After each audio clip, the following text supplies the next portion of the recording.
Saratoga Racecourse in Saratoga Springs, New York, week 4, day 12. You've had 3 days, handicappers. $99,000 pick six carryover challenging sequence. Includes the feature, Susie O'Kane for New York Breds. All of it is favored, perfect in 2 starts today. Her stakes debut to be ridden by Manny Franco. Locked in, 8 wins here last week. Now, 3rd in the standings. As for the 7-time Saratoga riding champ, Arad Ortiz missed the first 5 days of the meet. But here he comes. Takes over on Celtic Dawn. She's undefeated. Recent winner of the Coopercoy's Joy downstate. Some stories write themselves. Undefeated fillies clash in the feature. Not a bad day to kick off a brand new week of thoroughbred racing. Live look, Saratoga Racecourse. Great to have you with us on the Fox Sports app and YouTube. This is Saratoga Live, all set for the Thursday program just outside the paddock. Alongside handicapper Megan Burgess, multiple Grade 1 winning trainer Tom Amos, I'm Lafitte Pinkai. Guys, the big story this afternoon, it is the Pick 6 carryover. Gets underway in race 4. We'll dive deep into the races and some of the keys as we get closer, Tom. But big picture, looking at the sequence, what stood out? Well, I think it's the same thing that stands out in any pick 6 sequence. You've got to narrow it down. You've got to decide where you can get narrow in your ticket to make it affordable. I try to make it a pick 4. If I can get a couple of singles in the pick 6 sequence and then spread out the other 4, I can make the ticket affordable. And I think you have the opportunity to do that today. I do too. I think that especially the first leg in race number 4, we're going to see 2 Grade 1 winners from the Chad Brown barn dropping down in class. A lot of people are going to lean on those horses, but also I believe race number 8 to me was an incredible puzzle with Senza Parole, who showed promise, going to be bet, and kind of trying to formulate those opinions, Tom, to take a stand against, especially with a 2-year-old race in this sequence, the race number 5, where you probably want to spread some. The rundown, the sequence, 4 of the 6 races on grass. Race 5, 2-year-olds, maiden special weight, several first-time starters, average field size around 9. Naturally, we finish with a wide open New York bred affair on turf. We'll have much more on this pick 6 in the hour leading up to the 4th race. But first, aforementioned feature, the Susie O'Kane. There's the field, New York bred 3-year-old fillies, mile and a 16th. On an inner turf course, on the inner turf course, $200,000 purse. Undefeated fillies, number 5, Celtic Dawn, 5-2 second choice. Number 3, All of It, who is the 8-5 morning line favorite. This was the day after the Belmont Stakes. Tom, All of It and Considerate City. All of It, she is tactical and she can really turn it on. I think you've hit it on the head, Lafitte. Let's watch her turn it on here. She's down towards the rail here, and when the rider asks upon him, and he does it with his hands, as you can see, you're going to see a horse that quickens really well. Her turn of foot in the last furlong, as Tom described, is what has made her so lethal, and she has the edge on a horse like Celtic Dawn for Carlos Martin, as she has gotten those victories routing. With Celtic Dawn is going to have to prove if she's going to be able to take the 2-turn test. Yeah, All of It. What will she do in her stakes debut? Really good edition of the Susie O'Kane, race 7 of 9. Today's race is brought to you by Claiborne Farm. 100 years of the usual, unusually well. Early pick 5 gets started in moments. Did we mention pick 6 carryover? Starts race 4, Susie O'Kane, race 7. Main track is fast, turf course is firm. Gorgeous afternoon, picture perfect day for thoroughbred racing, 75 degrees. Here's an idea. Play that pick 6 on your brand new Naira Bets account. Sign up today, nairabets.com. And when you do so, take advantage of that $200 deposit match bonus. Use that promo code SPA200. Enjoy betting on over 300 tracks around the world. Start winning today. Join now at nairabets.com. Riders up, post-parade brewing, field for the opener. Fillies and mares, $35,000 maiden claimers, 7/8 of a mile stretch Golden Miracle. Bounding along, 2-1 favorite. 6 minutes to post. Let's meet the field. They're playing our song with the call to post. And we'll start with That's Amore, currently 9-1. Katie Davis aboard for 2-time Kentucky Derby winning trainer Nick Zito. Yeah, this is a horse that's had 7 tries in maiden, and most of them claiming races, not a second or a third yet. Key actress, contender, speedy filly, dirt debut. Dirt debut, and does take the turn back in distance. Will show speed. Bounding along the favorite, solid effort in her debut. Very good first start, but we're going to talk about this one as being a vulnerable favorite, in my opinion. 4 is out, 5 is in. Credit risk class drop back to dirt. Yeah, so with this horse, we've got blinkers on here, and I think that might make some improvement in the speed that this one's been showing. Moving quickly, run on state, Tyler Gaffleon, part of the reason we have a carryover today, and there's Noise to Make Noise. Noise to Make Noise hasn't really shown much, but is getting the addition of the medication Lasix, which can sometimes give a horse a little extra breathing. Maisie Blue. Back to the dirt. Better races, though. We'll need to improve in this one. Authentic Beauty for trainer Kenan LaRose, giant. I mean, giant shoes to fill. I recognize this one. I used to train her. She's a kind of the horse that, will stay with the pony because she does a lot out there. She's very, very active in the post parade. Let's watch her leaving the gate from that outside post so she can keep up early. There's Credit Risk and Luis Saez. Looking at that one, as I said, blinkers on with Credit Risk. And a horse that's making a drop out of the maiden allowance company into maiden claim or maiden for sale, that can make a big difference in performance. First race of this Coaching Club American Oaks week, not to mention start of the early pick 5. And the man next to me who never shies from a pick 5 opportunity. Tom, let's see the ticket. Yeah, let's do it. So, look, we talk about having to get narrow, and yes, I'm a little bit biased in singling the 9 in this race. I have some big fear of Mike Maker's horse, the 2 in this race, but I'm going to keep it simple, keep it affordable. So we're going to single Authentic Beauty in this race, number 9. We're also in the 4th race going to take one of the 2 Chad Brown horses and get narrow there in the 5-horse Salamis. And everywhere else, I am spread out. $36 investment, there it is. Scan that QR code and ride along. Best of luck, Tom, and everyone playing this early pick 5 at Saratoga. As we welcome in Maggie Wolfendale to the broadcast, standing by trackside. Maggie, 4 minutes out. What are these maiden claiming fillies and mares showing you?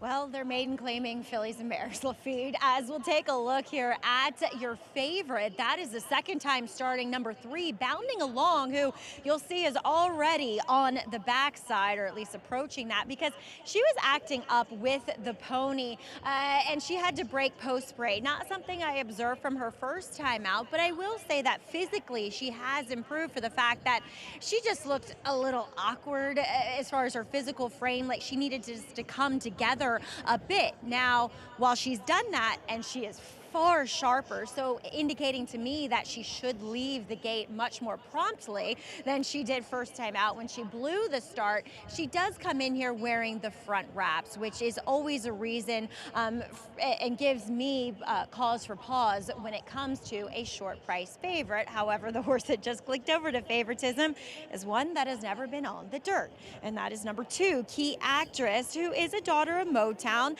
and his progeny are good in dirt sprints. They actually hit at 16%.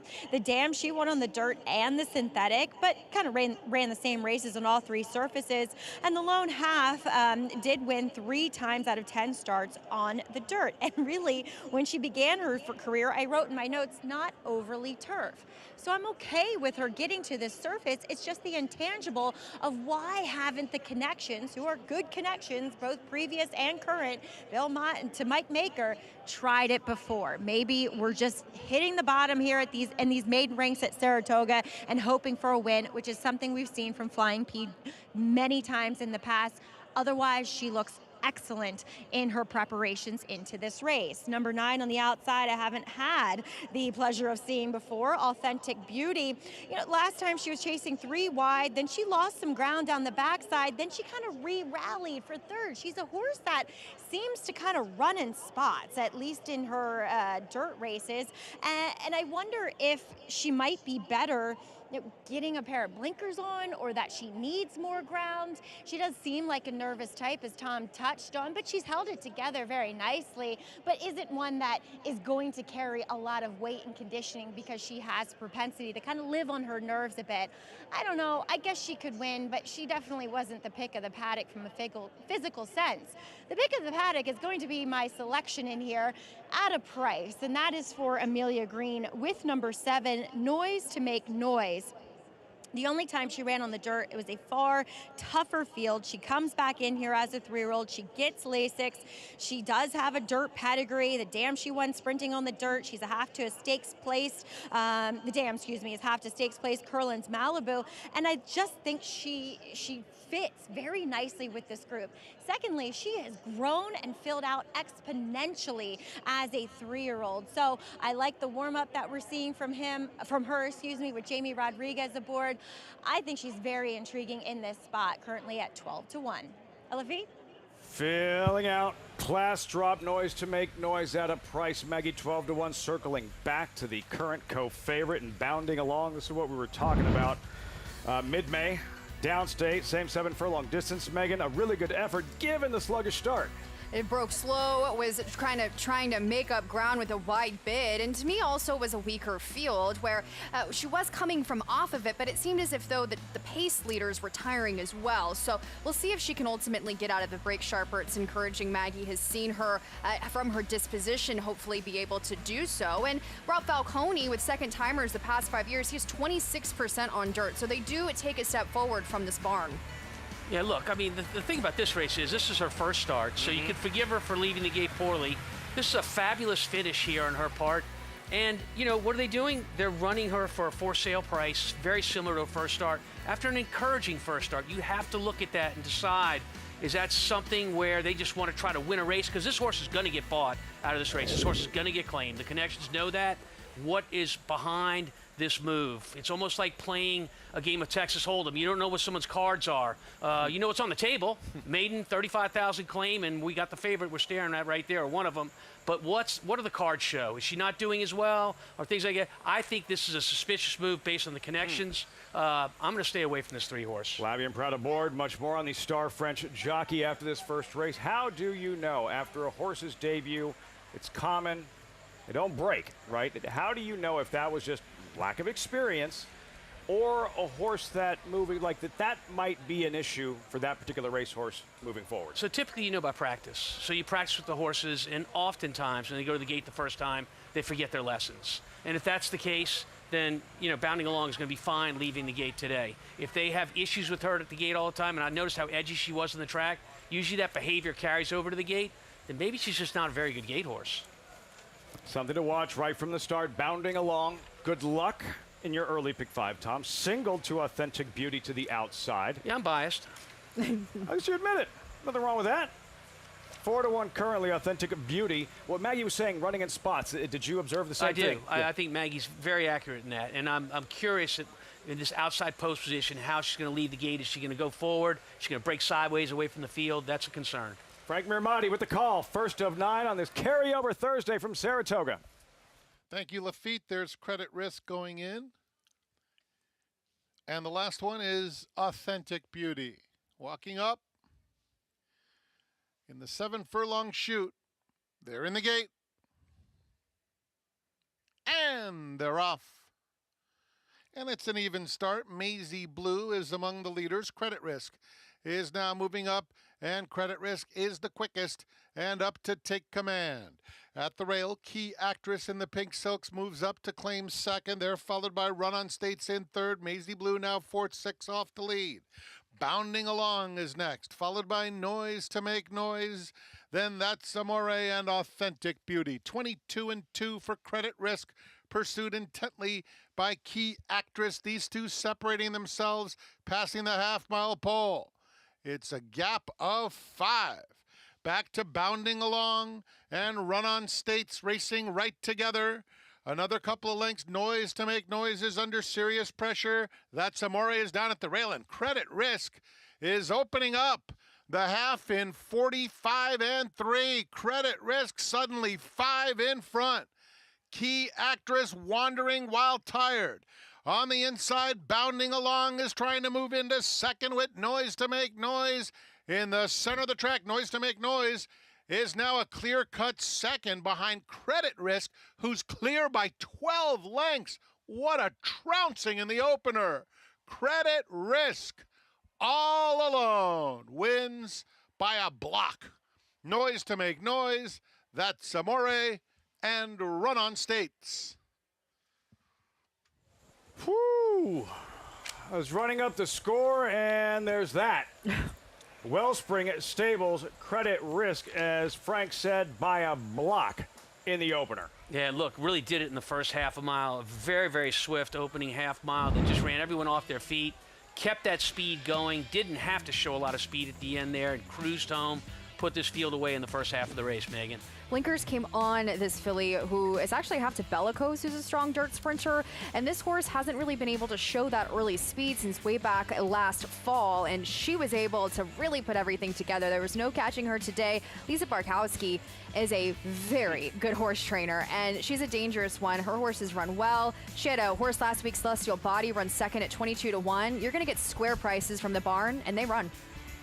5716, bounding along, was last once again. Let's go back to the start and watch post positions 2 and 3. Key Actress bounding along. Tom, what happens? He's going to get gently pushed by Key Actress 2 horse right there, and it just makes her lose position.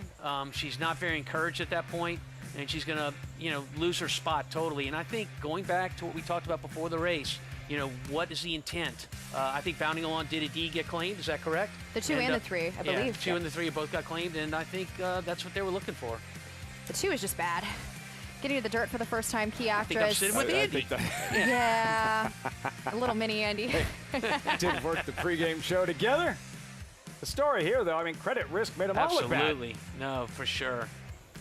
By Tacitus, blinkers on, back to dirt.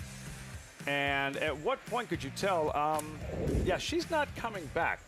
Nobody's reeling her in. I'd say about halfway around the turn, Megan. You're looking at a horse that is going very quick on the front end, making big separation from most of the field. And if you look closely, her ears, which you're looking at right now, they're moving back and forth. Luis Saez loves that sitting in the saddle. Those ears going back and forth are like waiting for a command. What do you want me to do? I've got energy. Do you want me to use it? And with his hands, he's saying, not yet, not yet. So he knows he's in a good spot. Only jockey to win a title here, not named Ortiz in over a decade. Luis Saez, Credit Risk, 5716 in the opener. We're just getting started. When we return, he is quite good under the brightest of lights. Another fast start at Saratoga. Flavia and Pratt sits down with the MIG. This week's edition of Jockey Spotlight, presented by My Racehorse, next on Saratoga Live.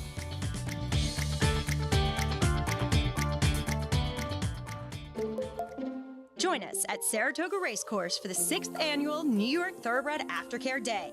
This special live race day features the Rick Violet Stakes, named after the pioneer in aftercare in New York, and celebrates both retired racehorses and the great organizations established in New York to support them. Bring the whole family. It's a day at Saratoga you don't want to miss. Free with paid admission. New York Thoroughbred Aftercare Day, Friday, July 24th.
Picture perfect. Thursday afternoon, kicking off week 4. Saratoga Live is always brought to you in part by America's Best Racing. For the love of the race, visit americasbestracing.net today. Credit risk by many. Luis Saez in the saddle. 5-7-1 in the opener to Maggie in the winner's circle. So pleased to be joined here by Team Wellspring Stable, Dr. V and Mrs. Vukovic as well, Laura, as well as Lisa Barkowski. Guys, you're lucky nobody took her today. Wow. Yes, you could say that. We drove up from the farm just to see her run today. We were worried a little bit because she's had a couple of layoffs and might have been a little rusty. But she's been training forwardly. Lisa's got her in great shape. And she just took the race and she pulled Louis around the track. She really did. She commanded everybody in that field. Lisa, real quick, talk a little bit about adding those blinkers. Not a big pair either. You know, she's a little bit erratic, so we were kind of hesitant to do it, thinking it could make her a little bit worse in a race, and it's hard to duplicate that in the morning. But in the end, we decided to give it a go, and she was working really well with them. We didn't want to close her up too much and give her too much to think about, So, but just the little blinkers, it seemed like it helped her focus. And, whenever you have a rider like Louis, if you ask him to be forward, he's going to be forward. And he got her in position, and she did the rest. Dr. V, you are so adept at something that is very hard to do, and that is buy weanlings. You bought this one as a weanling. You had a 2-year-old run very well the other day that you bought as a weanling. How you do it? Well, that's what I do. I have I have a program which emphasizes the dam. Pretty much my assumption is that the sire is going to be a commercial sire by being successful. They're all successful, else they wouldn't be standing. So I tend to minimize the impact of the sire, which is not exactly current thinking, and I emphasize the dam, her record, her pedigree, the Grand Dam. I look at all things associated with the dam and her other babies. So it's a big computer program that I have. And I look at every horse in every race, or I look at it in every catalog. I look at over 200 horses, 300 horses. It takes me a week and a half to do it, but I find a couple pearls in there, so thank God for this one. Well done. It's quite a talent that you have / computer program. But congratulations, guys, here, and best of luck later, too. Thank you very much. Good pleasure. Lafitte? That was awesome. We had like 2.5 minutes to fill. He filled it. We would have just done it with filler. Really good stuff. Big win. Wellspring Stable. Credit risk in the opener. We'll see you over on FS2. And they're off at Saratoga.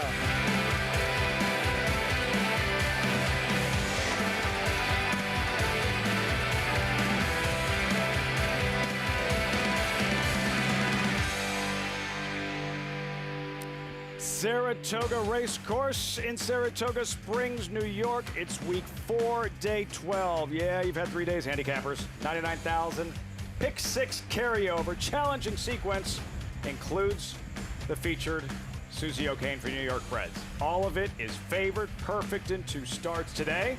Her stakes debut to be ridden by Manny Franco. Guy is locked in 8 wins here last week, now 3rd in the jockey standings. As for the 7-time Saratoga riding champ, Arad Ortiz missed the first 5 days of the meet, but here he comes and takes over on Celtic Dawn. She's undefeated, recent winner of the Kupakoy's Joy Downstate.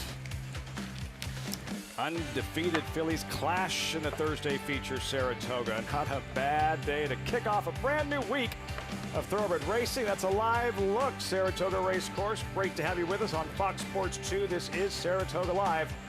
Off and running in the Thursday program. 1 race down, 8 to go. You'll see them all right here on FS2, just outside the paddock, as I'm joined by analyst Megan Burgess, multiple Grade 1 winning trainer Tom Amos. I'm Lafitte Pinkai. The big story today, that pick 6 carryover. Tom, get started in race number 4. Just a big picture overview. When you first looked at the sequence, what stood out? Well, I think like in any pick six sequence, what stands out is where can you narrow down your bets. You know, you want to kind of try to treat it like a pick four. If you can find a couple of spots to single, that makes a big difference in being able to spread out those other races. I do think you get a couple of opportunities here, maybe early on to do just that, Megan.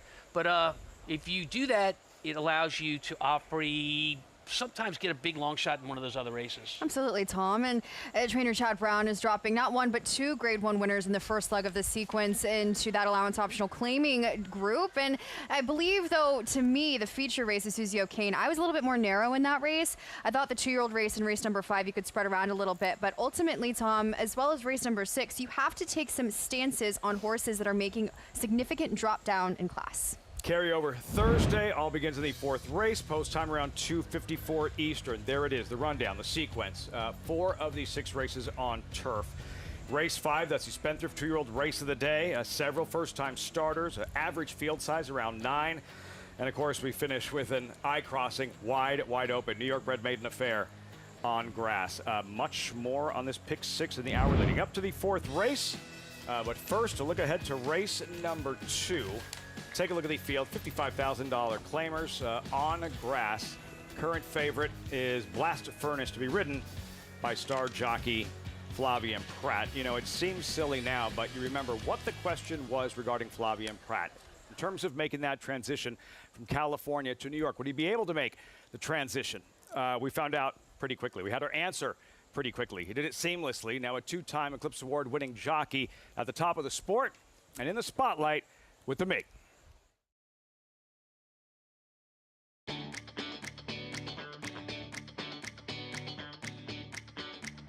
Flavien, another summer in Saratoga, a lot of work up here. How do you keep the motivation? Because it's hard to get to the top. It's even harder to stay there. Yeah, it is hard. But obviously the motivation, I mean, it's you know, you ride good horses and you're in a mix for an eclipse or whatever it can be. So, I mean, motivation is there. Yeah, it's hard to be consistent and be on top of your game all year long. This is probably the hardest part. It's demanding, yeah. Well, obviously you like challenges because you were in a very comfortable place in California, highly in demand. Came to New York to take on what I perceive right now as the best jockey colony. At the time I was 30 years old and my kids were very young, so I thought it was the right time to try if I wanted to try. You know, very gratefully I got great support behind me. My wife, my agent has done a great job, and also the trainers that, you know, I came here and a few trainers really give me a great chance, so I really appreciate that. I want to talk to you about 2 races, kind of 2 different sides of the coin, if you will. I think a lot of people thought that maybe you eased up a little bit on Old Crazy Bones in the Bowling Green Stakes. And you were holding off the runner-up, Fort George, through the entirety of the stretch. But it got desperately close late. What was going on? No, I think you resumed very well the situation. I was holding him pretty much the whole stretch. And yeah, I think I hissed on him a bit too soon. Plus, a horse came alongside of him, and I think his horse made a good run out of it. It was definitely a learning lesson. Highlands Way, I thought this was all of your infinite skills on display. Like, what is your thought process when you've got so much traffic to negotiate? He broke slow. I was hoping he would break a bit better and I could at least get myself in the race. I liked the horse that was in front of me, so I was focusing on following him. And then we turned for home and the race kind of spread out. And then I aimed for a gap, and it obviously responded very well when I asked him to run, and that was probably key. A late run from Highlands Way. Highlands Way flying. Here's the line. Highlands Way. Because of the ride on Highlands Way, you get this week's Golden Goggles. You get to hang this by your locker for a week. Thank you. I better not ride with them, right? I won't get another. No, that's how I used to ride. I wouldn't see where I was going.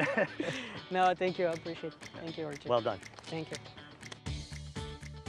Highly coveted Golden Goggles jockey spotlight with the MIG, brought to you by my racehorse Flavien Prat. Damage done this year at the highest level. 7 Grade 1 wins so far, all with different horses.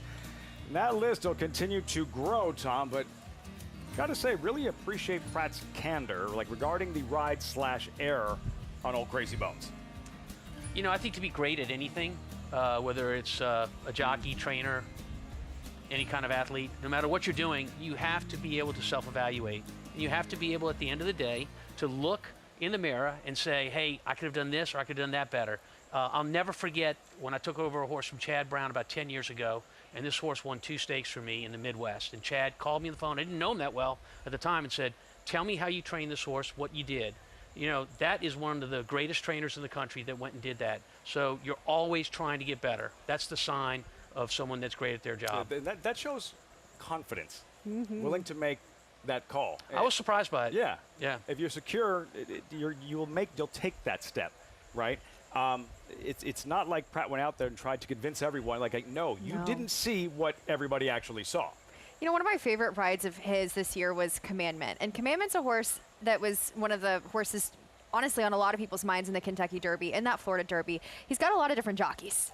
I think Flavien gave him the quintessential Flavien ride in which he kind of was able to get him to settle and roll off those incremental fractions in the way that fit that horse the best.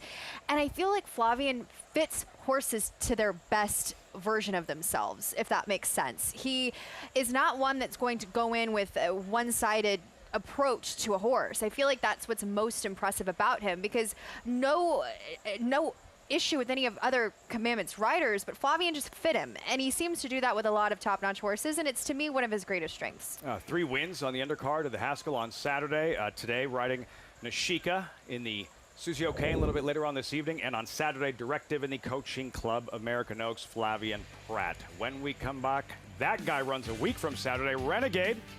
Arkansas Derby winner, Kentucky Derby runner-up, disappointed in the Belmont, now revving up for the Jim Dandy August 1st. You're watching Saratoga Live. Bet any track, anywhere, anytime. Download the NyraBets app to play today and get a $200 deposit bonus.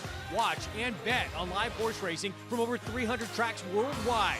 Get expert picks, play live money betting contests, and boost your bankroll with daily promotions. NyraBets is the official betting partner of Saratoga Racecourse. Sign up now. New members use promo code SPA200 to claim your $200 deposit match bonus. You bet with NyraBets.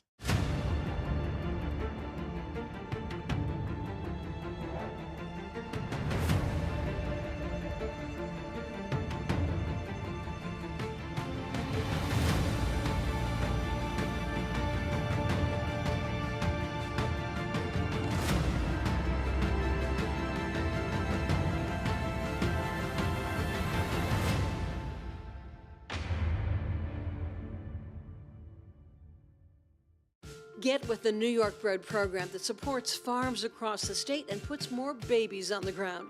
The program that lets your New York Bred race against other New York Breds on the same tracks where Manor War won the Travers and Secretariat completed the Triple Crown in the Belmont Stakes, but at a beautiful new facility offering the new Empire Trillium Series. Get with a program that respects thoroughbreds from the foaling farm to the starting gate to the second career.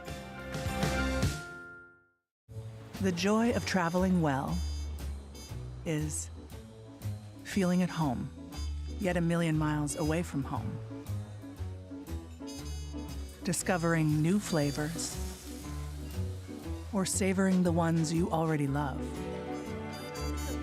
Not knowing what lies beyond the horizon, but knowing what matters most to you. This is the joy of traveling well. Oceana Cruises.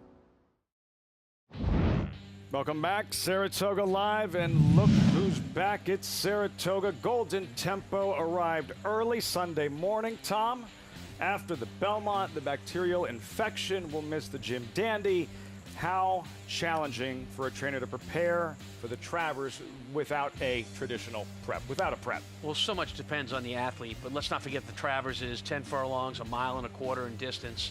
Golden Tempo is going to be 2.5 months from his Belmont to when he runs in the Travers. It's very, very difficult.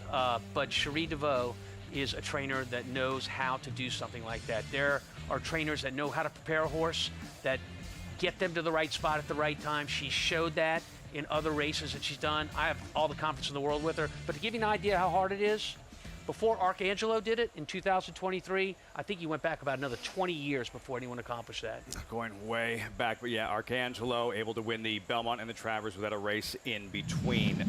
Renegade, runner-up in the Derby. Last Friday, breezing with Tuscan Sky right here, half mile in 50.80. Tom, what are you seeing? Well, first of all, when you look at that time, that's a slow time for a half mile. So the first thing you want to look at is the rider's hands. Just how much are they encouraging their horses? Because if they're encouraging them and getting that kind of time, that's a negative. But you can see the hands on both these riders are very, very still, and it's just a breeze around there just to get them what we call a maintenance work, and it looks to be going very well. Where are you with Renegade, Megan? He's a horse I've been able to see at Oaklawn, and one that I questioned coming out of the Kentucky Derby because he was one of those types where, to me, and Todd Pletcher's been honest about this as well, he's needed time between his races, kind of get back to the tap, get back to his fullest potential.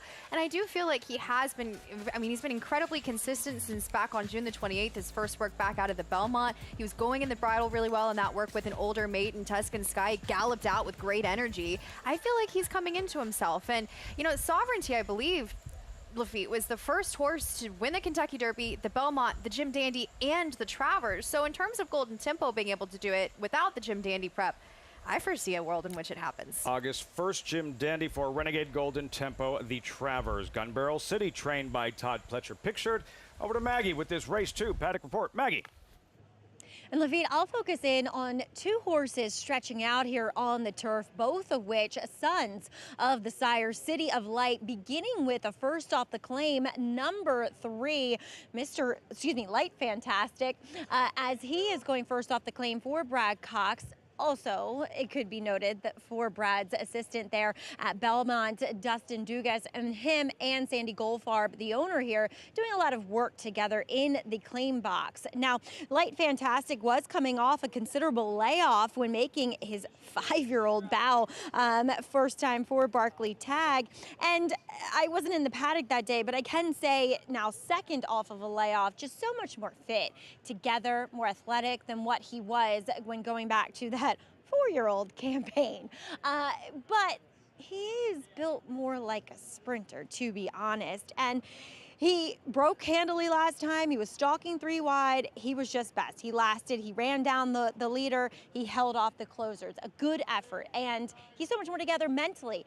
But he's just that quintessential sprinter frame in that he's got those elevated hindquarters built downhill into the point of his shoulder. So while I respect connections and them claiming him, I'm not sure if longer is going to prove better. However, number 6, Shangri-La Road for Linda Rice, he switched to the turf off of Brad Cox, first off the claim. And, you know, he wasn't that quick away, but then he kind of got some pace out in front. He saved ground. He was guided to the outside, and he ran on. It was a good trip. I'm not going to deny that. But I thought he just ran like a horse that was searching for a bit more ground to work with. And while this is the first time I'm laying eyes on him, physically, he backs that statement up, too. He's very laid back here in the paddock. He's got a long, stretchy frame to him. He looks fantastic overall, and he definitely has a turf hoof to him. So I like the fact that Linda is sticking with this surface, but trying a longer distance, Lafitte. Looks the part. That added distance should be in his wheelhouse. We'll see. Shangri-La Road at 9-1 to his inside. You're looking at the favorite. No golden goggles detected. Flavien Prat, his last race at this mile and at 16th distance. Tom last fall. Churchill facing Better Blast Furnace. Hard fought. 3rd place finish. Yeah, you know, he rated behind the pace setter, and he made a big middle move around the 3/8 pole, and unfortunately he's going to get out finished here. And, you know, at first blush, you're like, well, did we move too soon here? But that's not something Flavien Prat typically does, so I have to just say he just got outrun towards the end here. I thought, to me, you know, when profiling this horse against perhaps maybe a horse like the 2 with a good race under his belt at Churchill, I just had a problem, Tom, with the fact that Jojo Go and Mount Horeb had never come back to win a race since then. I thought it was a bit of a weaker field, and I completely agree with you, though. He ran well, closer to a moderate pace. Those that were in front of him were well off of that 100-1 long shot that did set the tempo that day. So he's certainly, to me, one of the horses to beat, though Mike Maker doesn't have the best of numbers from that allowance to claiming drop here on the turf at Saratoga the past 5 years. Just saw Ricardo Santana Megan, you're going with Maximum Promise this afternoon. I like the fact that he's getting back to the turf and routing, and as I mentioned, he's got that good race back on November the 2nd where he was coming from further off of it, but he's handy enough with Ricardo to have some options as far as his early speed. I think he's a horse that's been begging to get back to the turf, and he's kind of have that muddied up profile to me, now potentially getting back to what he has done best. If you didn't have Credit Risk in the opener, time to reload. Early pick 4 begins here. We meet the field 9-1 shot inside Madagascar. Christopher Elliott, 7th rider in as many races. Yeah, this is a horse that kind of sat behind a slow pace last time, and it cost him. He ran 5th there, but dropping back into claim. Maximum Promise, surface switch, new jockey class drop. Similar profile to the favorites. That good race back at Churchill, back on the turf for Linda. Light Fantastic for leading trainer Brad Cox. He's stepping up here, so he won a maiden race in his last start by a nose, and now he's facing winners. 7-2, then Tough Critic. Trainer George Weaver, 5 wins, tied for 3rd. Very tough, far too big of a price. First time in for a tag. George Weaver is lethal here. Blast Furnace, Spotlight jockey Flavian Pratt. You won't miss that gray on the racetrack. Look for him to kind of be closer than what we saw in that replay, and a horse dropping in for claim for the first time. More distant Shangri-La Road.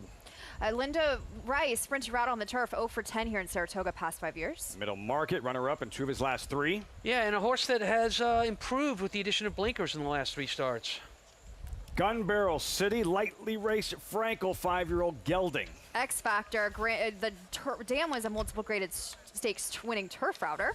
In the dark, made the lead in his last pair. He won't be in the dark out of the gate. This is your speed of the race. I think the 9 is going to try to set the pace from the outside. In a race with quite a bit of pace, it should be very legitimate. Evenly matched $55,000 claimers. Mile and a 16th on the Mellon Turf course. Early pick 4 begins here. Another look. Megan's top selection, Maximum Promise. His last race on grass. This was 6 starts back. Last fall, Churchill Downs. You'll see Maximum Promise. Tom, from off the pace, wide but on the move. Yeah, this is a big move. Back early, goes around, good finish here. This is the kind of race that I think sets up well for a fast pace early in this race, which I foresee. I don't disagree with you. And, you know, they took the blinkers off of him this day, as they are now. It was a wide post. He took solid bumps on both sides that day, where he was back behind a tepid pace. And, you know, he made up great ground with the winner that had a better trip that day. So I think those horses that he ran against, Maui Strong and Johnny's Rendezvous, came back to be winners. And it was a pretty strong allowance field now, as he does drop in class from that. Getting outperformed by that guy on the bike, Megan. I don't know about your top selection here, Maximum Promise. Where do you expect it? Like, how far off the pace today? He's handy enough, but also his more forward races have been on the dirt, so he's going to have to negotiate that. He is drawn well to kind of get that pocket type trip, especially if a horse like Madagascar utilizes a little bit more early speed from the inside. We shall see. That's a big, you know, X factor, but I think he's going to be able to save ground in here and hopefully be able to get the right kind of trip with an aggressive rider in Ricardo Santana Jr. Back to Maggie trackside. Just picking up with what Meg was just saying, yeah, I think this horse is going to be tactical enough in here, definitely based upon what I'm seeing from him on the track. He's gotten a big warm-up from Ricardo. I think he looks fantastic. He looked great in the paddock, but he actually looks better out on the racetrack, and I always love to see that. Really came to life, kind of blew himself up, got bigger than what he is framed up beautifully. And I agree with Meg. I think his turf races, which have been, against better in a lot of instances, but his latest one, which was back on November 2nd, I thought was a very good effort. The favorite, Montador, was had a perfect trip and a perfect winner that day. So I like this guy getting back to the turf, second off the claim for Linda. And as I always say, I like when they get to Linda's barn here in New York after being claimed in Kentucky. I think they always perform well. And at 9-2, that's a pretty good price on him. I'm going to take Linda's other horse, but the 2, it would be my pick if I wasn't trying to be creative here. As we'll take a look at number 8, Gun Barrel City, Mrs. McDougall. Yes, she was one of my favorite horses for Chad earlier on-ish in his career. She was a fun one, but looking at Gun Barrel City, he was wired last time by Choose a Crowd, who's been on quite a tear, and he won his next start, albeit on the dirt, but then came back and won on the turf again with an 86 buyer. He ran a hole in the wind, but nobody really made up ground in that race. And going back to when I've seen him in the past, a horse that just looked a little bit light behind, looked as though he needed to strengthen up a bit. He has. I wish he was a little bit more awake and alert and just sharper heading into this effort, but I do think there's some excuses. The drop in class should help him, and this is arguably one of the best times he's looked physically. And again, at 10-1, that feels pretty generous up there on the board, Lafitte. With Manny Franco, Maggie, Gun Barrel City would be a first win this meet on the main track for 15-time Saratoga champion trainer Todd Pletcher, 11-1. Circling back to the favorite, Blast Furnace, differing opinions on the set. Megan, you are against today. Why? I picked him fourth on the handicapping show, as I do find he's a horse that obviously has the races to do well in this spot. He's dropping in class. He's a very logical horse. I just find when you're comparing a horse that is a little bit shorter of a price, you're betting him back off of a race that was in a similar time frame at Churchill when comparing him to a horse like the number 2, and I just felt that race wasn't a very strong one. Mike Maker, allowance to claiming races on the turf in Saratoga the past 5 years. He's 2 for 14 with a negative ROI. So it's a very similar profile to this horse. It's getting bet, and they're not necessarily winning that often. And he doesn't have his static numbers second off of this kind of layoff. So I'm hesitant to use him as the current favorite, but he is incredibly logical here. Prosecution, now the defense of the favorite in Blast Furnace, Tom. So I don't know how much you can make of this, but there is a change of trainers here. But Mike has been around this horse before in the past, so you can't really trust how much Mike has been away from this horse. But I think the overwhelming evidence here is that we have a horse that's going from allowance, non-claiming races, into claiming races. And it just makes such a difference for a thoroughbred racehorse to face lighter competition. So looking for that gray late. Labby and Pratt, Golden Goggle recipient. Aboard Blast Furnace, the favorite, started the early pick 4. That pick 6, the $99,000 carryover gets underway race number 4. Frank Mirmati with the call, race 2 from the spa, live on Fox Sports 2. Last couple left to load. Here's Gun Barrel City for the Bass family. In the dark will complete the line. Goes in. They're in the gate. And they're off. Blast Furnace in the center is very quick out of there. Madagascar has some early interest too through the opening furlong. And Light Fantastic along the inside. There's a real scramble for supremacy as Shangri-La Road and In the Dark are also pretty quick too. So they round the first turn and it's Light Fantastic the quickest, leading it by a length and a half. And then it's Shangri-La Road racing in second. It's another 3/4 of a length back to a 3 wide In the Dark. Blast Furnace broke on top, settles in a good spot, fourth with 3 to make up. Madagascar is next. 3 to Tough Critic, who is racing on the inside of Middle Market. The 2 trailers, Maximum Promise and Gun Barrel City. The quarter went in 22 and 4/5 seconds. They run down the back stretch. Light Fantastic, Shangri-La Road just ahead away second now. A length and a half. In the Dark has been 3 wide throughout. They are followed by Blast Furnace, still in fourth and only 3 lengths off the lead. Madagascar in between horses, Middle Market outside of them.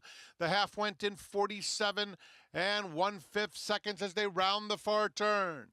Tough Critic is racing on the inside. Passed by Maximum Promise, White Cap, widest of all. Gun Barrel City, it's a fairly compact group with a 1/4 of a mile to go. In the Dark, 3/4, 1:11 and 3 is up to vie for the lead. Light Fantastic is in there too. Blast Furnace in between horses.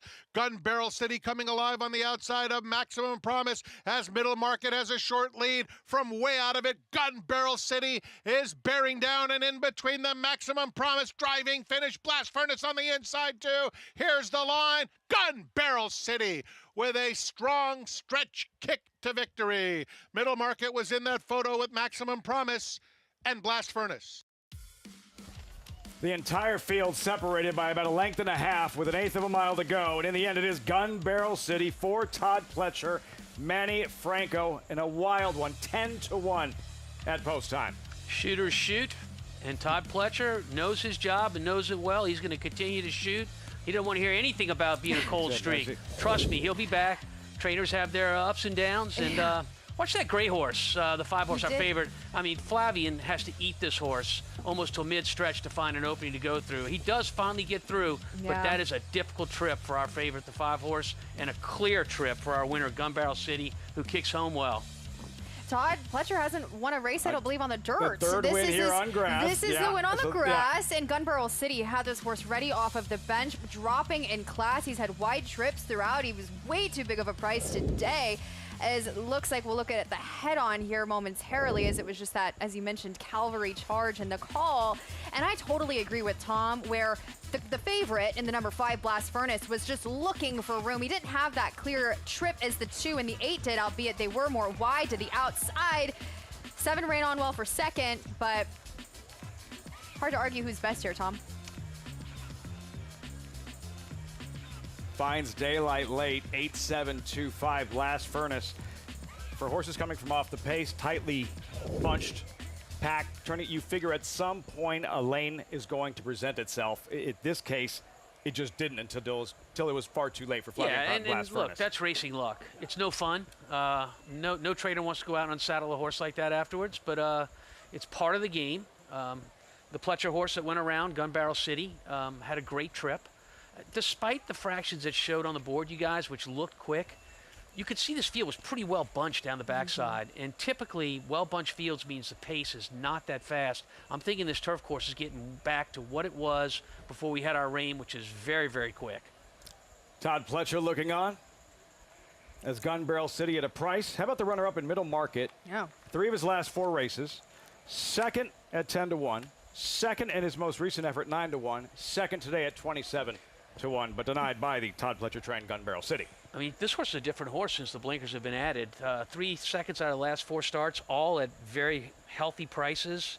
Middle Market's sitting on a win. He is, and he's also the lateral mover. That's why you see him at such a big price. A lot of these horses were taking those drops down, as it was, to me, an overlay up here in a second. Manny Franco in a groove.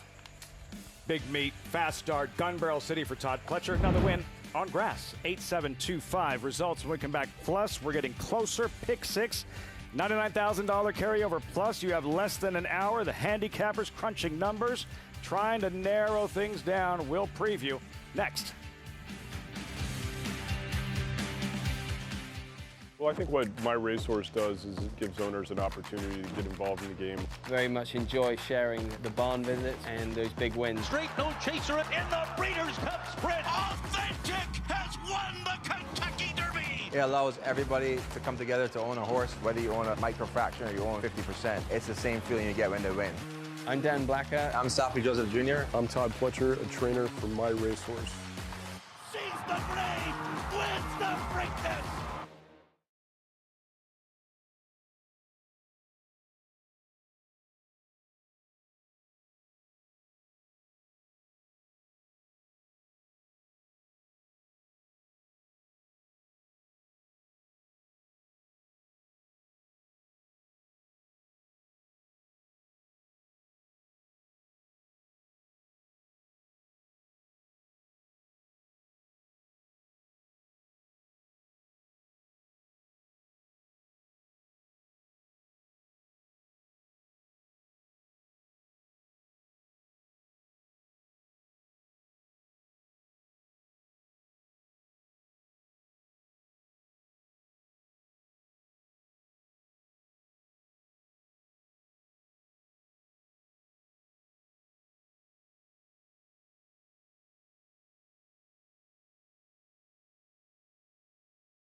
Very special day at Saratoga. Welcome back.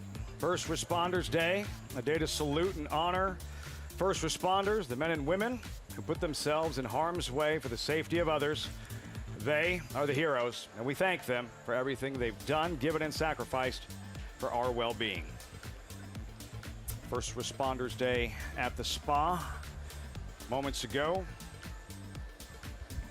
Gun Barrel City. The right response when called upon by Manny Franco in deep stretch. 10-1 upset. Ramona Bass's Gun Barrel City, trained by Todd Pletcher, standing by with Maggie in the winner's circle. That's right, Lafitte, 10-1, looking like a gift out there in hindsight. But Gun Barrel City, Todd, I know he's taken some time, but this seemed like the right level, and he just looked really good today. He did, yeah. He's coming into the race really well. I was a little concerned going into the first turn. He was a little further back than we wanted to be. When they threw up that 22-4, I felt better about it, and he kept a sustained drive, and happy you got there. I know much has been said about you only winning on the turf, but you're going to continue that way. All you have are turf horses. And talk a little bit about Capture the Flag coming back today, coming up in the fourth race, off a long layoff, a horse that always hinted at a good bit of promise. Yeah, no, he's a talented horse. It's a lot to ask coming back off a long layoff, going a mile and an eighth, but hopefully he can get into a steady rhythm. I think ultimately he probably wants to run a little bit further, but needed to get started. Much like his dam did. Also, I'm going to put you on the spot. I did ask you off camera. Zany, Coaching Club American Oaks, cross-entered in the Monmouth Oaks. Tell everybody what you said to me. I said I'm going to look her in the eye tomorrow and ask her where she wants to go. But no, it's, I don't know what we're going to do. I'll talk to Mike tomorrow and we'll make a decision. It's a tough call. I like keeping her at home, and I like having Johnny on her here. So, that kind of maybe has us leaning that way a little bit. And ultimately, the Alabama is our main goal. So, yeah, it's a tough race, though. It is a tough race, but I appreciate your candor, and congratulations here. Good luck on the rest of the entries. Thank you. All right, always a pleasure to catch up with Todd Pletcher. As Gun Barrel City, he also gets to stay in Todd's barn, Lafitte. Numbers 2 and 9 claimed, correct? Yes, question mark? 2 and 9 claimed. Gun Barrel City staying right there. That how it works? You just look the filly in the eye. In this case, it's Zany. And that's how you get your answer. You do if you speak the language, and Todd Pletcher definitely speaks the equine language, so in Todd we trust. I want to know what Mike is going to do when he looks her in the eye. What is Mike Rapoli going to, you know what I mean? He's going to look Todd in the eye. He's going to look both of them in the eye. Here's where we're going. Zany. What will she do? Where will she be on Saturday? We march forward. One more race, and then it's on for the Pick 6. First, this third race does start the mandatory pay. 50-cent Pick 5, just a $12,500 claiming sprint. 7/8 of a mile, Megan. No superstars here, but a contentious race.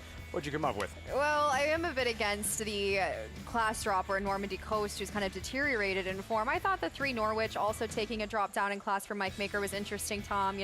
A horse that's just got the races to beat this field and has tactical speed. Oh, yeah.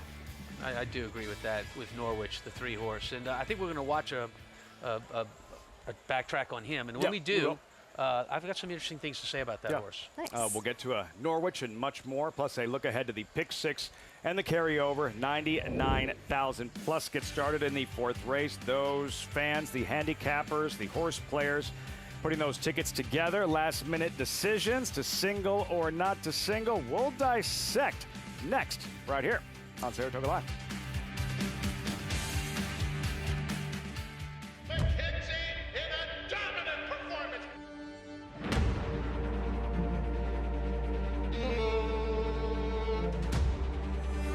$1,200,000 right there. $1,200,000. Baeza gets his moment in the sun in the Pennsylvania Derby. Chancer Mick Patrick wins the Champagne impressively.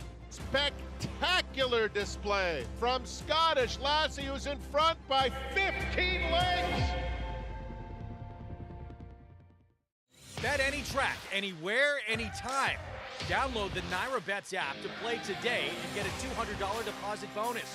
Watch and bet on live horse racing from over 300 tracks worldwide. Get expert picks, play live money betting contests, and boost your bankroll with daily promotions. NyraBets is the official betting partner of Saratoga Racecourse. Sign up now.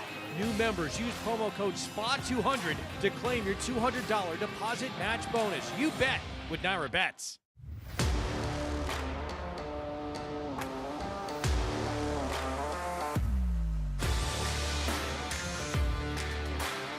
The lead belongs to Epic Ride. He is showing them a clean pair of heels.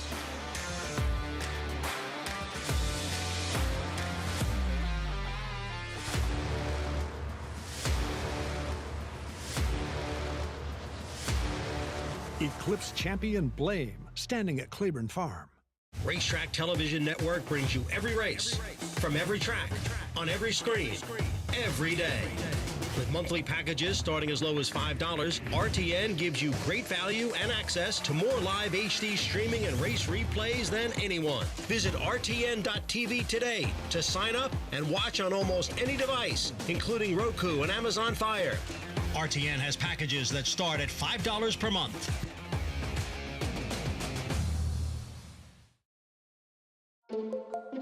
Join us at Saratoga Racecourse for the 6th annual New York Thoroughbred Aftercare Day. This special live race day features the Rick Violet Stakes, named after the pioneer in aftercare in New York, and celebrates both retired racehorses and the great organizations established in New York to support them. Bring the whole family. It's a day at Saratoga you don't want to miss. Free with paid admission. New York Thoroughbred Aftercare Day, Friday, July 24th. Rick Violet tomorrow, Susie O'Kane today at the Spa. Welcome back, Saratoga Live on FS2, brought to you in part by Naira Bets. Bet any track, anywhere, anytime. Visit NairaBets.com or download the Naira Bets app to get started. That would be a good time to fire up that account. In less than an hour, it all gets started with the Pick 6 carryover, 99,000 plus race number 4. In case you're just joining us, take another look at the sequence, the rundown, the series of races where you have the first of 4 turf races to handicap. Race 5, 2-year-olds, several first-time starters. Again, the average field size around 9 wraps up with an eye-crossing New York bred maiden affair on the lawn to close things out. Tom, starting with you, what are your keys to this Pick 6? Well, first of all, you got to take a stand. And when you're taking a stand, you know, that means trying to narrow down your picks in specific races. If I can get a few singles in here and then I can go from there and spread out my fields, I'm going to do it. So I want to take a stand. I also like statistically looking at things. Trainer-jockey combinations would be big in my world. So let's start in the very first leg with Salamis. Here's a horse that fits the race, and that trainer-jockey combo of Pratt Brown is pretty deadly. Now, I will say the pace is a little cloudy in there, but it's a 1.8 miles in distance, so I think we get through that race. And then I'm going to do something in the very next leg, the 5th race, the 1 horse. And I don't particularly always like betting first-time starters from the 1 hole, but this horse has shown that he is very fast from the gate, and 2-gate works. And there's a little whisper on the backside about the 1 horse in the 5th race. So I'm going to single down in those 2 races, and I'm going to spread out in the rest. You got the word on the street, Tom. I got the Look word. At you. They told me. They never, ever miss, Megan. Different philosophies, different strategies are your keys to unlocking the sequence. Well, the first leg of the sequence, I think, is kind of that lean tilt towards 2 Grade 1 winners for Chad Brown dropping in class. And I do like the 2-year-old first-time starter split the blanket. I agree with Tom, though, of making sure to include the number 1, Cody's Approval. Race number 7 is an absolute puzzle. You have Senza Parole, who's shown brilliance, but I do think she'll be tough. I'm going against her a little bit. I'm going to include the 2 and the 7 and the 1, and that's in that leg. But I do find that you'll kind of have some vulnerability there that you can discern what kind of opinion that you want to take. Pick 6 sequences are about survival and being able to figure out how to get through these legs. And yes, it's very fun to pick winners. It's something that we all strive to do. But these kind of sequences, you have to be able to cover yourself in the right places and make those right opinions to be able to survive. And advance. Megan and Tom's keys to the Pick 6. Let's go through some of the races, starting with the aforementioned 4th race, high-level allowance. 1 1/8 miles on turf. Couple of Grade 1 winners. As Tom mentioned, number 2, Spirit of St. Louis. Salamis, second choice, 5-2, Tom. And this, the Grade 1 Hollywood Derby, winning against the best of the best out west at Del Mar. Yeah, it goes around, big finish. When you can see a horse quicken with your naked eye, whether it's grass or dirt, you're looking at a very special horse. You certainly see that in Salamis here. And with that first start back, so we have a horse off the left that's had 1 start back. Look, he was not very good in the gate. And a lot of times, if you're not mentally right, you don't run that well. I look for this horse to show big improvement off that first start back. Winning at the highest level, a Grade 1 victory. Again, 2 Grade 1 winners in that 4th race. Spinning it forward, race 5, the Spendthrift 2-year-old race of the day. Sprinters, 2-year-olds who sold or RNA'd for $65,000 or less in their most recent sale. Wide open, Tom. What stood out along with the whispers on the backstretch? Well, look, this is a difficult puzzle, as Megan said, and you got 5 first-time starters in this race, so always check the odds board. Unfortunately, this race is within the pick 6, so you're not going to be able to do that before you have your ticket.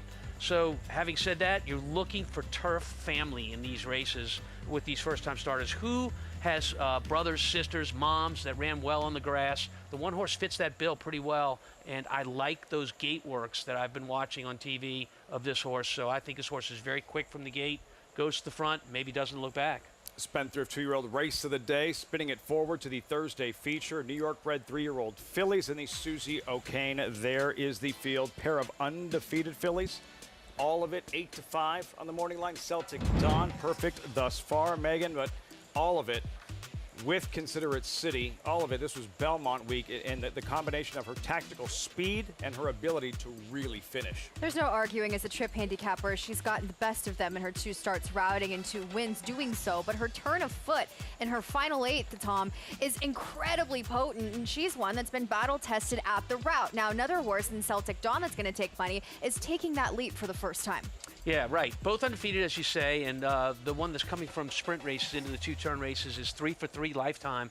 But I think it's more than just those 2 in this race. This is a quality field in the stake race. Susie O'Kane, really exciting addition, $200,000 on the line. Then race 8, solid crew here, high level allowance. Fillies and mare, 7/8 of a mile. Number 2, Senza Parole, 5-2 morning line favorite. Megan, your thoughts on her going in?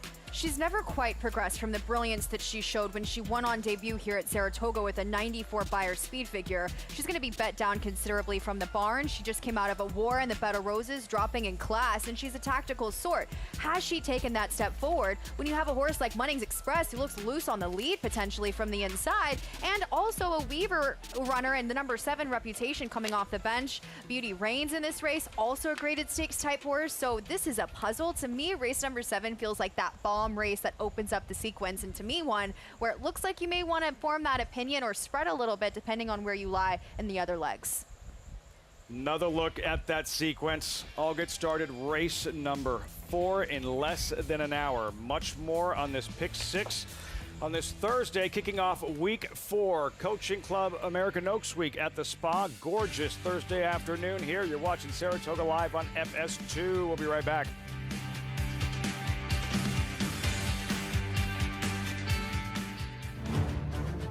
A surging debut at 2, an international tour de force, an explosive winner of 2 sire-making Grade 1 races. Raging Torrent running the race of his life, and Raging Torrent and Frankie Dettori cruise to victory in the Malibu. Raging Torrent's coming out party is in the Metropolitan Handicap. Raging Torrent, the next wave in the Lane's End stallion-making tradition.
Live look at that gorgeous Saratoga paddock. Welcome back, Saratoga Live. On FS2, pick 6 begins in the 4th. Runners have arrived for the 3rd. Maggie standing by right behind us. Maggie. Thanks, Lafine. We'll take a look here at the 2 for the Joe Sharp barn, beginning with number 1, Normandy Coast, who does take that precipitous drop in class. And man, wouldn't you have loved to have been Eddie Keneally and his partners when they sold this horse after he won that off the turf Palisades for $355,000. But here we are, down to reality as he'll switch back to the dirt. And he is more of a dirt horse, don't get me wrong here. He's really your quintessential frame, physical type for a dirt sprinter. He looks fantastic here. I've seen him in the past briefly, and I think this is the right spot for him. And against this field, I think he is quite formidable. He did, in his last dirt start, he was chasing right off the pace inside. He kind of came under a ride at the 5/16 part pull, but the pace did come apart that day. So willing to give him a little bit of a pass for that effort. And then not horrible effort sprinting on the turf, but I think back in the right spot here where he could and should be competitive. Now, a quick note on Joe's other horse who is actually stepping up in class. Well, kind of. This is the bottom. The 10 is the bottom at Aqueduct. But considering there's so many horses dropping in here, he is kind of stepping up as Dots Dollar does come back here wearing a lot of different equipment. An extended cage bit with a burr. So the burr is that rubber disc on the right side of that extended cage bit. I don't have a monitor, so hopefully our TV are getting a close view of this for everyone, with the extension blinker covering his right eye. Now, he was leaning out a little bit in his last race, and he was a lot more quiet, and he just seemed tired. He's a lot more awake today, and if this equipment does the trick and keeps him running straight, well, then maybe we could see a form reversal for Dots Dollar, who does have some back class. But taking a look at the horse to his inside for Mike Maker's Norwich, he is coming off of a disappointing effort up here at Saratoga against much tougher company in my estimation, but he was wide on a track that it helped to be inside. However, the winner was in the 2 to 3 path the entire way around there, so it's not like it was a race completely dominated by inside runners. But in the paddock that day, I just thought he looked really heavy. I mean, he hadn't run since late April. He is so much more tucked up and defined and just more alert and bright overall. So feels like he's heading into this race better than what he was in that much tougher effort back here on Belmont Stakes Racing Week. Guys? Got to look good when you come to Saratoga, Norwich, with Ricardo Santana. Quickly, Tom, this is what you were talking about. His last effort at this 7-furlong distance, it was Kentucky Derby week, Churchill Downs in the slop. Norwich angles out for the stretch drive. Yeah, so in this case, you have a lone pace setter, and Norwich is out to win the race. So he's in chase mode, and he's been in chase mode for a while, more than the jockey would like to have been in, and it's going to cost him at his finish, but it doesn't mean he was third best. What it's telling you is that he did all the dirty work. So this effort is better than his finish in this race. Norwich, and currently 7-2. Maggie liked what she saw. Mike Maker off to another good start at Saratoga. What else is new? Ricardo Santana as well. Norwich, the favorite though, Normandy Coast, as we will meet the field in the first leg of this 50-cent mandatory pick 5, then the pick 6 race 4. Call to post, $12,500 claimer, 7/8 of a mile. And we start with Normandy Coast. Won the Palisades at Keeneland in April of 25, nothing since. Yeah, look, this is our favorite to head to the track, and big reason for that is that he's making a big drop in class competition. Riyadh Moon out, Norwich in, cheapest he's raced for. Same deal here, another one making a big drop. We just watched the backtrack on him. Lots of new equipment for Dots Dollar. Joe Sharp takes over, currently 10-1. Last out, the speed was good. It was hard for kickback for the closers. We'll see if he can get back to some of those better races earlier in the spring.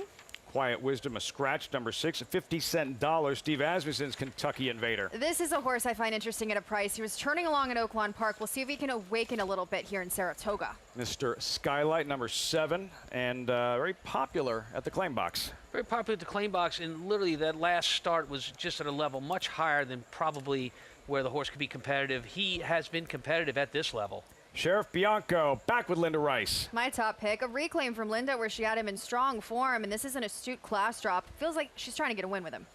Hey, Toby to the outside, typically involved early. Yeah, it's a very similar form to one of the others in this race, the 7, in that the horse was claimed, put in a spot that would be very difficult to win, and now is in a more logical spot. The runners in the 3rd, blue collar, veterans, nothing flashy, just show up and do their job. $12,500 claimers, the suggested play from Wager, the exacta, $4 exacta, 1-3 with 8-9. Here in 2026, naturally, let's see what the computer thinks. Powered by AI, right in your NYRA Bets wager pad. Wagers, your database betting assistance, providing AI bets for all U.S. tracks, starting 15 minutes to post. Visit nyrabets.com/wager for more information.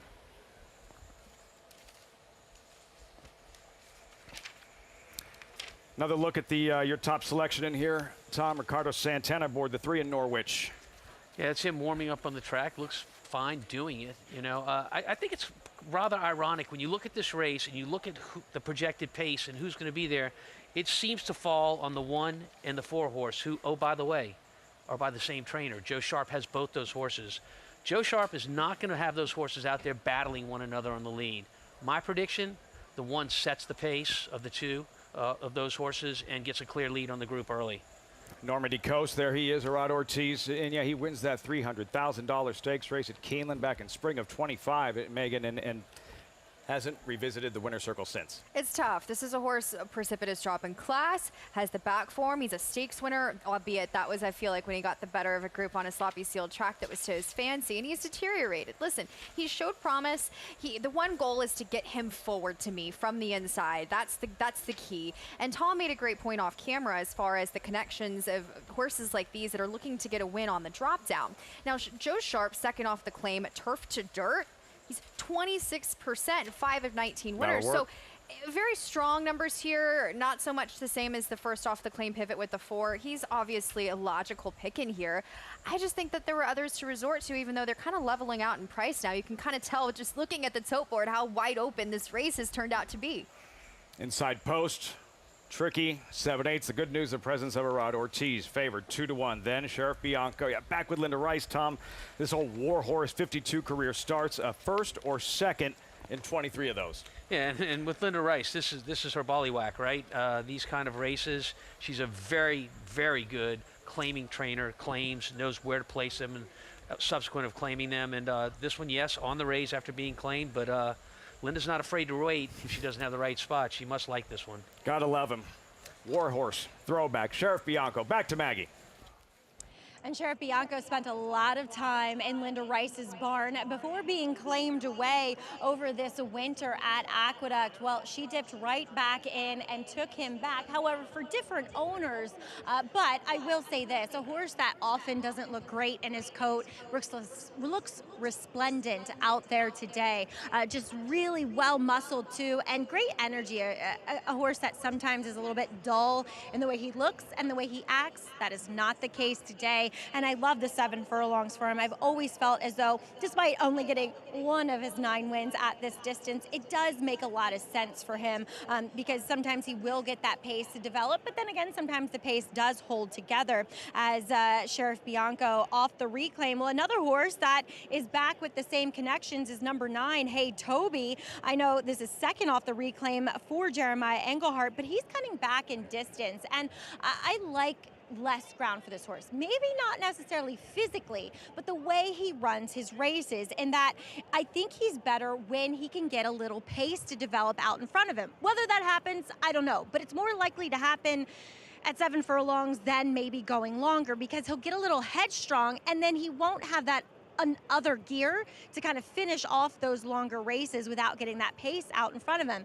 He looks exceptional today. He warmed up beautifully with Kendrick Carmouche back aboard again. So I think it is interesting when these horses go back to the same connections that originally had him, and that is just the case with Hey Toby. Hey Toby, 5-1. Kendrick Carmouche, race shape, pace. What are we looking for, Tom, early on? So I think the pace is going to come from the 1 horse here, but I certainly, we're looking at the 9 right now. Kendrick is a great gate rider. I think he's going to be in hot pursuit, but I think those two show the way. It wouldn't surprise me if the 1 is able to clear the group and the 9 is relegated back to second in rating. I'd agree with you, Tom. It's one of those things where Maggie hit it on the head as far as the identity of the number 9, Hey Toby, where it feels as if though he is a little bit better with those targets and getting the cut back in distance. We'll see how Kendrick Carmouche plays it. And along those lines, Lafitte, if the 1 does indeed clear on the lead, it's time for everybody to look out. Yeah. Because it takes everyone out of their game, and it makes the 1 very, very dangerous. And Norwich, the number 3, has speed and gets an aggressive rider in Ricardo Santana Jr. today and has more speed to me than the outside horse, Hey Toby.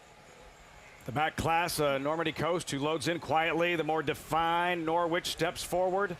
This 50-cent mandatory pick 5 begins here. Then the pick 6 carryover with the $99,000 carryover in race number 4. High above Saratoga. We turn things over to the voice of the Spa, Frank Mirmati, with the call. Race 3, Saratoga, live on FS2. Mr. Skylight has taken up his spot. Here's Sheriff Bianco wearing red. And the last one to load, Hey Toby, goes in. They're in the gate. And they're off. Hey Toby is very quick away from the gate. Normandy Coast and Norwich both flashing early interest too. And so it's Norwich with a very narrow lead. Normandy Coast along the inside is right there with him. Pink gap of Hey Toby in the mix through the opening furlong two, just a half length off that leader. They're followed by 50-cent Dollars, who's a close-up 4th. It's a compact group. Dots Dollar is down at the rail. Mr. Skylight racing in between horses. And Sheriff Bianco 4 lengths off the lead as they head to the half-mile pole. Norwich steps on the gas through a quarter that went in 22 and 2/5 seconds. It's Norwich in front, widening now to be in front by almost 2 lengths. Hey Toby on the outside has been close throughout and is a clear-cut second with less than 3 furlongs to go. Sheriff Bianco takes 3rd. At the rail, Normandy Coast is 4th, has 3 to make up and is called on now. Behind them, 50-cent Dollars, and Skylight is on the outside of them. They're at the top of the stretch. Norwich went a half in 45 and 2/5 seconds, 2-length lead. Has to fend off Normandy Coast, who's coming with determination. These two are dominating, heading to the 16th pole. Norwich or Normandy Coast. Norwich on the inside. Normandy Coast right up alongside. On the outside, Normandy Coast gets him late, and Normandy Coast prevails. 3/4 of a length over Norwich. Then it was Mr. Skylight, a distant 3rd in front of Sheriff Bianco. The back class, first win in well over a year. Normandy Coast and Arad Ortiz in the 3rd at Saratoga. It's a nice race. So Norwich makes the lead with Normandy Coast to his inside down the backside. He's got him in a tough spot down on the rail, and when he looks over his inside shoulder and sees where Irad Ortiz is, he knows he can take advantage of that and take the lead. He does. He literally puts Irad behind him at that point. Irad is comfortable the entire time being behind him, and when they kick home, these two kick home very, very well, but Normandy Coast's class proves best. Both of these horses were obviously taking their own drops in class, and the form prevailed. And especially being so with Normandy Coast, kind of getting that pocket type trip, being able to overcome that. And the Joe Sharp does well off of these kinds of pivots. Norwich ran a nice race, kind of more of a moderate pace, you could say. Just second best. Going into the far turn there, Tom. Yeah, so it's already happened. So we've already seen that that Normandy Coast has been relegated back to the rail behind the leader in Norwich. And so that's an example of a rider kind of riding more than his own horse, which is really a talent that's needed if you're going to be a top rider. But it's still not enough. Normandy Coast just has more class and is able to kick home just a bit quicker. Nice effort. In a 1-3-7-8 unofficial order of finish, 3 of the top 4 finishers have been claimed. 4 total, 1-3-8-9, 1-3-8-9 headed elsewhere, including the winner Normandy Coast by Omaha Beach. Makes his Saratoga debut a victorious one. Arad Ortiz, many journeys into that winner's circle. 7-time Saratoga riding champ. Chad Brown, 8-time Saratoga training champ. Lots of top-class thoroughbreds in that barn. Chad Brown, Jonathan Kitchen, walk the shed row. Next on Saratoga Live.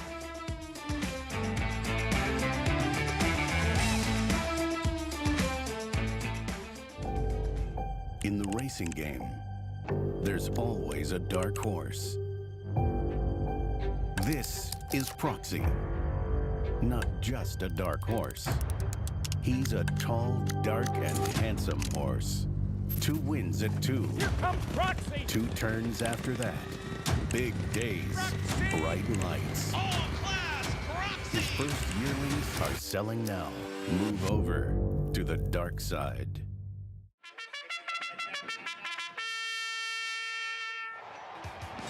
Monmouth Park summer season rolls on with live racing action every Friday to Sunday. Monmouth's 2026 season proudly features a low player friendly 15% takeout on all daily doubles and pick 3s. Play our new $3 late pick 3 and $5 late double. First race 2 p.m. Fridays, 12:50 p.m. weekends. Get in on the action at Monmouth Park Racetrack. This is where it all begins. These are the recruits for next year. They're going to be part of our roster, part of our team. The pavilion, it was jam-packed. It has remained jam-packed. Phenomenal feeling in the pavilion, on the grounds, in the back ring. You have a chance to make 5, 10, 100x. Big sale with a lot of quantity, but they're going to sell over 4,000 horses here. We had quality racehorses today, I believe, that will go on and we'll be reading about in years to come. Keeneland sale. You got to be here. What if you didn't just watch horse racing, but own the moment? With Bond Racing Stable, you can experience the thrill of ownership without the full cost or commitment. It's easy in a racing partnership with Bond Racing Stable. They do all the work while you get access to the backstretch, morning workouts, the paddock, and the winner's circle. Whether you're new to racing or a lifelong fan, Bond Racing Stable makes it easy to get in the game. Don't just bet on the race, get in the winner's circle. Contact Bond Racing Stable and ask about a racing partnership today. Fix is next. Race 3 in the books. Saratoga Live is always brought to you in part by Claiborne Farm. 100 years doing the usual, unusually well. Too much Normandy Coast. Rod Ortiz goes to work. Look at him. Bearing down in this $12,500 claiming event. Puts away Norwich onto the winner's circle. Normandy Coast to Maggie in the winner's circle. And here with winning trainer Joe Sharp in Normandy Coast. Joe, we see you with the fuzzy mic on. We got something in the works for you, but talk a little bit about watching that race, because I was a little nervous when Irad, conceded the lead and took back along the rail. Yeah, I mean, he's a horse that's obviously, he's gotten a touch off form, but he seems like a genuine enough horse in the mornings and stuff. So I was a little concerned when I saw him back there, just hoping the horse would be, would engage when he was asked. And when he did, he really dug in and fought to win, because I thought the horse on the lead, Maker's horse, ran a really big race, so he had to work to get by him. When you're dealing with Saratoga and you're dealing with the bottom claimers, it's so often filled with these horses that have the back class. I mean, do you kind of find those horses to bring here and target these types of races? I mean, in a situation like that, you need to win, right, to get even on the horse, and when you have the idea to drop, so does 3 other people. So, when the race came out on paper, I was like, geez, this is going to be a tough task. And it was. I mean, he barely got up. And, this place is super competitive. Everybody wants to win here. So we're grateful that our owners let us be aggressive when we need to. Absolutely. Now, you will send out a 2-year-old coming up in the 5th race by Grace, who's trying the turf for the first time. What do you think, Joe? I actually really like her. I mean, she's the one horse today that everybody's asked me about, and I've kind of liked her. Her work's up here have been really good on the grass, and she has 2 races of experience, so I think that helps her, and 2 works on the grass. So yeah, we're feeling confident. Awesome. Well, best of luck and congrats here. Thanks, Maggie. All right, Joe Sharp. The day is not done yet, Lafitte. No. And noted pick 6 players he does like by Grace coming up in the 5th race, 2nd leg of the pick 6 gets started very soon. But first, Normandy Coast and Rod Ortiz for Joe Sharp over Norwich in race number 3. Yeah, no, our favorite obliges, and as was mentioned earlier before the race, it's about class. And these 2 horses, the first 2 finishers, Normandy Coast and Norwich, were both dropping to a level that they haven't seen before, and it makes life a lot easier when you're running down the stretch to win this kind of race. Joe Sharp, wearing the wire, wearing the mic. You'll know why soon enough. As for trainer Chad Brown, who is represented by a pair of Grade 1 winners here, Spirit of St. Louis and Salamis. In this upcoming fourth race to kick off the Pick Six and the $99,000 Pick Six carryover, Chad Brown, when it comes to him at Saratoga, he'll be doing a lot of counting, whether it's training titles over the years, stakes races, or Grade 1 victories at the Spa. For example, the Duncan Diana. Brown now an 11-time winner of the Diana. But did you know what Chad Brown orders when he actually goes to Duncan? Like what his favorite meal is overall, or why he's in no hurry to see the Diana renamed the Chad Brown anytime soon? As Jonathan Kinchin walks the shed row with Chad Brown.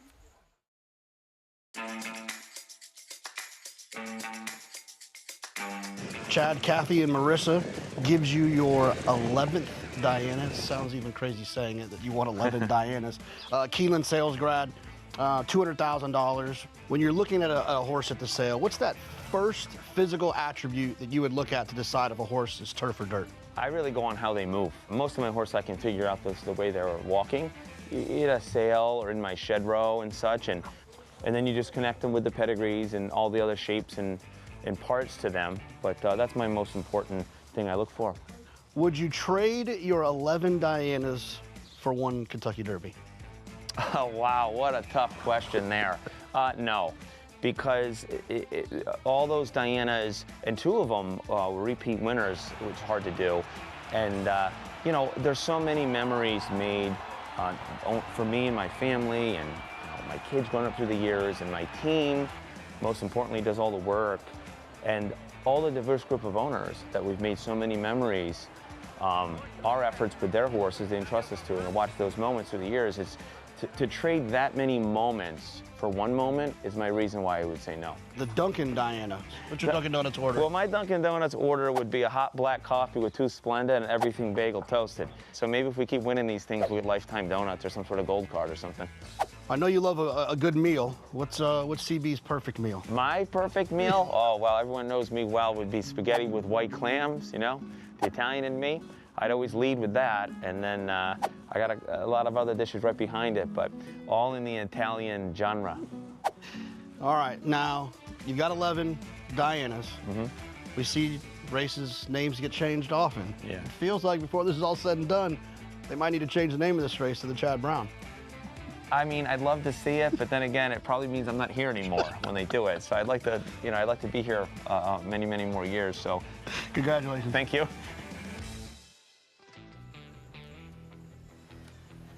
It's a good enough reason. Yeah, just don't say memorial afterwards. Yeah, Okay? exactly. They can leave that part out. Go ahead and go with it.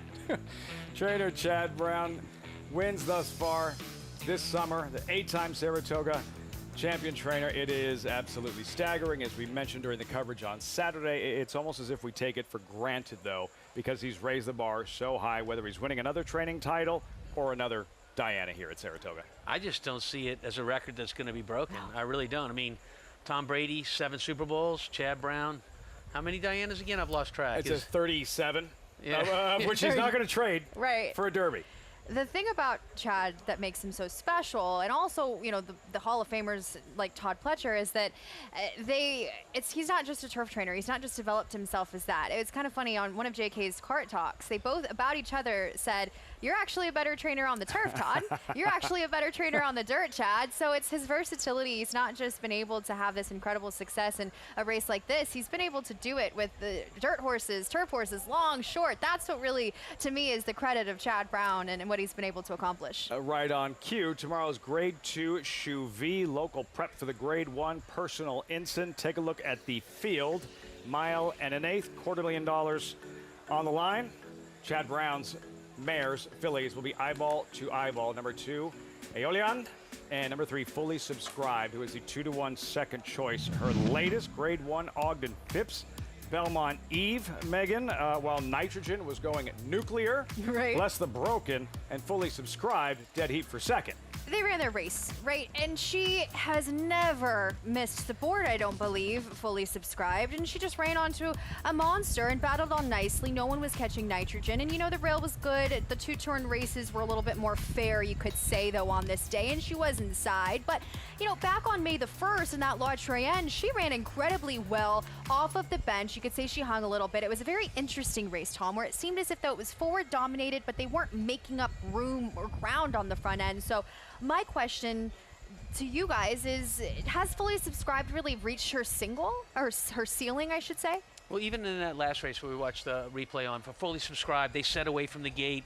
You end up getting hung a little bit wide in the first turn. Yep. It wasn't an ideal trip. I think she gets in an ideal trip. Scottish Lassie right outside of her is going to go. That's the speed of the race. Fully Subscribed is going to get a great spot behind that one. For these fillies and mares, don't have to deal with the likes of Nitrogen. It was either this, but the way she won the Ogden Phipps, as you just saw, taking on the boys August 8th in the Whitney. You'll see that on Fox. As for the weekend, the highlights tomorrow, Shuvi, Rick Violet. Really good couple of stakes races, both on Fox Saratoga Saturday. The Aftergy Vanderbilt, Top Class Speedballs, and the Coaching Club American Oaks 3-year-old fillies. Finally Sunday, the Honorable Miss. All coming your way this weekend from the Spa, along with the Pick 6 and that $99,000 carryover. Horses are in the paddock. That's coming up next. 18 minutes out, race 4, Pick 6, next on First Responders Day at the Spa.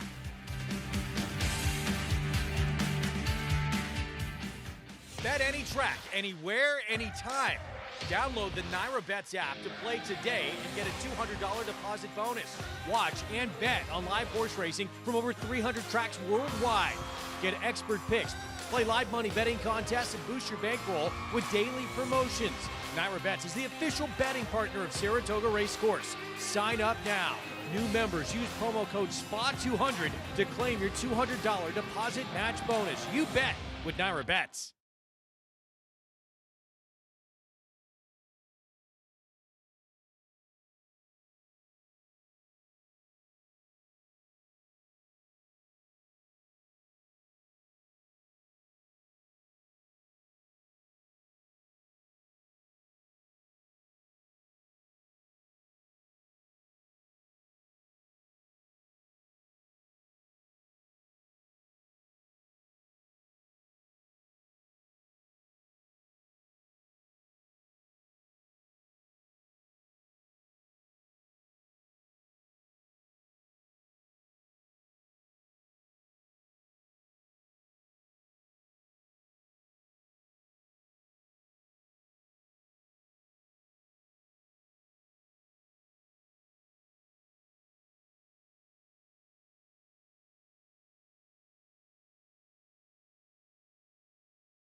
Time for the Pick 6. Saratoga Live on FS2, brought to you in part by NyraBets. Bet any track, anywhere, anytime. Visit NyraBets.com or download the NyraBets app to get started. Live look in the paddock. Fourth race, high level allowance. Mile and an eighth on the inner turf course, $130,000 purse. The Chad Brown trainees, the Grade 1 winners, Spirit of St. Louis, number 2, 5-2, Salamis. The favorite, 9-5. We'll show you why in a moment. Salamis, there he is. A look at the sequence once again that gets started here. Then the Spendthrift 2-year-old race of the day. Lots of first-time starters. The 7th featured Susie O'Kane, New York bred 3-year-old fillies. That last race, wide open. New York bred maidens on grass to close the show. Around 9 horses per race in this Pick 6 sequence. But getting back to Salamis and his biggest moment, this was last fall at Del Mar, Tom, in the Hollywood Derby. Salamis taking down the Grade 1. This is a big race. You know, this horse came from back early, is going to go around everyone, take a wide trip home, but really this finish and how this horse quickens, anything close to this puts Salamis right in the winner's circle in about 15 minutes. I think Andy made a good point on the handicapping show, as if he kind of kept Test Score, the favorite, at bay a little bit in his trip. And I see where he, exactly, you can see it down the stretch of where he was able to do that. And I also agree, though, he's kind of one of those horses where, yes, he's been able to get that Grade 1 at 1 1/8, and he does have a strong turn of foot. We'll see if this is ultimately how far he wants to go, but he's a Grade 1 winner from a beautiful family out of a Grade 1 winning dam, and this is the only colt she's had to race. So the upside with him is astronomical when comparing to Spirit of St. Louis. Watched Half Sister run second in the Diana. Sagesta on Saturday. Salamis. Then number 2, Spirit of St. Louis. Grade 1 winner, yes. That was then. Megan, who is he now? Spirit of St. Louis. He's a horse that's going to be really competitive at this level, and it's not as if he's run bad races the last 3 starts of his 7-year-old campaign. He's been wired each and every time with strong late finishes. He's just not to that Grade 1 caliber level when he won the Turf Classic at Churchill and, of course, the Pegasus World Cup. He's a horse that does come from further off of the pace, which, as I mentioned, being wired has not been to his fancy as far as the race flow, and I think that he's going to get another tepid pace with Sandpipes likely controlling. He's going to have to overcome that, and he's also going to have to overcome the run of his stablemate. This is a tough spot despite the drop down in class for a Grade 1 winner. It is, and we're looking at a 7-year-old there, and so he's the old veteran, not of this race, of the 2 of the Chad Brown horses. You look at the first 2 horses, they're both 7 years old. It's a credit to how long these trainers have had these horses at their best and are going in top competition. But for him, Megan, as you say, pace is what is important in this race, and I agree. The 7 horses, the lone speed here, Sandpipe, maybe his distance of 1 1/8 is not within his capabilities, so it makes it a little bit of an even playing field, but for sure he goes to the lead early. For Haskell winning trainer, Lindsey Schultz, and this effort, Megan, in the cliffhanger at Monmouth Park. He ran well behind a horse, and that day, running well over a Cosmic Year in Need, where they kind of overcame him late. I totally agree with Tom as far as the distance. He's got that nice kick, especially at about 1 mile and 1 1/16. Can he finish a race on the front end and wire this field? I have my doubts, but he has the tactical advantage. And I mean, last time out in the Monmouth, he ran behind Program Trading. Yeah, the bad news was the horses that finished in front of him in the cliffhanger ran last and second to last in the Kelso, but yeah, third to Program Trading, who ran very well in his most recent. And very recently on Saturday, there she is, Lindsey Schultz, in a historic moment. Tom, the first female trainer to saddle a Haskell winner over the weekend, Baby Vino. And a long shot at that, Baby Vino, who ran such a courageous race on the rail. You know, we're going to get to the point where we're going to stop saying first woman to do this, first woman to do that. Yeah. It's 2026, and women are finally getting their opportunity in a sport that's been dominated by males as far as trainers go. And so as that's happening, there's so many good, and I use this as a generic term, there's so many good horsemen that are women. And so we're going to continue to see them break ground, win big races. We're looking at Cherie DeVoe, that won the Kentucky Derby and the Belmont Stakes. And, of course, right now, Lindsey Schultz, who won the Haskell. But there is a lot more of this to come. This isn't just the year of the woman in 2026. This is a trend. First Grade 1 win of her career, Lindsey Schultz, tending to Sandpipes, to Maggie in the paddock. And that's because the women have been doing the behind-the-scenes work for so long, and now, as Tom said, they are coming into the limelight as they should, as we'll take a look at a horse not trained by a woman, trained by Todd Fletcher. And that is number 4 in here, Capture the Flag, as he is one of the most best looking horses on the grounds. I mean, he looks like an Adonis. I've always liked him. I loved his dam too, War Flag, who was trained by Shug McGahee.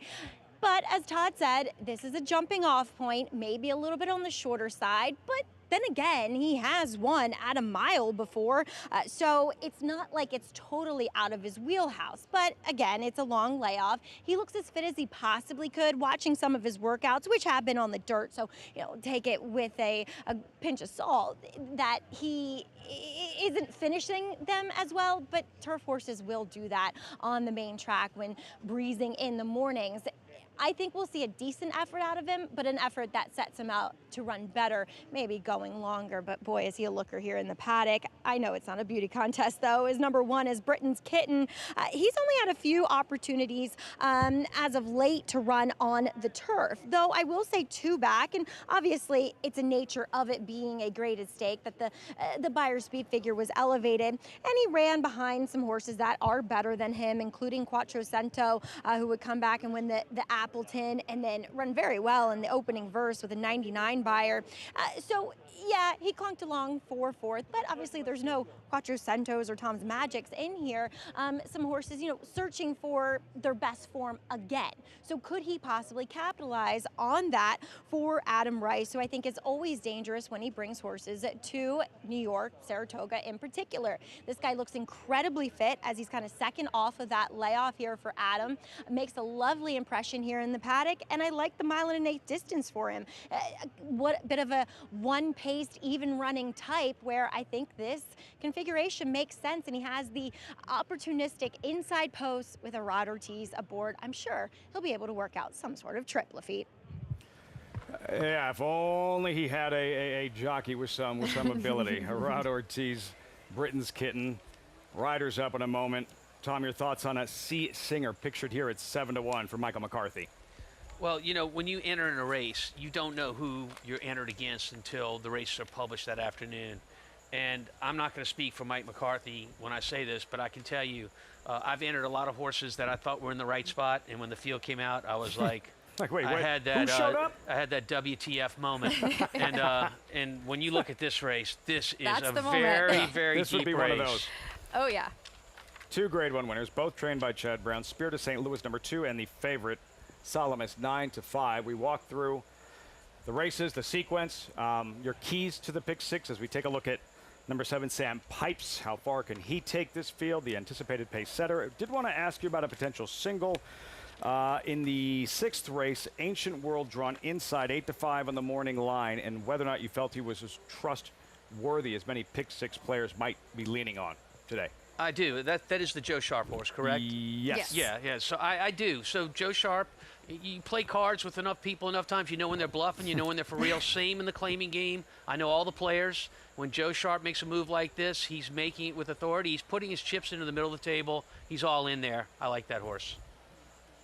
And we saw it happen in Normandy Coast earlier on in the card, where he was a precipitous class dropper, as Ancient World will do the same. And I did not want to single Ancient World in this race. I had a little bit of interest in Shlomo for the Belmont barn now, but you know, I can't argue with Tom's line of thinking on Ancient World. He is the horse to beat and has the races that lays over this field. That's in the 6th race. Pick 6 gets started in moments. High level allowance, 1 1/8 on turf. Classy crew, specifically Spirit of St. Louis and Salamis at 9-5. Potent Chad Brown 1-2 punch. Call to post, we meet the field, starting with Britain's Kitten back to grass. Rod Ortiz takes over. Yeah, Rod Ortiz, and this race has a lot of different conditions. One of them is you can get in for the claiming price of $110,000. Britain's Kitten is the only horse in this race that if you decide you wanted to buy him, you can get him for $110K. Number 2, Spirit of St. Louis does the drought end today. Does it? He's going to have to chase into the pace coming from off of it with a loose leader, a similar complexion to his last 3 efforts. Capture the flag, world-class connections, long layoff. Long layoff, but we'll see if Johnny Velasquez can be a little bit more forwardly placed with him, also on the cutback and distance. Salamis, Judd Muntz, Grade 1 winner. A Grade 1 winner and a horse that when you're looking in the pick 6, you're looking for different things. How about this trainer-jockey combo? They are deadly. C. Singer, Team Valor's Irish 5-year-old. This horse makes a lot of sense at a bigger price, but this is a very tough assignment and does come from further off of it. We'll see if he can be more tactical. Sam Pipes for Haskell winning trainer Lindsey Schultz. Look for this horse to go straight to the front, set and control the pace. It's the question of a distance of 1 1/8, whether Sandpipes, that's something he can stand out. We'll see. Fun race. A couple of Grade 1 winners. Who's it going to be? Pick 6 begins here. Best of luck, everyone, as we invite you to get involved. NyraBets.com. Just getting started at Saratoga. Take advantage of that $200 deposit match bonus. Use that promo code SPA200. Enjoy betting on over 300 tracks around the world. Start winning today. Join now. NyraBets.com. For our viewers, Tom, who may have missed the Pick 6 preview a little bit earlier, your keys to unlocking this Pick 6. So you've got to take a stand in these races, because putting in a lot of combinations and how it multiplies money-wise, you've got to keep it under control in your budget. So I try to make it a pick 4. I'm going to, try to single a couple of horses and then spread out in the other 4 races and see if I can get lucky. This opening race of the sequence is one that I'm going to do that in. In this race, I like Salamis, the 5-horse here. You see him there warming up, getting a good warm-up. Look, Pratt knows that there's not a lot of pace in this race. So he knows he needs to gear his horse up a little bit so that he's not going to be on the lead, but at the same time, he can have his horse in a forward position. I don't think this race is going to back up to a deep closer. Recipient of the fabled golden goggles, Flavien Prat. Salamis, your keys to the Pick 6, Megan. I'm going to single the number 5 Salamis for trainer Chad Brown, and that's where you can kind of lean on this sequence. As far as the 2-year-old race, I took fancy with the number 3 Split the Blanket, the number 1 Cody's approval at Buzz Horse with those first-time starters. And I will say the bomb race to me in this sequence is going to be the race number 8 with Senza Parole having to face some very strong allowance types. We'll see if she can get the job done. I'm taking a little bit of a stand against her, albeit I am going to spread and include her reputation coming off of the layoff. But as far as my kind of skinnier legs, you could say, I think that's going to come in the race number 7, the Susie O'Kane, as well as in this race and race number 6. 3 minutes out to Maggie trackside. Glad I don't have to do any pick 6 pointers, as we'll take a look at horses here on the racetrack and taking a look at your favorite. That's number 5 in here, Salamis, who wasn't, in my estimation, though he ran well, just mentally/physically 100% for that return race back in the grade 3 poker, because he just, to my eye, looked a little bit heavy, and then 2, he acted up kind of badly going into the gate, behind the gate, and in the gate. So he got away slowly, but still he ran well, considering that the pace kind of held together more or less, and he had the most ground to have to make up on those front runners. An eventual winner past the hat. Of course, Zulu Kingdom came back with a 100 buyer in winning dead heating in the Kelso for the win. He is more tucked up. I love what Flavien has been doing with him in this warm-up, really getting and expending all of that nervous type of energy out of him, because too, he's a horse that seems to bottle it all up. He looks like a ticking time bomb wanting to go off, but now that he links back up with the pony, he does look a bit more settled overall. So the horse to beat gets the class relief here, though I do find number 7 in here for Lindsay Schultz Sandpipes very interesting. Last time you might say, oh, why did he move so early? Well, the pace was dawdling, and that was the only option, I thought, for Paco, who got the seam up the rail, and Sandpipes just took him there.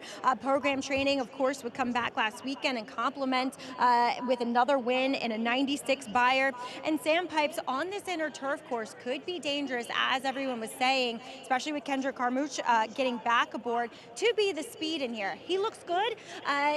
I liked him more once he got the tack on, and once he got out on the racetrack, he kind of blew himself up. He looked much better in his coat than 2 back when I saw him at Monmouth. So we'll see what he does here. He's going to be my pick at a generous 6-1. Lafitte. Sandpipes for Maggie. Kendrick Carmouche. Circling back to Spirit of St. Louis, the New York bred, who ran really well in his most recent. Second to me, Bago, who came back and all he did was finish in a dead heat with Zulu Kingdom in the Kelso. Spirit of St. Louis trying for that first victory since his grade 1 score at Churchill Derby Day last spring. So this was our program favorite, Spirit of St. Louis. The odds have switched, and now the stablemate, Salamis, has become the favorite, number 5. And as a pick 6 player, I think that's something you need to pay attention to. When you're looking at the board, if you can find, a change in the odds board that is of significance, and in my opinion that is in this case, then you have to use it to your advantage in this first leg of the pick 6 in betting your sequence. Philosophically, I find this varies with handicappers. If you are going to play a pick 6, are you using a single? Are you dedicated to finding a single to build around? I am 100%. Unless I have a bankroll and I've combined with a bunch of friends to do it, I'm always going to have somewhere where I'm going to take a stand. And the great thing about this pick 6 is I'm taking a stand in the first leg. If it doesn't work, there's something called the pick 5 I can get involved with. Exactly. Taking their time here As we have By the way, reached Megan, post-time, you go said ahead. Megan said it's survive. It's, Survive in advance. It's stress, survive in advance. Yes, it is. And, you know, that's something very key about these elongated sequences. You know, it becomes a little bit different when you're betting doubles or, you know, you're just doing different investment levels. And when you have this kind of multi-race wager, picking winners is a lot of fun. It is. You have to get through these legs. You have to analyze the pace and what's going to happen and what horses are going to be useful to you, whether that's betting a closer and a speed horse, betting, you know, 2 closers or 2 speed horses. Sometimes it works against you. So trying to kind of figure out how to survive each leg is how you get through these sequences. It's not always picking the winner in every race. In fact, it's not. How much coverage you might need in this one, we're about to find out. Crossing over to the turf course, mile and an eighth to get this pick 6 party started. Team Valor's Irish 5-year-old you just saw. C. Singer at 10-1. Final check of the tote board reading 7-5 on Salamis. For trainer Chad Brown, also has Spirit of St. Louis second choice 8-5. Again, early on, we touched on sandpipes. Anticipated speed. Where should Spirit of St. Louis, where does he figure to be? And Salamis, where does he figure to be? Well, hopefully, if in a situation like that, I don't think you're going to be able to close from deep. I don't think this is one of those races like we saw earlier with the Todd Pletcher horse where you can lay back, go to the outside, and make a huge run from the back. I just think the pace is going to be too slow. Each of these horses has a tank of gas. And you're talking about a horse in sandpipes that's going to go to the lead, and he's not going to use a lot of gas to get there. He's going to conserve a lot of energy. So when he does that, he's going to have plenty to accelerate at the end. To catch him, you're going to have to be positioned well when you step on the gas. Final thought, Megan. It's the Chad Brown 1-2 for me. We'll see if they can back it up. It certainly appears on the tote board. Both are going to come off the pace. We'll see how it plays out. Best of luck, pick 6 players. It all starts right here, right now. Post time for the 4th. From Saratoga, live on FS2, here's Frank Miramati. 2 more left to load. The pool heading toward 800,000 for this pick 6. Best of luck. Sandpipes completes the line. They're in the gate.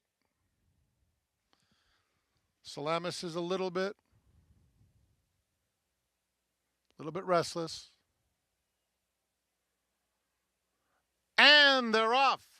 Salamis did break cleanly, and so did the rest of them. Spirit of St. Louis, and on the outside, there goes Sandpipes, and Sandpipes will take command. Spirit of St. Louis is in second, and Capture the Flag comes away a close-up third, moving up to take that second spot now. Salamis fourth, 5 lengths off the lead. They are followed by Britain's Kitten in the teal colors, and this compact group is rounded out by C. Singer. And so they round the clubhouse turn, the opening quarter in a swift 22 seconds flat. It's Sandpipes, the boss, onto the backstretch, leading it by 2 lengths. Spirit of St. Louis is racing in hand, and just in front of him is Capture the Flag, now clearly into that second spot as they straighten up for the run down the backstretch. Salamis is fourth, 5 lengths off the lead. Another length and a half back to Britain's Kitten and C. Singer. No change to that half in 48 1/5 seconds. And the lead still belongs to Sandpipes and Kendrick Carmouche saying, "Catch me if you can," moving toward the far turn. Capture the Flag, a threatening second, in Spirit of St. Louis holding his own at the rail, 3 lengths off the lead as they start to quicken noticeably into the far turn. Salamis makes his move now. Pink Cap on the outside, 3/4 went in, 1:12 Salamis now takes second with a 1/4 mile to go, and he's coming with purpose at the top of the stretch. Sandpipe, Salamis at the 8th pole together. Salamis is up to tackle him now. Spirit of St. Louis is in third from the back of the field. C. Singer is picking it up late. They're coming toward the wire. Salamis, Sandpipes won't go away. Salamis just in front. Sandpipes will fight him all the way, but Salamis proves best in a long drive over a stubborn Sandpipes. Spirit of St. Louis was third, then C. Singer. He had to work. Salamis, a stubborn foe. Sandpipes wouldn't go away indeed, but in the end, Salamis, Tom, too much class. The favorite delivers to kick off. This was a good finish by 2 horses, and to use the term again, they both had a lot of gas in the tank. In the case of our pace setter, Sandpipes, he controlled everything, Yeah. and he's going to take a challenge from a horse that's got the momentum going in Salamis, but he responds very, very nicely and takes him to the wire. You know, I think it was the move from the half-mile pole to 3/8 pole that Salamis made to get his energy going and to get in the right position to beat this horse. But this race wasn't going to back up, and it didn't back up. Salamis, beautifully bred, Juddmonte, Grade 1 winner, 5-7-2-6. Tom, what'd you see from the start? And Sandpipes, Let's watch the 7 horse with the yellow cap. You can see Kendrick Carmouche. He's going to make the lead here. He's got a plan, but first he wants to check out where everybody else is. He's going to look over both shoulders, first his right and then his left, right here. Once he knows that he's got nothing in his way, now he's going to slow his horse down, and he's going to control everything from here. Look, he didn't win the race, but Kendrick Carmouche did everything right here and rode a brilliant race to take Salamis to the wire. Settled underneath him beautifully, setting the pace. And yeah, I mean, giving the Grade 1 winner everything in the stretch. He did, but I think while Kendrick rode Sandpipes very well, I think it was Flavian Pratt was the difference maker in Salamis, where it made that middle move because Spirit of St. Louis was on the inside and that tactical type of trip forwardly placed, and it felt like Flavian made the correct move of being able to kind of get him going exactly the moment that Tom had just spoke about. So that was the right move. That's what won him this race. So all 3 keys that we talked about pick 6, pace, jockey-trainer combination, all those came into play here, and having to single in a race. All 3 came into play here. We got our single home with Salamis. Good luck to everybody else the rest of the way. Take a deep breath, survive, and advance. Salamis, Flavian Pratt, golden goggles, and in those Juddmonte colors. I don't know why he's trainer not wearing Chad Brown. He said he couldn't see. That might be one reason. The effort from Spirit of St. Louis, Megan, finishing 3rd this afternoon. I think it just kind of goes to show he's maybe lost that cut a little bit, and he didn't run a bad race, right? He still came on, and he still ran well. He was a little bit closer to the pace than kind of what his usual running style is, so maybe that wasn't to his benefit. But I still feel like he's kind of a cut below of what he used to be, and it kind of showed a little bit more today. But for Salamis, Chad Brown's other horse, he was able to move when he wanted to move, get his momentum going. Spirit of St. Louis did not have that advantage on the inside. World-class connections, Salamis, Juddmonte, Chad Brown, Flavian Pratt. 5-7-2-6 Salamis. Kick off the pick 6 on this gorgeous Thursday at Saratoga. You're watching Saratoga Live. We'll be right back.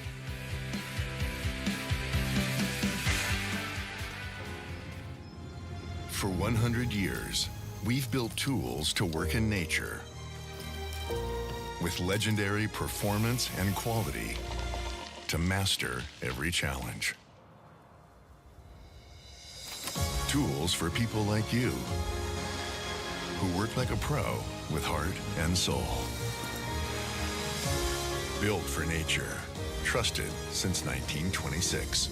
Steel.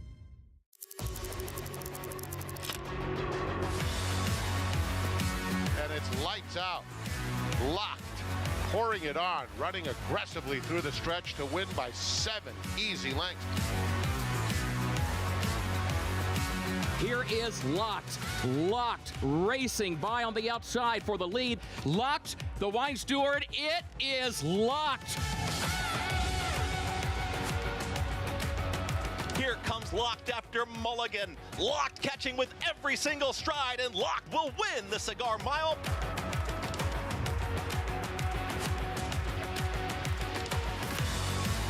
It's all about Locked, dominating the big cap, cruising home to an effortless 8-length romp.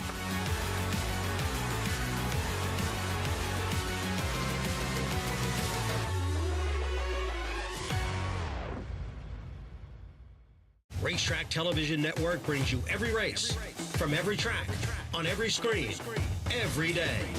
With monthly packages starting as low as $5, RTN gives you great value and access to more live HD streaming and race replays than anyone. Visit RTN.tv today to sign up and watch on almost any device, including Roku and Amazon Fire. RTN has packages that start at $5 per month.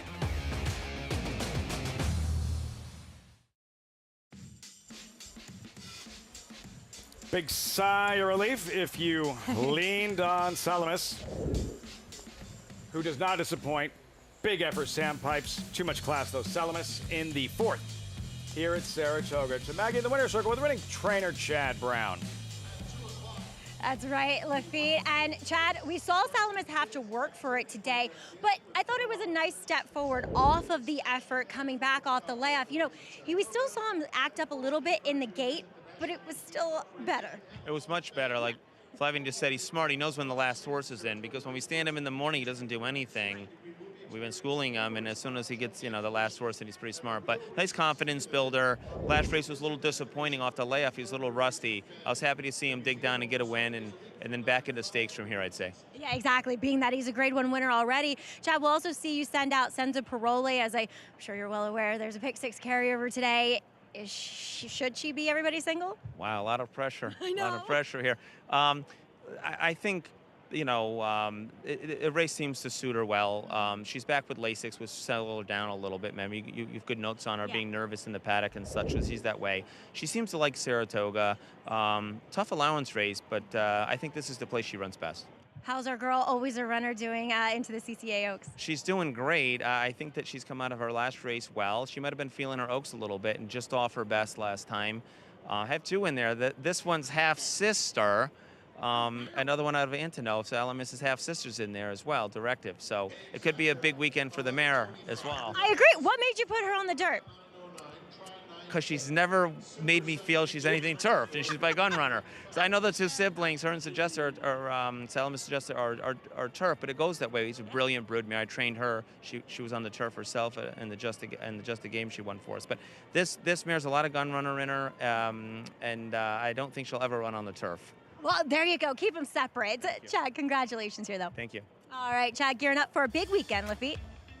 As always, getting back to Senza Parole.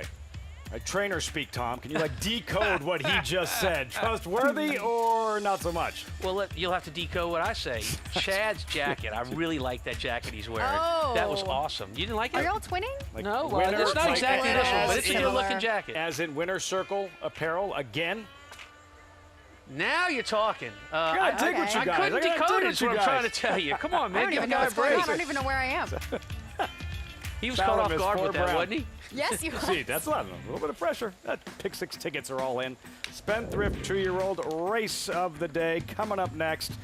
And these 2-year-olds sprinting 5.5 furlongs on turf. 2-year-old fillies with a restriction. Those which have sold or RNA'd for $65,000 or less. Early wagering always intriguing. Cody's approval drawn inside Megan 5-2 early on. Taking the money as the buzz horse, our very own Tom Amos alluded to earlier in the program. I am a little hesitant. Mike Trombetta is 0 for 6 with those 2-year-old first-time starters here at Saratoga in the past 5 years, but I agree with Tom. His gate works have been inspiring as far as her gate works, I should say. Sharp from the gate. She does draw the inside, but she should have that early precocious speed to be able to negotiate the right trip, and it is really fun. A lot of the times you follow the tote board in these 2-year-old races, Tom, is because usually when they know, they know.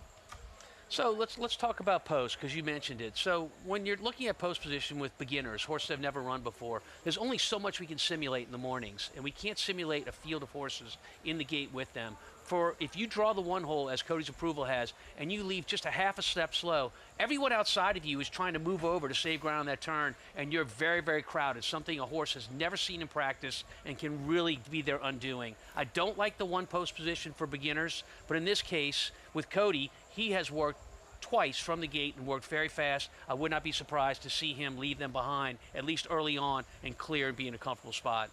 Wide open, the second leg of this pick 6. It is the Spendthrift 2-year-old race of the day coming up in 20 minutes as our coverage continues here on Saratoga Live. It is Coaching Club American Oaks Week on the same program. The Vanderbilt, where trainer Bill Mott knows how to win this race. Did so with Elite Power, champion a few years back. About Damon's Mount, is he ready to mix it up with some of the fastest horses on the backside? We'll find out on Saturday in the Vandy. In racing, bloodlines are kingdoms, and every kingdom needs an heir. Sired by Uncle Mo, Kingsbarns was chosen for greatness. An $800,000 2-year-old built like an empire. He defeated champion Arcangelo on debut, dominated the Louisiana Derby in his third start, and achieved a defining victory in the Grade 1 Stephen Foster. Kings Barnes, where the line of kings continues.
From Gadget Play at the top of the stretch. Gadget Play. It's Gadget Play and Stimulate at the rail. Criteria opts for the inside path with 1 furlong to go. It's Stimulate, Gadget Play, and Criteria out in the center. Mo the Merrier's in for Stimulate. Just keeps on going, and he struts his stuff late. Stimulate and Junior Alvarado by 3. Belmont thought he might be his Derby horse. Stimulate, Junior Alvarado, last week's Bullet Bourbon Performance of the Week.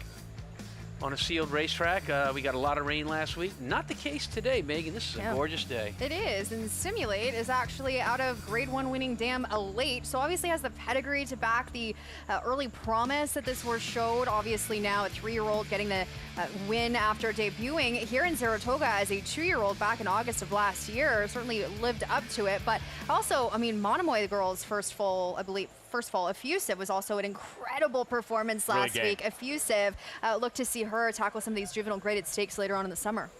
You can hear more 2-year-olds behind us for the Spendthrift 2-year-old race of the day. Second leg of the Pick 6 coming up. While we have a moment, we touched on with CCA Oaks on Saturday, as well as the Vanderbilt. Talking about some of the fastest horses in training. Inaugurated in 1985, Alfred G. Vanderbilt, who was fastest.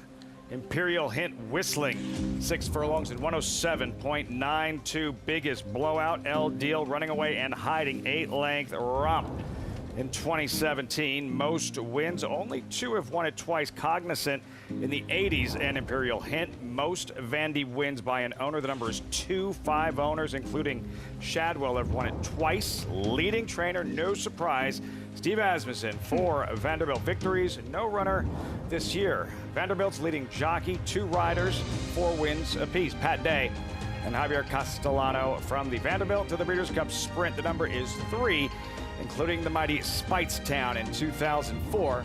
Vanderbilt winners crowned champion. The Elite, only 4, including Bookham Dano, the Alfred G. Vanderbilt by the numbers. 2026 edition looks like this.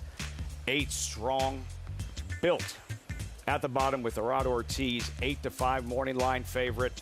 Megan, Damon's Mound with Junior Alvarado from the inside post. For trainer Bill Mott, what are you expecting from him against this crew in the Vanderbilt? He's been the type that kind of has never run a bad race. He's a millionaire. I should say, I can't say that he's never run a bad race, but he's kind of trying to, I felt like kind of those later developing types that was still struggling to find an identity. He's coming out of a Florida-bred victory, and this is a much tougher assignment in doing so. He's going to show speed from the inside, as well as the number 4, Just Beat the Odds, which to me is incredibly interesting. Second off of the travel from the Middle East for trainer Greg Sacco. That should give, honestly, enough pressure to that inside runner in Damon's Mound, and that's the key. Quick point on Damon's Mound, who, as you mentioned, is one of the speed horses in this race, break from the 1 hole. He's not that fast the first step out of the gate. He gets going after that. The 1 post is a difficult post if you're going to be a step slow and try to recover from. That could hurt him. In sprint races, especially against that kind of competition, you have less room for error. Less room for error, particularly on the rail of feet. And remarkably, we're talking about a grade 2 race here, sprint distance. There's not a lot of speed in this race. You don't see that typically in sprint races of this caliber. Trainer Bill Mott with Elite Power a few years ago. That was the Vanderbilt. Again, you'll see it on Fox Saratoga Saturday. Coverage begins 2 Eastern. Also, 3-year-old fillies taking center stage in the Grade 1 Coaching Club American Oaks. 2-year-old fillies taking center stage here in the Spendthrift 2-year-old race of the day. Looking at Cody's approval, and we check in with Maggie in the paddock. Yeah, going to start right there, Lafitte. I do like this filly as well. As we heard Tom talking about the morning workout. Now, she did not work particularly great at the OBS April sale, in which she only sold for $25,000 after selling as a yearling up here in Saratoga for $90,000. But let's look at that last gate, Breeze. We missed her coming out of the gate, but let me tell you, she is going so easily throughout to cover the half mile in 47-2. She has this big bounding stride. And, you know, a lot of times you're encountering a surface when it comes to these sales that these horses aren't going to necessarily be best on, that they're not going to race on. I can tell you that she looks like an out-and-out turf sprinter. And again, I'll reiterate what I said a few days ago or last week here, is that Mike Trompetta is very good with turf sprinters. She's very classy acting here in the paddock, and she's well spotted in this restricted maiden special weight, going the 5.5 furlongs. So I really like what I'm seeing from Cody's approval here at First Asking. Now she'll face off with another horse that sold at the OBS sales. However, in March, is number 3, Split the Blanket, who I know Meg has some interest in. She worked 10-1. Her legs were just kind of everywhere. Wrong lead, swapping leads, but at the end of the day, to my eyes, she moved like a turf horse. Now she is on the smaller side, and watching her workout on the turf, 3 back here for Mel Giddings on first. It wasn't the fastest of times, but you know, she wanted to get quite rank early on, as she is going to wear a shadow roll and blinkers here, much like she did in that workout. She did have her leads wrong, but she always maintained the advantage. She just looks quick too. Like I said, a little bit more petite, but looks as though she should be fleet-footed away from the gate. Now, is there enough stamina to see everything out? I'm not sure. Like I said, I prefer the one of the first-time starters, Lafitte. Crazy Legs Spill the Blanket at 12-1. Mel Giddings tending to her. Right in the next stall, there's Cadillac Mary for my Englehart, first-time starter, a second-time starter by Golden Pal. Golden Pal graduated here in the Skidmore in 2020. Her debut last month, downstate, she's 5-2, Megan. Cadillac Mary runs 3rd to Ghost Me, now a stakes winner. A strong performance, and Mary's Gonna Run actually came back to be carried out by a horse that lost its bridle, and she actually ran the best race that day, coming back to run at Saratoga. She ran well. Was she ever getting around the 2 in front of her? No, she wasn't. But it was a very solid debut. And when you're getting into these races where you have other first-time starters, it was probably the strongest form on paper of the horses that have already had a start. I do question second time around from this barn on the turf. They're 0 for 7 the past 5 years, but does have the edge. Looking back at that race with Cadillac Mary, do you forgive that she did not break well? Right. Had to make up a lot of ground from the outside. First-time starter. You know, there are typically we see horses from their first to second start. That's their biggest improvement.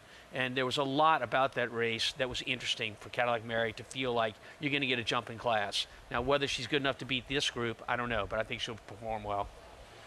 Cadillac Mary, 7-2, second choice. Maggie, you just touched on one first-time starter, split the blanket. What is All Show showing you? All Show is showing me that she's not that live on the board, but I do like her a little bit, Lafitte. As she makes her first start here for Amelia Green, I'm not sure what the Mandaloons are going to do on the turf. He has yet to have any of his progeny try it. Though, as far as first-time starting 2-year-olds, he is 2 for 12 here with this crop, at least as of the last time I checked DRF Formulator. And watching her workouts on the turf, she was working back on June 22nd with a 3-year-old maiden. In fact, the horse that ran second in the first race today, I don't know if that's a good comparison because that was on the dirt. She did hold a slight advantage in that work, and then on the gallop out, she went well clear. She's very well behaved in here. She is acting like she has been here, done this before. So I love to see that with these first time starting fillies. She's a very elegant frame, but I'm worried that the 5.5 is too sharp for her. Everything about her, the workouts, her frame, her mentality says that longer might be the best answer for her moving forward. So one I do want to watch with interest, just not sure today is going to be her day. Now moving on to another horse that has experience, that is your current 5-2 favorite, but not on the turf, is number 9, Side Quest. I have really taken to the charlatans sprinting on the turf. He is a son of Speightstown at the end of the day, and I've always loved Speightstown's sprinting on the turf. Though looking at this filly, she doesn't scream grass to you immediately looking at her. She's quite upright in her pasterns, and she's showing no workouts on this surface. Though the dam, she was a stakes winning sprinter and is half to a stakes winning sprinter, light one up. So there's pedigree despite not looking like it overall. She's a little bit smaller, a little bit more rotund. You know, she's definitely a sprinter frame. I told Will Walden he's got to stop walking his horses because he makes all of them look small because he's about 6'4". So take that into consideration as you see him next to her right now. She does have blinkers, a short cup cheater blinker. I thought she ran very well in the debut, a full field of 12 where she broke well, then she got shuffled back on the rail, and once she tipped out, she ran on again. So a very professional effort, and if she can be quick from the stalls here, going sprinting on the turf, she could be very deadly here. So this is a very interesting field making their way to the track, Lafitte. Some trainers gallop their own horses. I imagine Will Walden not among them. Yeah, nor did I. So you better have a really good eye when you're watching your horses go by, and you always want to use the staff you have, and communication is the key with your exercise riders to move forward with your horses. See the back of Flavia and Pratt there in the green and white. Looking to go back-to-back. Megan, your thoughts on Quoted going in? This horse just has 3 works for trainer Mark Cassie. The third dam is the full sister to Galileo and a half to See the Stars. So deep-rooted turf pedigree by Street Sense, so I like on the turf. Just kind of was breeze 10-2, so not this precipitously quick work. I'm a little dubious, but had some really nice breezes. I wonder if this horse just needs a start, but very dangerous up there at a big price. Spendthrift 2-year-old race of the day brought to you by Spendthrift Farm, home to #1 sires Into Mischief, Omaha Beach, Vacoma, Yaupan, the leaders of their sire classes in 2025. List goes on and on and on. These 2-year-old fillies sprinting 5.5 furlongs on grass, second leg of the pick 6 and start of the late pick 5 as they make their way front side for several of these. The first time they've experienced any of this, including Cody's approval, who Maggie really liked what she saw. We'll start with her, trained by Mike Trombetta. She's live on the board, currently 7-2. She is live on the board at 7-2. I like those 2 gate works. And ordinarily, a trainer that's trying to figure out his horses, that's when he's asking the most of them. Quoted number 2, Peppermint Stable debuting filly. First full to race out of a young dam with some turf pedigree in the pipeline. Split the blanket, Bill Parcells, first-time starter. Yeah, look, I mean, they've had a good success here, and I'm watching the behavior of our 3 horse, and it looks like she's settling down with the pony. Cadillac Mary, solid debut downstate. Very solid. I agree with Tom's point. She was wired by the winner last time out. We'll see if she can get a little bit of improvement second time around. Joe Sharp told us, sounded confident about By Grace. Yeah, I think this one's going to want to show speed. He had blinkers in his last start, his second start, and that's exactly what they did. Still well behaved, all show. Have to take a look at Amelia Green's runners, so she's looking to get her first ever win with a first-time starter in her young training career. Miss Moneypants, third appearance, first on grass. Yeah, I'd like to know a little bit more about this one. They're making some changes here and there, no turf experience. Early and often, Ellen Brodsky's debuting filly. Yeah, this sire has one turf runner that came off the board early voting, but strong start with his dirt runners. A little rotund, Side Quest is favored. Sidefest is now favored with that one race under his belt, albeit a dirt race. Blinkers on and onto the turf with the family it shows. Turf ability. St. Dimphna, second start, first on grass. Huge long shots. The half to Beautiful Thief, who was two-time winner on the turf sprinting, as this horse does make the transition in surface. Freshman fillies in the fifth Spendthrift 2-year-old race of the day. Second leg, pick 6 sequence, start of the late pick 5. Another look there at Side Quest Megan. And this combination, these stats, when Arad Ortiz and Will Walden get together. It's just potent, isn't it? And Will Walden, especially with the blinkers on with these 2-year-olds, they can really unlock some potential in there as well. 24%.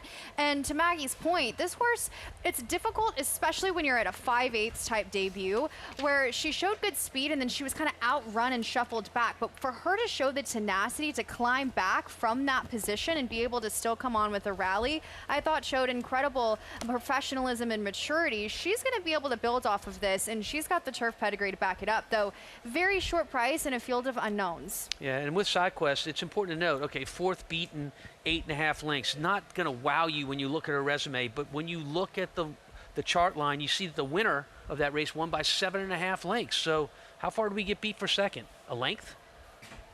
Cadillac Mary there. Is experience as significant? Whether it's one start, when you're facing first-time starters, she has the edge in experience, right? Just one race, but it makes a difference. Is it as significant in grass racing as it is dirt racing? Absolutely, absolutely. It's all about the horse being mentally prepared for the race. As a trainer, when you have a horse make that first start, we'll use Cadillac Mary as an example, didn't break well that day. So you now take your playbook and take that first race and you say, I need to work on this, this, and this. It could be anything. It could be behavior. It could be ability to leave the gate well. It could be that they're nervous around other horses, need blinkers. But you get the advantage of putting them in a race situation and knowing what to work on. It's no different than a coach having a football team and playing the same team twice. The second time around, you know what to expect out there from that team and how to attack it. From the paddock to the post parade and now the warm-up, we go back to Maggie. And we'll take a look here at number 2, Quoted. That is for Mark Cassie, as she is a daughter of Street Sense. You don't really think turf sprinter when you see the sire's Street Sense, as he is better with his dirt routers. But there's a little bit of turf going back a ways. I don't know. I feel like Mark is probably seeing what I saw from her in her workout, in that she, when you have her on the bridle in those works, she's going quite well. And then when you come off the bridle, she kind of falls into a heap. And it's always indicative of maybe wanting turf or just maybe needing a race, obviously, also. However, she does look very, very fit coming in here. She's been a true pro throughout. She does get the riding assignment of Flavian Pratt, so that's good. Watching her workout at the OBS April sale, she did work a somewhat pedestrian 10 and 2. She was asked a little, she just didn't cover that much ground in that workout. Now, I do respect anything and everything Mark Cassie sends out. I just am not sure this is really her gig. As we'll move on to a horse that is taking money, and she should. That's number 4, Cadillac Mary. She's done very well from her first start to her second start. I did think that she might want a little bit more ground than the 5.5 first time out, so she comes back at the same distance. Though she did look as though she needed a race from a fitness perspective, and watching that replay, she is fitter though. She's a lot more tucked up. She's beautifully put together. And now she gets to face horses that are kind of the same as her, horses that didn't cost as much money at the sale. So I think she fits so nicely in this spot here, as we'll also take a look at number 6, All Show, who Frank Miramati just announced over the PA that All Show is the best turned out horse here, as we have that award for the groom every day in the 5th race. And looking at By Grace here, Joe Sharp was pretty enthralled with her, and I watched her workout 2 back, which Joe, you were speaking of trainers getting on their own horses, well, Joe does that a lot. He was actually on the inside workmate of this one, and obviously she's very fit, having those 2 races under her belt, true pro, and the way she moved looked more turf than actually just looking at her in the paddock. She kind of has that extra cadence to her step, that extra kind of bounce that a lot of turf horses will. And you guys are talking about Will Walden getting on horses. Well, the first time I ever met Will, he was an exercise rider for Bill Mott. In fact, he used to gallop my off-track thoroughbred, and Will, as being thoughtful as he is, every time he sees me, asks me about 91 Assault. So I'm not sure how many horses he gets on nowadays, but Will, a very good horseman on his feet, but also on the back of a horse, guys. Is that 2 feet ago? I mean, I didn't think you'd drop the stirrups that low. Literally, if he's on a horse when he goes around the racetrack, you see the horse prints and then the 2 stirrup tracks on the outside on the ground. I mean, Will's got to be 6'5". Tall individual, talented trainer. No, can't imagine seeing him in the saddle anytime soon, as he has reached the starting gate. Cody's approval 7-2, and you mentioned earlier, Tricky, the rail draw for her. Yeah, I think this horse has to show speed from there based on those gate works, and I think that's important to the success of Cody. We're looking at the 10 horse there. I just want to mention real quickly that Saint, go ahead. You want to give me that name? Saint? Dimfna. Yeah, Dimfna. okay. Say blah, blah, blah. So, anyhow, her half was 2 for 3 on the grass, broke its maiden at Saratoga on the turf sprinting, and then won again at Aqueduct on the turf sprinting. You're looking at 27-1 with a horse that has a race underneath the belt. And look at those workouts since her first start. They're good, really good. I think this is a horse that can outrun her odds. Another look at the favorite, Side Quest. Final thought here, Megan. I think this horse is this race kind of, you have to make the opinion of, are you more interested in the firsters or the horses with experience? I'm taking a little bit of a shot with the number 3. We'll see if she probably needs this start from a maturity perspective, or if some of these horses with experience get the better of her. Spendthrift 2-year-old race of the day. Frank Miramati standing by at race 5 live from the spa in FS2. St. Dimfna backs away after almost going in.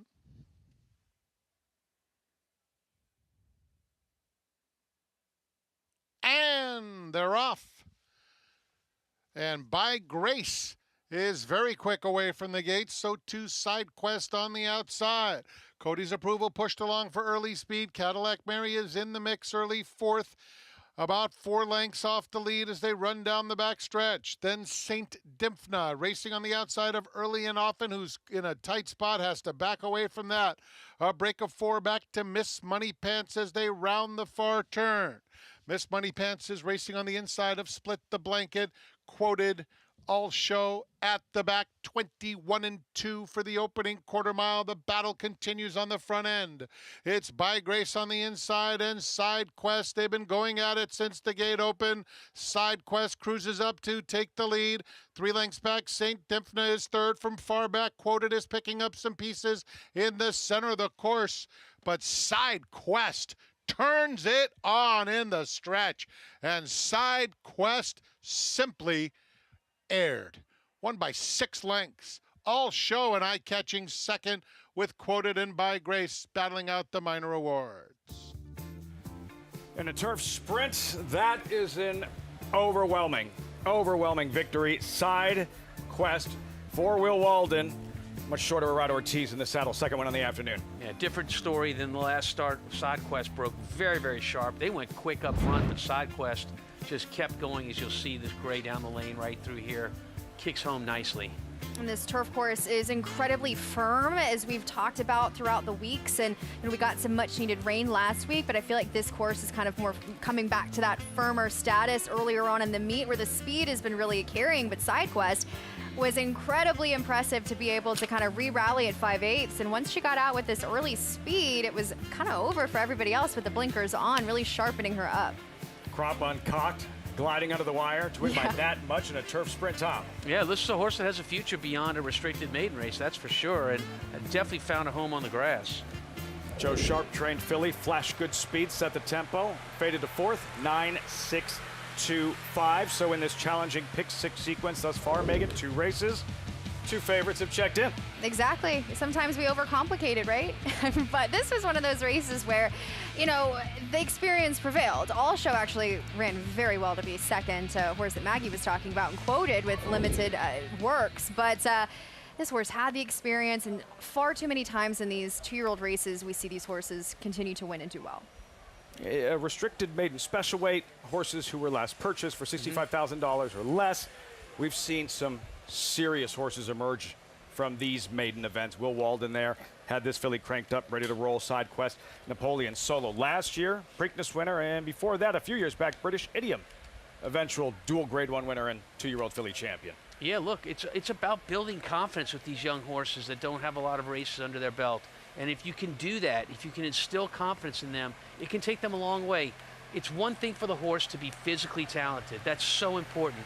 But mentally right, being mentally right is everything in horse racing. So, you know, when you look at a horse like Side Quest right there, and she's galloping back, ears forward, that's a confident horse that's very proud of herself right now. Can Arad Ortiz, after missing the first 5 days, his brother way out in front of him? How did I know you were going to Flavia ask me this Pratt, question? Can he still get there?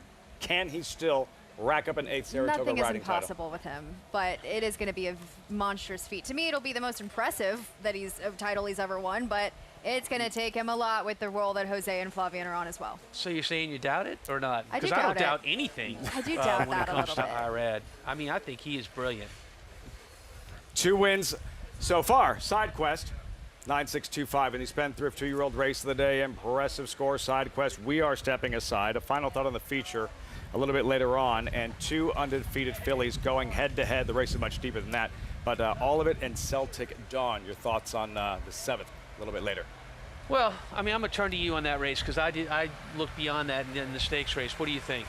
I think that all of it has the ultimate advantage of being able to get those wins on the turf routing, but the Half to Casa Creed in the #1 New York Special breaks from the inside. It looks like a progressive type as she broke through last time out with a Buyer's speed figure 73 that does contend with this group, and this is a forward progressive type. They're going to have to get better. All of it's going to have to get better to beat this group. It's not just about the 2 undefeated fillies in much that race, deeper. Lafitte. I think in the way of spreading, that's the kind of race that I would spread in. Featured event, race number 7. That'll wrap things up for us. We look forward to seeing you tomorrow afternoon. Greg Wolf and the crew moving in as our coverage continues on this carryover Thursday. Side Quest, much the best in the Spendthrift 2-year-old race of the day, and Celtic Dawn looking to go 4 for 4 in the Thursday feature. Saratoga Live does continue. Stay tuned. Enjoy Kids Day at Saratoga on Sunday, July 26th, featuring a full slate of activities, including music, mascots, pony rides, and kid-friendly food. The first 5,000 ages 12 and under receive a Saratoga horse plushie. Learn more at NYRA.com/kidsday.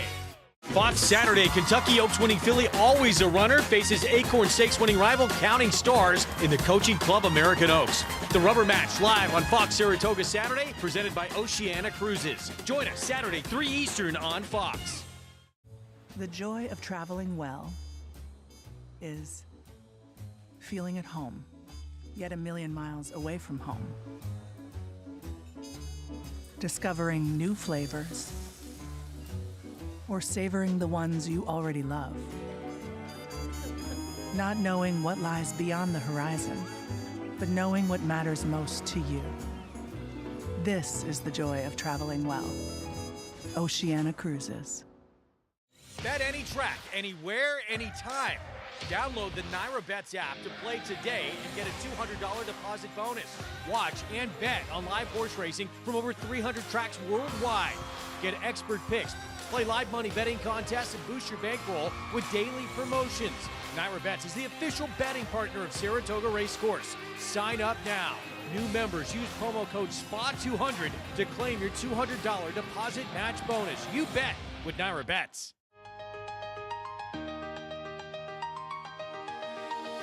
Whether it's competing on racing's biggest stages or in the sales ring, there's only one name to remember.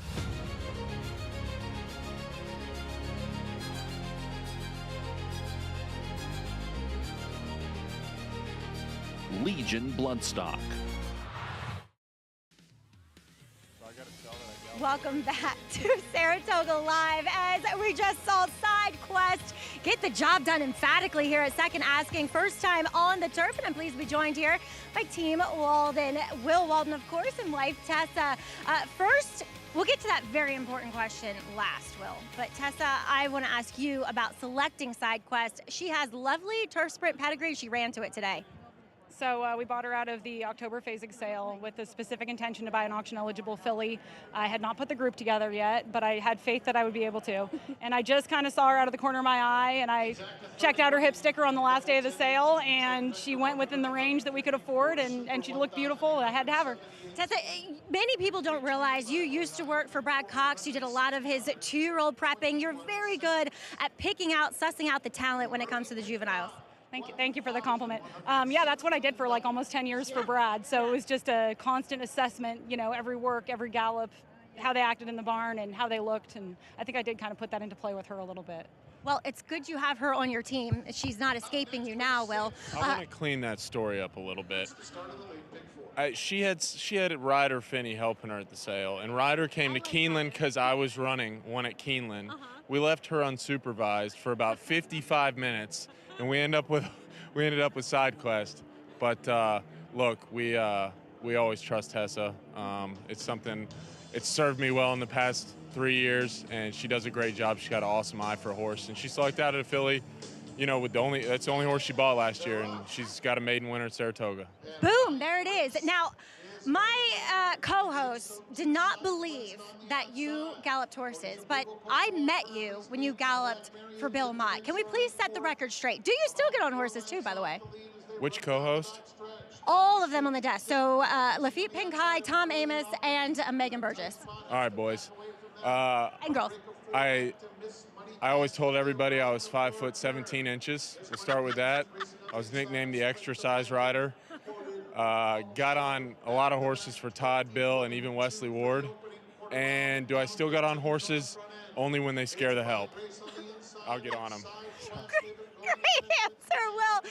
Congratulations. Keep up the great work, both of you.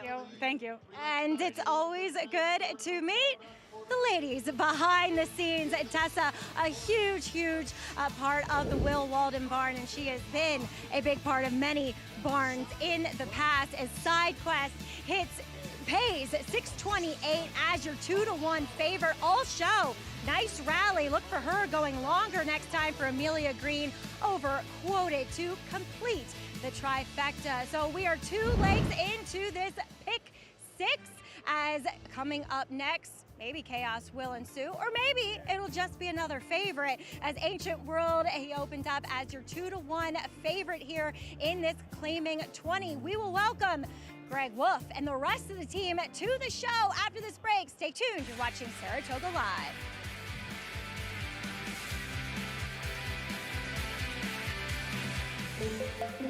Join us at Saratoga Racecourse for the 6th annual New York Thoroughbred Aftercare Day. This special live race day features the Rick Violet Stakes, named after the pioneer in aftercare in New York, and celebrates both retired racehorses and the great organizations established in New York to support them. Bring the whole family. It's a day at Saratoga you don't want to miss. Free with paid admission. New York Thoroughbred Aftercare Day, Friday, July 24th.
welcome to a big week at the premier meet in the country here at Saratoga Race Course. All of it.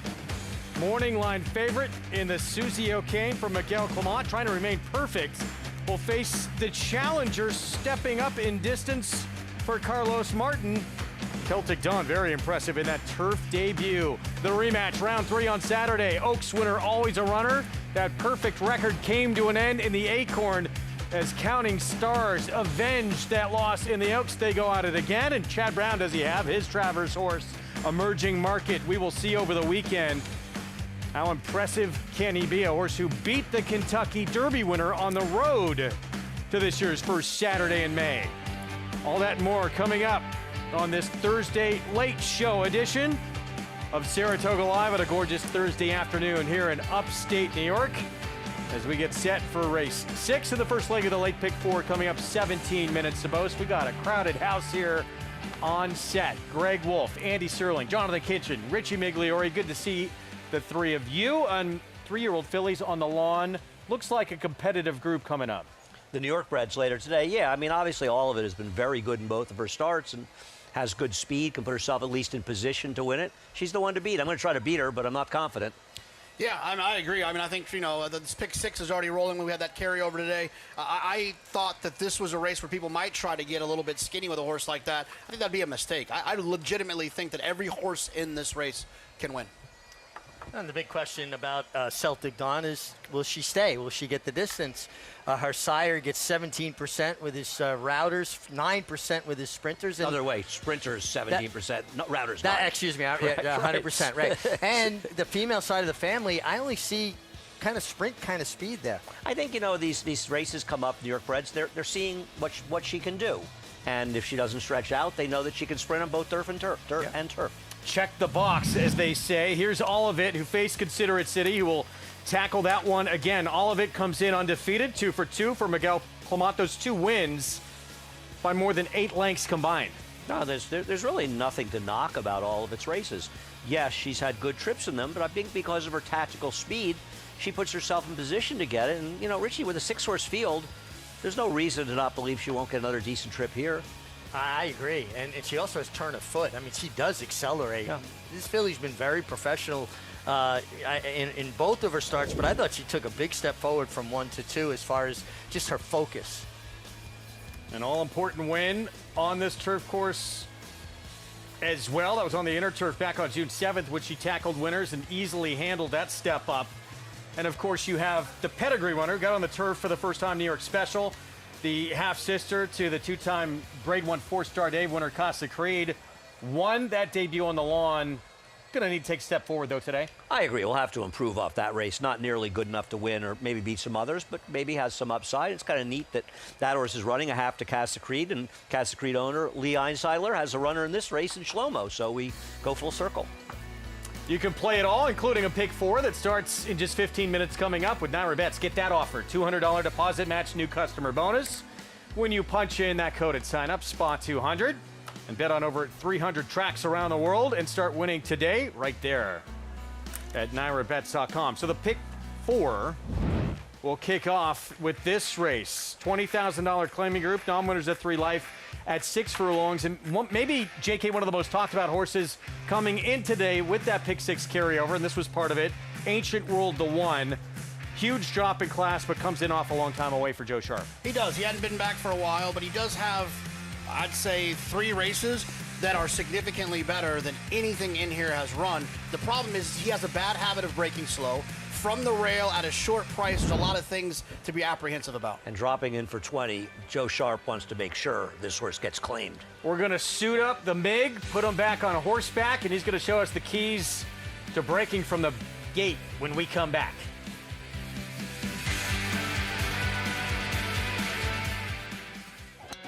Excelling on a cross of New York turf and Kentucky bluegrass.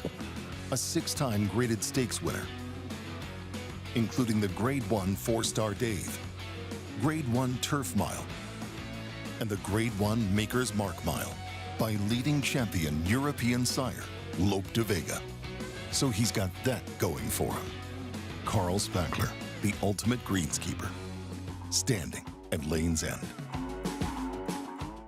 Bet any track, anywhere, anytime. Download the NyraBets app to play today and get a $200 deposit bonus.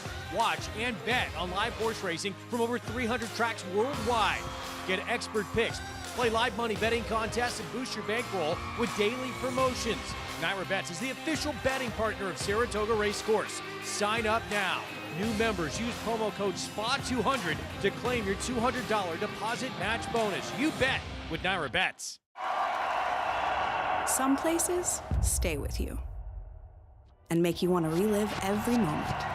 These are the places you want to get lost in. The ones that feed your curiosity, blow your mind, and tempt fate. Places that make you keep coming back. Because every time you're there, anything feels possible.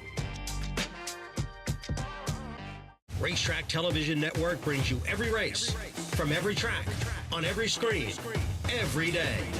With monthly packages starting as low as $5, RTN gives you great value and access to more live HD streaming and race replays than anyone. Visit RTN.tv today to sign up and watch on almost any device, including Roku and Amazon Fire. RTN has packages that start at $5 per month.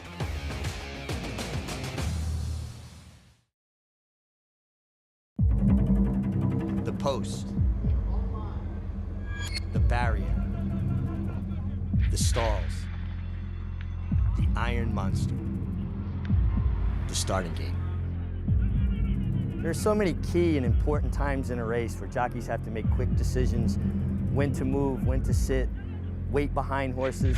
But to me, one of the most critical times in a race is leaving the starting gate. If you don't break cleanly, you can get shuffled back, taken out of position, and it's hard to get a horse in a good rhythm. Starts are so important. I want you to know what goes on inside the starting gate. Come on with me. What we doing? Hey, where's for the truck? All right. Yeah. Key to breaking sharp from the gate is having your horse warmed up, alert, but settled. You want them relaxed. We got a great gate crew here in New York, and they know all the horses, their habits, what to expect. Put them in the gate, get them square, looking down the track, and be ready to go. Try to get as relaxed as I can on my horse before we go in the gate. And once I get in there, I want to let him walk in and take a deep breath and make sure the gate guy get up, because I want to make sure he starts setting his feet correctly. And you know, the ones that's going to sit in there and be still, but I just want to keep it as relaxed as I can going into the gate with the horse, where the horse can feel like he's going to do his job. I'm going to just stay out of his way. You get one that cuts right to the gate, sometimes they'll balk. It's a kind of a closed space. Some horses are a little claustrophobic. Important to pick up your feet so you don't get your legs caught on the side of the gate. You could feel their energy. Sometimes you'll feel their heartbeat beating on your leg. Again, want to keep them relaxed, settled, get them square. The assistant starters are so good at getting the horse nice and balanced.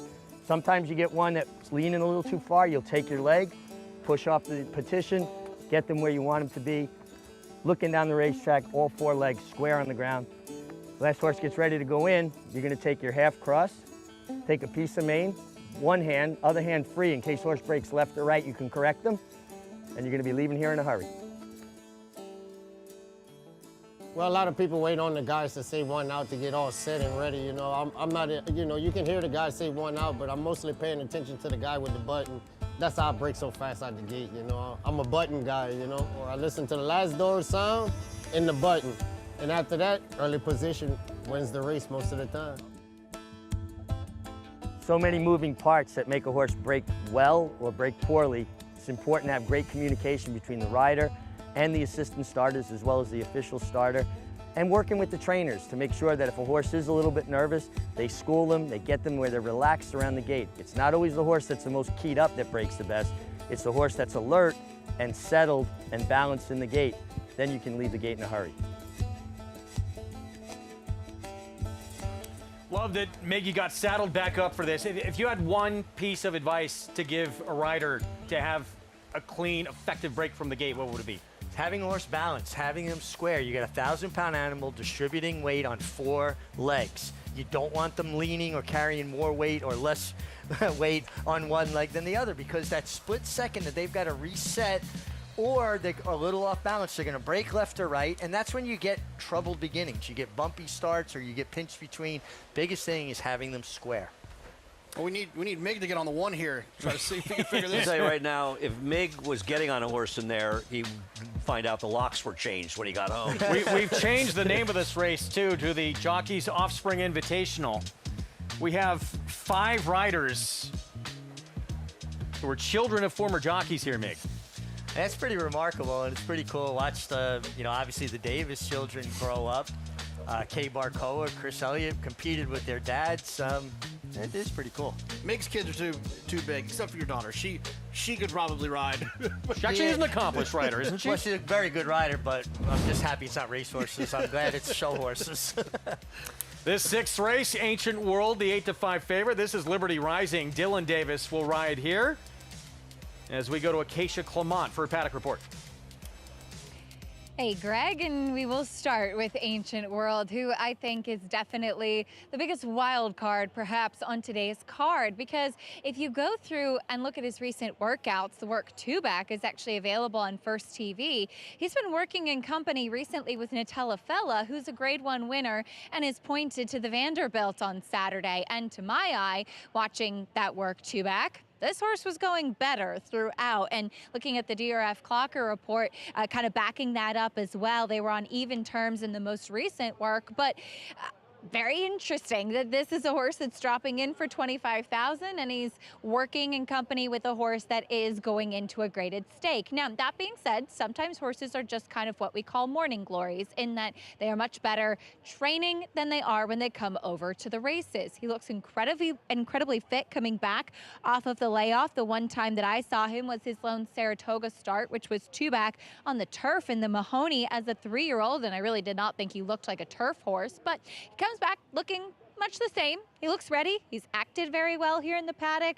He is, like I said, definitely a wild card, especially with that significant drop in class and who he's been training with. But as Jonathan touched on, he breaks slowly. He was off very slowly last time, and while he made a bit of a run, just not enough. So we'll see if he's able to get out of the gate a bit better today. Next to him, I thought a horse very intriguing, the 2 Liberty Rising, who's taking a drop in class. I thought he was against the track last time out when breaking slowly. The top 2 finishers were both forwardly placed in there. And with all due respect, he does get a huge rider change picking up at Dylan Davis today as he will climb aboard. This is a horse that is a very narrow type. That's always been the case with him. So he always wears that breastplate and is accompanied by a pony. All normal things for Liberty Rising. But I thought one that had legitimate excuses in his last trip. And he looks completely dappled out. One that is a new face as well, as a horse that had been running previously for Maiden 30 and recently just running against much better company in those New York bred allowance races, Greg. Thank you, Acacia. Here we go with our post-parade coming up momentarily. And Andy, you're a Liberty Rising guy here. What'd you like? I think Liberty Rising's a very interesting alternative. I'm not wildly against the one, but I don't love the drop down. I think that the 9 Shlomo can win. But Liberty Rising's a horse that, from on occasion, has run some fast races, particularly a few back. He's been facing better horses, and he gets a significant rider upgrade to Dylan Davis for this race for Pat Quick, who I'm always happy to bet Pat's horse in the Look Live. He's a trainer that's a bit under the radar, but we've seen Pat win plenty of races when he's got the right horse. And I think today, putting Dylan on, dropping down, I think he's a very interesting alternative to the favorite. JK, you look at this Ancient World. This is a big drop. Is this a red flag at all for you? I mean, look, I understand if someone finds it to be a red flag. It's certainly red flaggable. But I also think red flaggish. There's also different ways to look at it. I think that when you look at the past performances, you look at the trainer, you look at the owner, it is not a bad idea for Joe Sharp to win a race for Mike Rapoli at one of his favorite racetracks. And so being aggressive and placing horses where he knows they can win. I was watching the show earlier, and Joe Sharp said that. Thanks to our owners for allowing us to place horses aggressively. This is an aggressive placing. Go ahead. No, I was going to say, we've seen Mike do this a lot over the years as well, with any trainer. Yeah. I feel like people are looking at the names of the races he was in and saying, oh, he's so much better. Not necessarily that he ran much faster, but just the names of the races. I don't think that's totally unfair. For me, numbers-wise, he is much faster than these other horses. I think he's consistently faster in general, but I don't think he has a demonstrative edge if some of them can run their better races. That's the way I would say it. But here he is. So 8-5. Joe Sharp with the Rat Ortiz Jr. looking for his third today. He may well beat me today. I won't be surprised when he does. But I have to take a slight shot against him, and I have an idea with somebody else. Here's, as mentioned, Dylan Davis on Liberty Rising. Yeah, but Andy's point here, he likes this horse. I think 4 and 5 races back make him very competitive here. Catch a Tiger, Nick Zito, Katie Davis. And running mostly on synthetic and turf, gets back to dirt where he ran creditably the last time he tried it. He debuted against Dickens, who was second to Ben Tornado on dirt in his next start. Tale of two horses. Here's Three Little Birds, Charlie Baker. Yeah, I mean, I guess as a fringe player, this one's not impossible at a big price. Otto Napodi, speedster, coming off a win at Finger Lakes. Yeah, I thought his last race suggested that maybe this slight little cut back to 6 might actually help him. Epitaph, Wayne Potts, Edgard Zayas. Going out in good form for Wayne Potts. Not impossible, at least for a piece. And Lisa Bartkowski Barn on the board today. Got executive order. Yeah, it's another one. Lisa had that big winner earlier in the card. She almost had a big upset, too, on Sunday at 22-1. Bill Mott, Jose Lezcano, and shout out to our friendly insider with Shlomo. Yeah, has had the 2 waivers and can only run with 2 of those waivers. Last time out in the sloppy sealed track, I can forgive that effort. And big number from Tappert's Temper last start. Is it believable? Yeah, I mean, ran well. I mean, this hard thing I have with this horse, he's been single digits, under 6-1 his last 5 starts, only 1 win. All right, JK, let's go back to the Finger Lakes winner last time out, the 6. Otto Napodi, 14-1 right now. Yeah, I mean, look, I think people will see that Finger Lakes and say, oh, well, that's that's not as good of quality class as you're going to see here at Saratoga, but that's what speed figures are for. It's the great equalizer to understand how a horse ran at a different racetrack and to be able to compare those things. And this horse's figure last time was competitive, and that's what gives me a little bit of confidence. I understand it's a deeper field, tougher competition, but the way this horse ran last time, I think, puts him right in the mix. And at 13-1, I'll pay to find out. Let's go next door. And Wayne Potts, Mig, with Epitaph. Here he is, Edgard Zayas. What'd you like? I just think this horse is going to sit a good trip. I don't think there's a tremendous amount of speed. Shlomo has speed. Otto Napodi is also has speed, but doesn't he get a setup where he's laying 3rd or 4th just off of the speed? Because it feels like there's going to be a gap between what I perceive as the speed and everybody else. I don't. It's very hard to judge how the race is going to be run around here because the riders play such a big role. And assuming the 1 breaks well, IRAD's got to go with the 1. The pace projector time from US projects a fast pace, and they have the 1, 7, and 9 as the 3 speeds. Now, that doesn't mean that's the way it's going to play out. I'm just telling you what they have. Yeah, I thought the 7 and the 9 were the speed. I guess the 1 if he breaks, but that's the big if, right? He's got to go, though, from in there, doesn't he? I mean, I don't think you want to sit back. Here's Shlomo. Let's go back to May 2nd. First start back since July of last summer, Saratoga. Thought he ran a credible race in here, a race that was fast enough to compete. So, I mean, I think he's sort of logical. Last time out, he caught the sloppy sealed track, and also I like the rider change getting back to Jose Lezcano. The one concern I guess I would have is that race where he did run really well. He was claimed that day, but the claim was voided. Now, I think Andy will agree. You mean 3-back? Yeah. 3-back. We don't know why. It could be administrative. It could. They don't clarify whether it's administrative or physical. It wasn't administrative. He didn't run for 8.5 months, so it must have been something, right? But yeah, but still, you're right. You're we right. just don't know for sure. Yeah. I just like to say that disclaimer. And then him coming back and not running nearly as fast as that time would be a concern for me. Post time coming up. Let's go back to Acacia. Yeah, it was not an administrative void for Shlomo there. I believe the claim was actually voided on the gallop out before he even got back after that race. He's not the smoothest mover. He never has been. I felt very much the same today. But for his standards, he moved fine out there. But that's just how he is. But yes, there was a physical issue going on that resulted in that voided claim, even though he ran exceptionally well throughout the running of that race. He was sidelined following that. I didn't see him last time, but I did cover his race 2 starts back, and he just really looked like a horse that needed to strengthen off the layoff. He is a little bit more of a narrow type of horse, and he has put muscle mass on, which I appreciate. Took a little bit of time to get going out there on the track, but again, that is very typical of Shlomo and how he is. But like I said, I do think that he really has benefited from a couple starts under his belt. I too like Jose Lezcano getting aboard. He knows this horse very well, and he rides him very well, as he also broke a bit awkwardly last time out. The 7, Epitaph, he stayed glued to the rail in his most recent effort. He had a lovely warm-up. He is a horse that gets very energetic prior to his races. At a big price, he acted well today, and one that I do think is staying in decent form at the moment, Greg. 4 to 5 during that report now on Ancient World odds on. First start back since September of last year. Arad Ortiz Jr. aboard looking for number 3 on this Thursday card. Let's send it upstairs. Start of the pick 4 on our Fox Sports 2 coverage to Frank Miramati. Thanks, Greg. We're just waiting on Taprit's Temper, who comes up to the gate, backs away at odds of 10 to 1. Going back in. They're in the gate.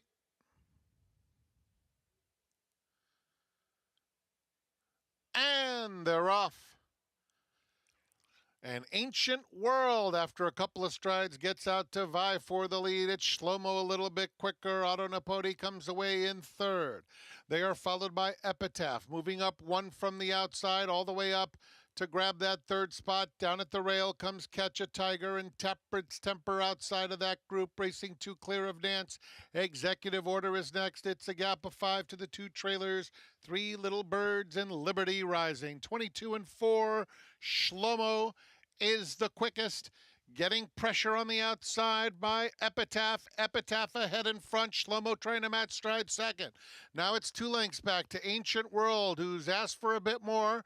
Looking for a spot to run. He angles out right now in the orange cap. If good enough, he's had every possible chance as the field turns for home. And Ancient World is coming to Epitaph at the 8th pole. And Ancient World head and head with Epitaph, leaving Shlomo 2 lengths behind in third. Taprit's Temper and Nance, 16th pole.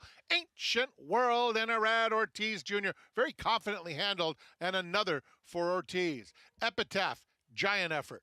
Third to Shlomo, then Taprit's Temper.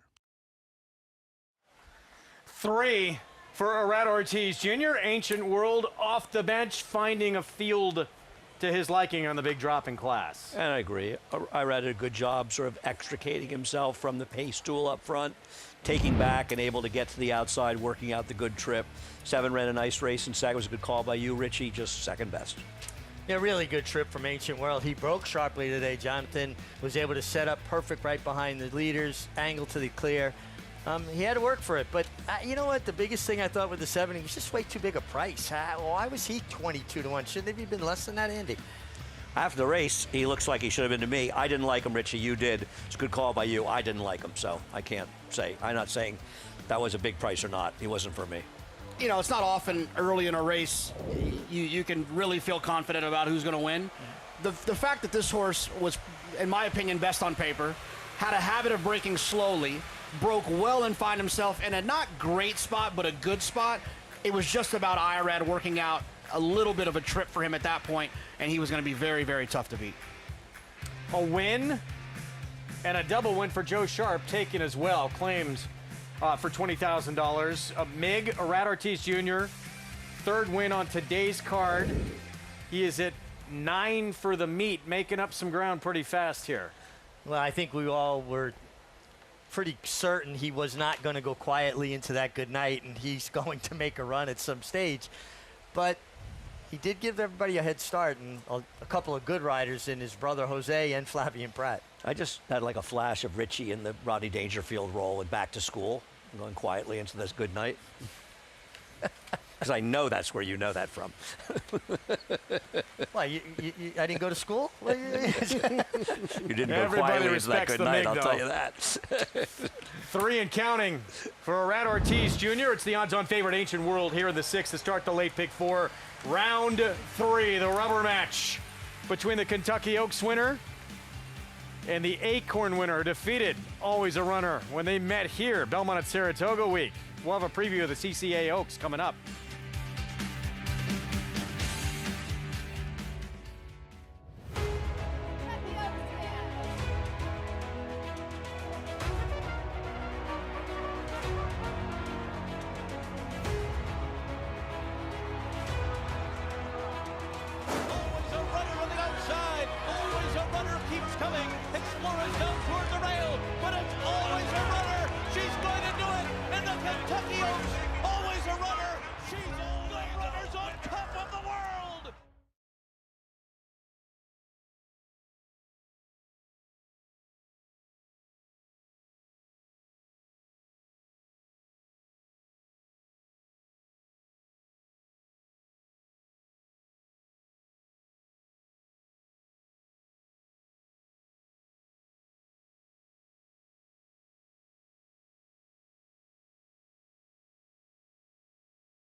Back with you on a beautiful Thursday from Saratoga on First Responders Day as Saratoga continues its long-standing tradition of honoring police officers, firefighters, paramedics, EMTs for their dedication and service to their communities. They've had festivities throughout the afternoon. City of Albany Pipe Band, New York State Troopers Pipes and Drums have been performing as well. And back in race 2, honoring those that were on the scene during that fire over at the Saratoga harness track that resulted in saving many horses' lives, although unfortunately some were lost, but terrific work by those responders to get there and limit the damage that they could. Back here in race 6, Ancient World off the bench with the win for Joe Sharp. And Arad Ortiz Jr., a big day, his third. Let's go to Acacia. He's having a good afternoon for sure. Rad with his third as Ancient World gets the victory. And you just had to kind of tip out. And once you did that, that seemed to be the exact move for this horse. He was traveling so nice. He broke good today. We don't want to be involved early on the race, but he just did it easy. So I let him be there by my time, and I was able to tip him out. So I feel like I got the best horse in that part of the race, so I go for it and he got the job done. And how big a key was it, given that he broke well today, for a horse that historically has not gotten out of the gate that well? I mean, it's a lot easier, you know, when you don't have to use them and let him get some position. He put himself in there, which it was perfect. I was close to the leaders. And after that, he made my life easier, way easier. So I just was a good driver today. If only they were all like that. But I ride 3-win day so far for you this afternoon. But coming up this weekend in the Coaching Club American Oaks, you'll be aboard Counting Stars, who you rode last time in the Acorn. She was really impressive that day. What are your thoughts on the race as you have the rail? I mean, she got good pose. I think last time was similar. I think we broke from the 2-hole. So looking forward to save some ground the first part of the race, see where we at, and go from there. Last time she was impressive. She do everything so good, so nice. And Mark loved her since day one. He told me even before the race how much he liked the filly. She did everything very nice and smooth, so which was beautiful. So she's working good. She looked good on the track, so we looking forward to ride her. Looking forward to seeing her this weekend, but congratulations on another win today. Thank you, Acacia. Of course, Counting Stars coming up, another rematch with Kentucky Oaks winner, always a runner. It's going to be incredibly fun this Saturday. It's like a really bad break from the gate, or the Knicks falling behind by 29 of the Spurs. But here he comes. 9 wins and counting for a man that's won a lot of titles up here, Mig. Yeah, and his intensity never wanes. He just goes for it every single race. Susie O'Kane, mile and a 16th on the turf for 3-year-old fillies. Named after someone who served in this industry in so many different capacities. Member of the TRF Board of Directors for nearly 20 years. Founder of Find a Cure Stable that campaigned horses to benefit breast cancer research and so much more. Who was lost a few years back. Yeah, lost way too early and was a fixture around here. He certainly basically saw her pretty much every day, Richie. Yeah, just a really wonderful person. Had so much fun with Susie over the years. And we'd be at those TRF board meetings. We'd always sit next to each other, and inevitably something would crack us up, and we were like two kids trying not to laugh in church. Kind of akin to in that Seinfeld when he put the Pez dispenser there next to. We would just giggle about everything. She's a wonderful human being. Honored back in 2003, that was at the governor's mansion in Albany to recognize pioneering women of the Capital Region. She certainly was one of them. Let's look ahead to this weekend, the rematch. Round 3, Oaks winner, Acorn winner. Coaching Club began inaugural running back in 1917. One of the most important races in this 3-year-old filly division. Quickest ever run back in 2011. It's tricky.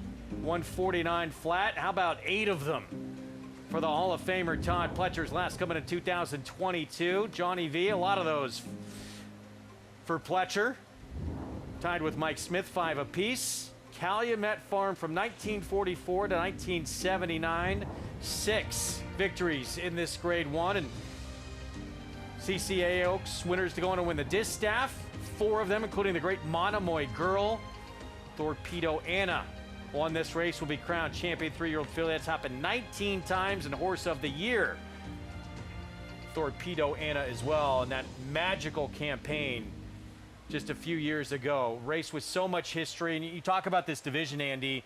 There's obviously the Kentucky Oaks, this race, and the Alabama, really the big three if you're looking at a championship. From an historical perspective, the CCA Oaks and the Alabama dwarf the Kentucky Oaks. Kentucky Oaks has taken on huge importance. It's the day before the Derby. Everybody wants to go there, and I get it. But these are important historical races. I think Richie and I, probably one of our first Oaks we probably each saw was Ruffian winning at 1.5 miles, beating Equal Change, who was a very, very good horse. And I remember we showed Devona Dale. She won by almost 30 lengths, I think. 29 and change for some reason sticks in my mind. Well, she would truly stay, but the Philly Triple Crown used to be the Acorn, Mother Goose, and the Coaching Club. Pretty historic races. Yeah. JK, when they had the rematch in the Acorn, Chad Brown coming out afterwards saying, well, maybe reacting a little bit to that huge effort in the Kentucky Oaks. Mark Cassidy, meanwhile, Counting Stars, says he's expecting maybe even better on Saturday. Yeah, I mean, I think that based on what we saw in the Kentucky Oaks, based on what we saw here, I think that these two horses are probably a lot closer than each individual performance suggests, right? This seems like Counting Stars is much better.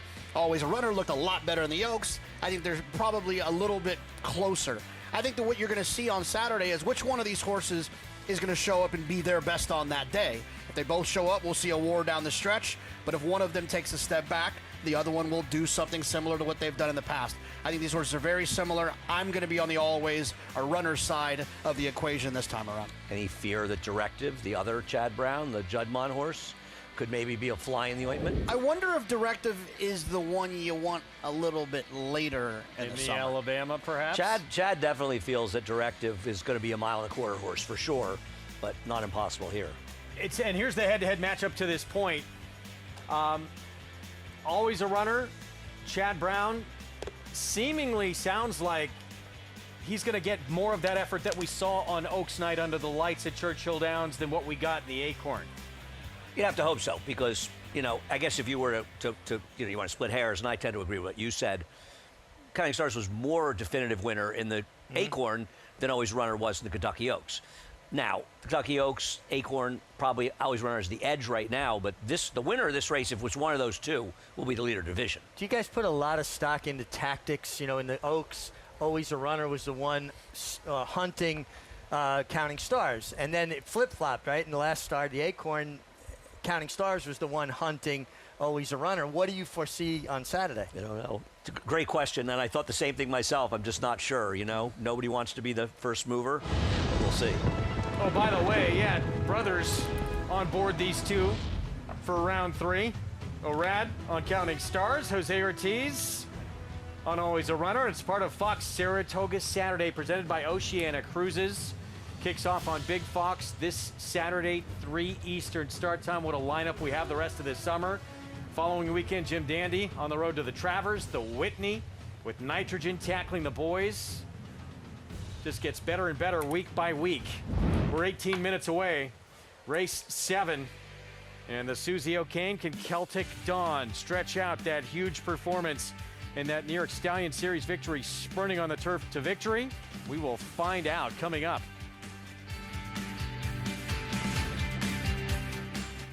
A reputation of excellence isn't built overnight. Day by day, year by year, decade after decade. For over 100 years, Claiborne's commitment to quality has led to unrivaled success.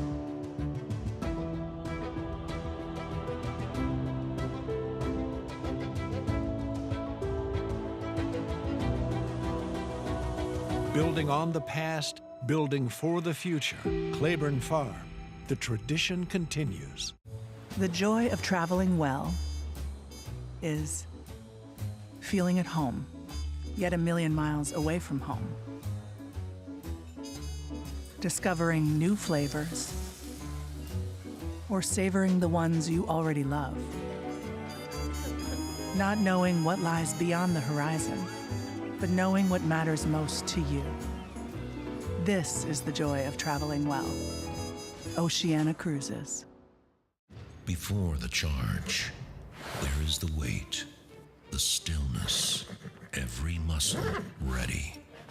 They have carried us through every fight we ever dared to begin. 250 years ago, on this ground, a new nation found its footing, a on the backs of horses that would not flinch. Their kind still stands here. His name is Bucero. It's America's original sport, and no one covers it better than americasbestracing.net. From the sport to the lifestyle, the best races, horses, and destination venues, cocktails, gambling, fashion, and more. americasbestracing.net is a sport for you.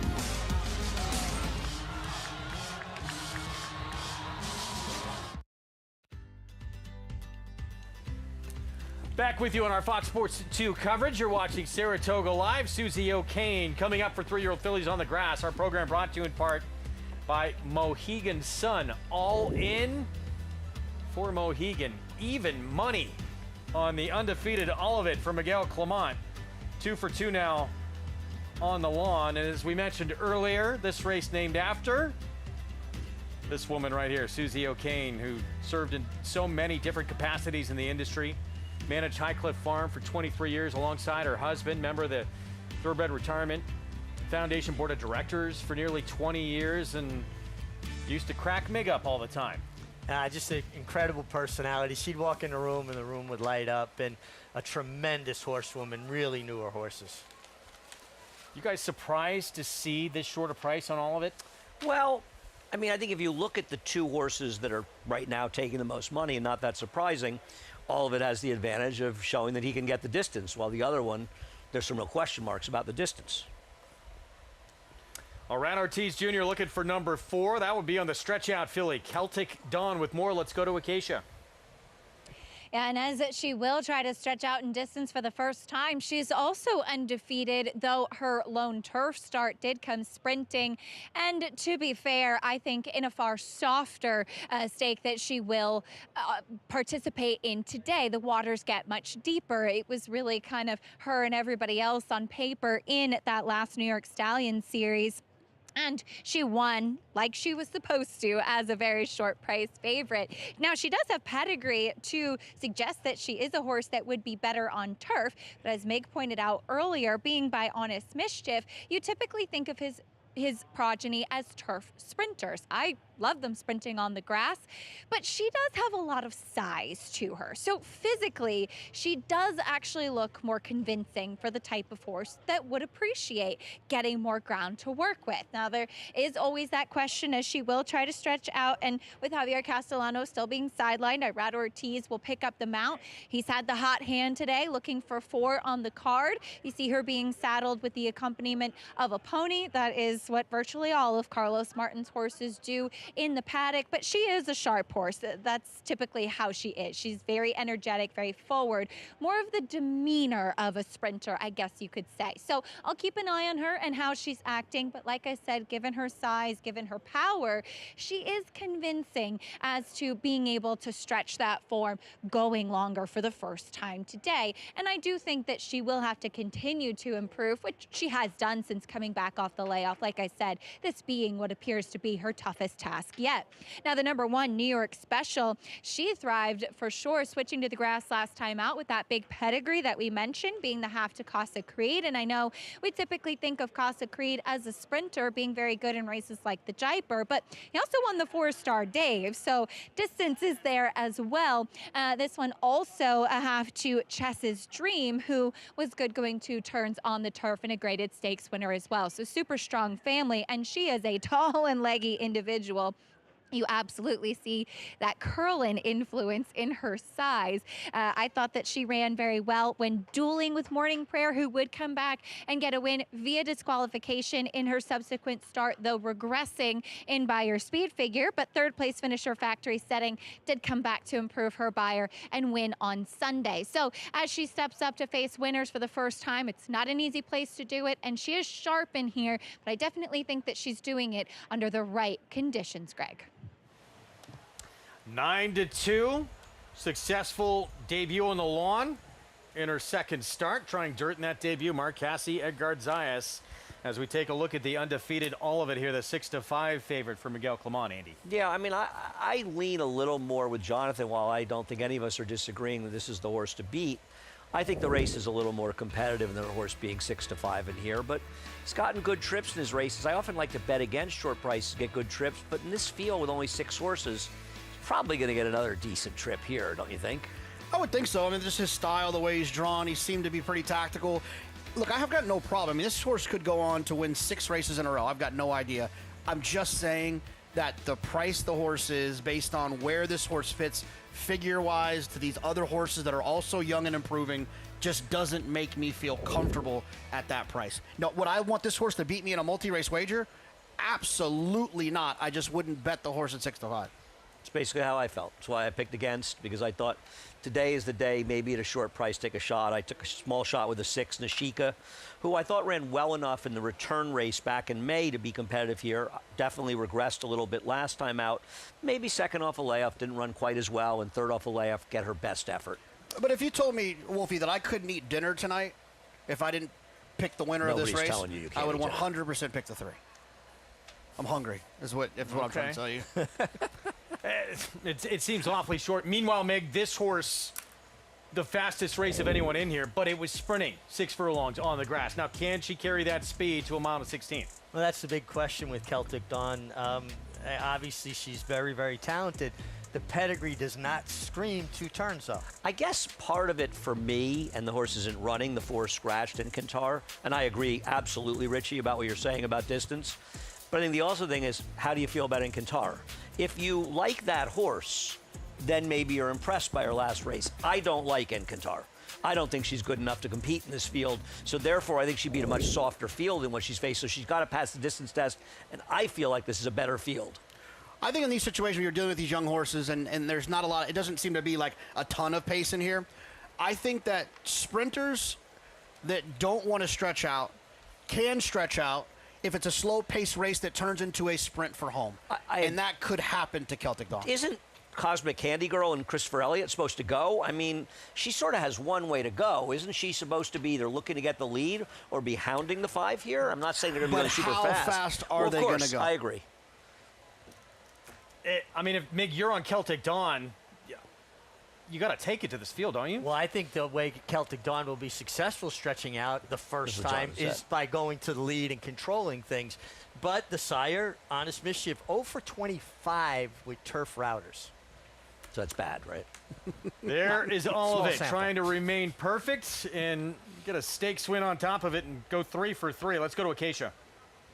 I'm very happy to be joined by Steve Dunker, Jump Sucker Stable, all of it homebred for Jump Sucker, which is pretty exciting as well. It adds an extra amount of thrill for sure. And we've had a couple mares for a number of years, and she's by far the best one that we've bred, so it makes it extra special. She has had a couple of big wins, I think, some great trips for sure, but the way that she's been able to accelerate in both of her starts has to be really encouraging. You step up again, but I think the biggest step up is when you run the allowance race out of your maiden race, and she ran awfully well that day. So we look forward to keep going forward.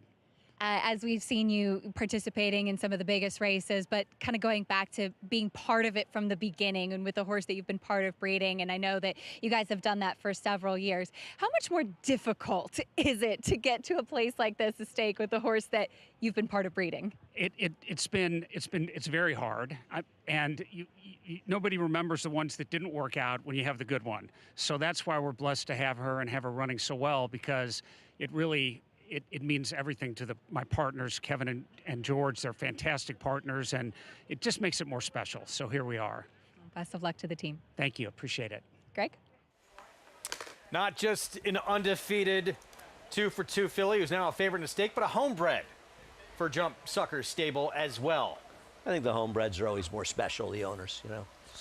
And you see it a lot with the New York breds especially, right? Well, they're in on every part of the process, deciding what stallion to send their mare to, raising the foal, then coming up with names. It's such an in-depth, comprehensive road that they've got to travel that, listen, winning's great no matter what, but that's got to be way more 3 of the satisfying. 6 in here are homebreds, including the Center Cities, who Dr. Messina is the breeder and owner for. Terrific guy, known him a long time.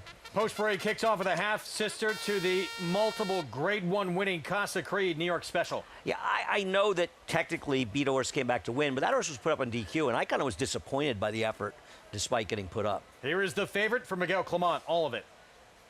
Yeah, I mean, all of it's horse to beat. I'm kind of with Greg and everybody here that maybe 6-5 is a little short side, but I'm not going to argue it's horse to beat. Celtic Dawn impressive when she finally got on the grass sprinting. Now the stretch out. You got to ask yourself the question, is 2-1 worth taking stretching out? It isn't for me, but for others it probably is. Mike Maker with Pratt on Nishika.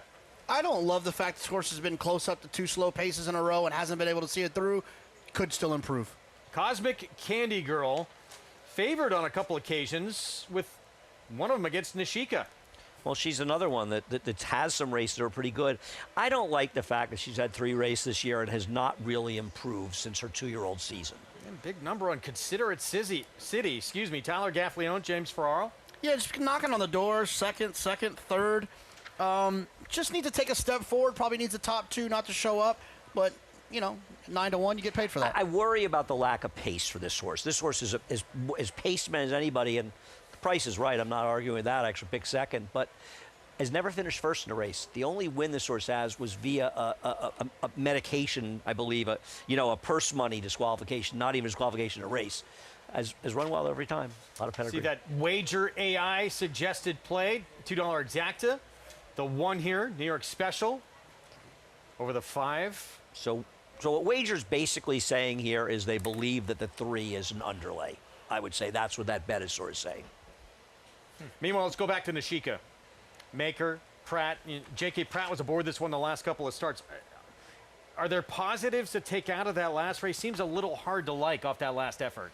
Yeah, I mean, yes, I agree with you. Those 2 performances, when the pace isn't particularly quick and a horse is close up and isn't able to see it through, that is always a concern for me. The one thing I will say is when you have younger horses, there's an opportunity for them to continue to improve. You have these 3-year-olds who can continue to get better. That can help certainly. But no, I don't love the fact that her last 2 races. But now you get Flavian. Maybe he's gonna Flavian to be a little bit more aggressive this time around. Maybe find this horse on the front end. I bet her in here, and I don't love her, but I think her last races are good enough to be competitive. I think her race 2 back is okay off the layoff. She did not run as well last time. I'm hoping it's one of these things where she ran well off the layoff, regressed a little bit, and now 3rd off the layoff. Today's day she runs her best race, and I'm hoping it's good enough. And 9-1, I'm happy to lose a few dollars. That to me is not overlay. I don't know about you, Greg. Yeah, I would say so. Let's go to the 8 here, Meg, as we take a look at Considerate City. Gaffleone, that outside poster. I felt like she wasn't that far off some of the top contenders in this field. No, I thought she was a player as well, but 2 back against all of it, your favorite here. What excuses could you make for her? She got to save all the ground. I mean, maybe there wasn't a tremendous amount of pace, but she was never able to gain any ground whatsoever. Basically, from the half-mile pole on all of it, they were always about 3.5 lengths apart. This horse has a very good pedigree for Jimmy Ferraro, too. I really like if you go back and look at sorts related to it. One thing I'll say about this horse, pretty much Considerate City shows up and runs a respectable race, basically close to every time. 8-1 from that outside post. Favorite remains all of it. Let's go back to Acacia.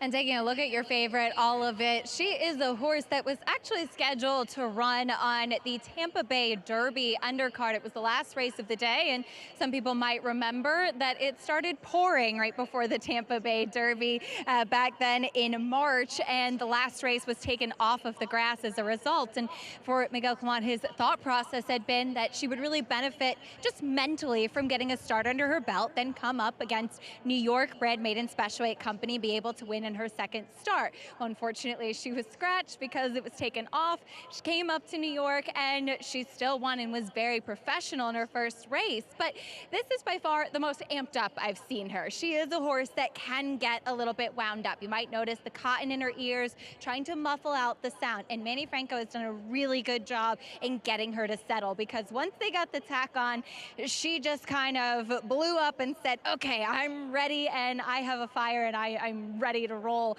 And she was very sharp in the post parade as well. But again, that is typical for her. So good to see that she has come back to him now and settled nicely on the track. He's opted to keep her with the pony. Well, she is not the biggest. She has definitely developed and strengthened for her standards and has been working very well in the mornings, including with Botas, a graded stakes winning male from the barn too. So we'll see if she can keep her good momentum going and remain undefeated as she steps up to face Stakes Company.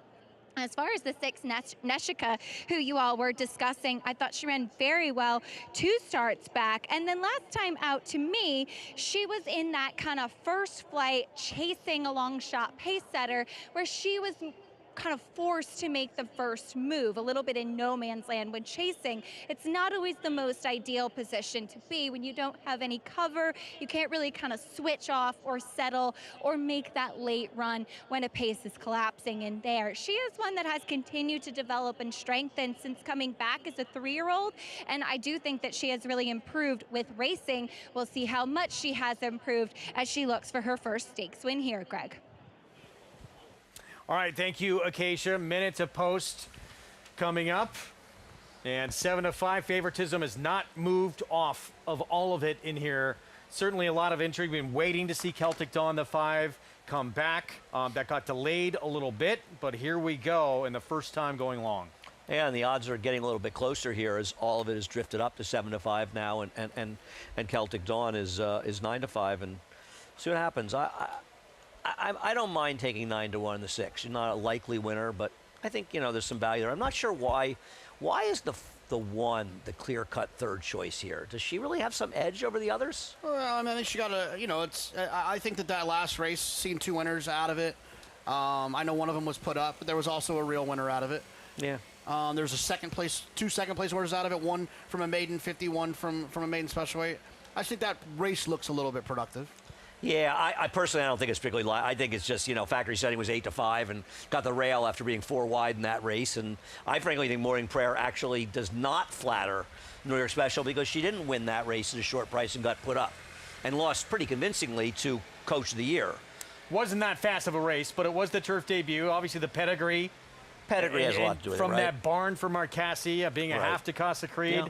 Yeah. Is that a big part of it, Mick, thinking that there's going to be improvement? And Well, there's Marcassi. Only second turf race. Anybody that's aware of that fact that Casa Creed is the brother, got to elevate in the public's eyes.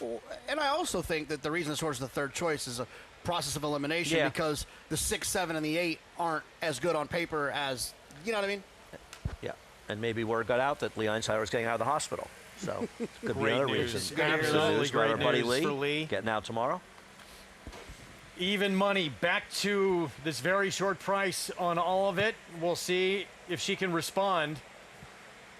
For trainer Miguel Clement, trying to run her record for 3 for 3. The Susie O'Kane, 3-year-old fillies on the lawn. That man right there, looking for his 4th win today. Arad Ortiz Jr. Can Celtic Dawn handle more distance? Let's go upstairs. Frank Miramati, the call. Here's Nashika going up. Cosmic Candy Girl and Considerate City.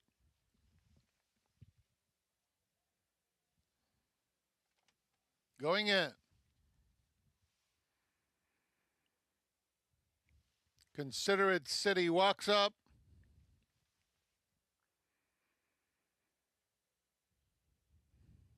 They're in the gate. And they're off in the Susie O'Kane. And Celtic Dawn breaks beautifully and goes straight to the front. Cosmic Candy Girl right up alongside. New York Special just behind them in 3rd. And all of it now takes that 3rd spot. Nashika 5th in the opening furlong.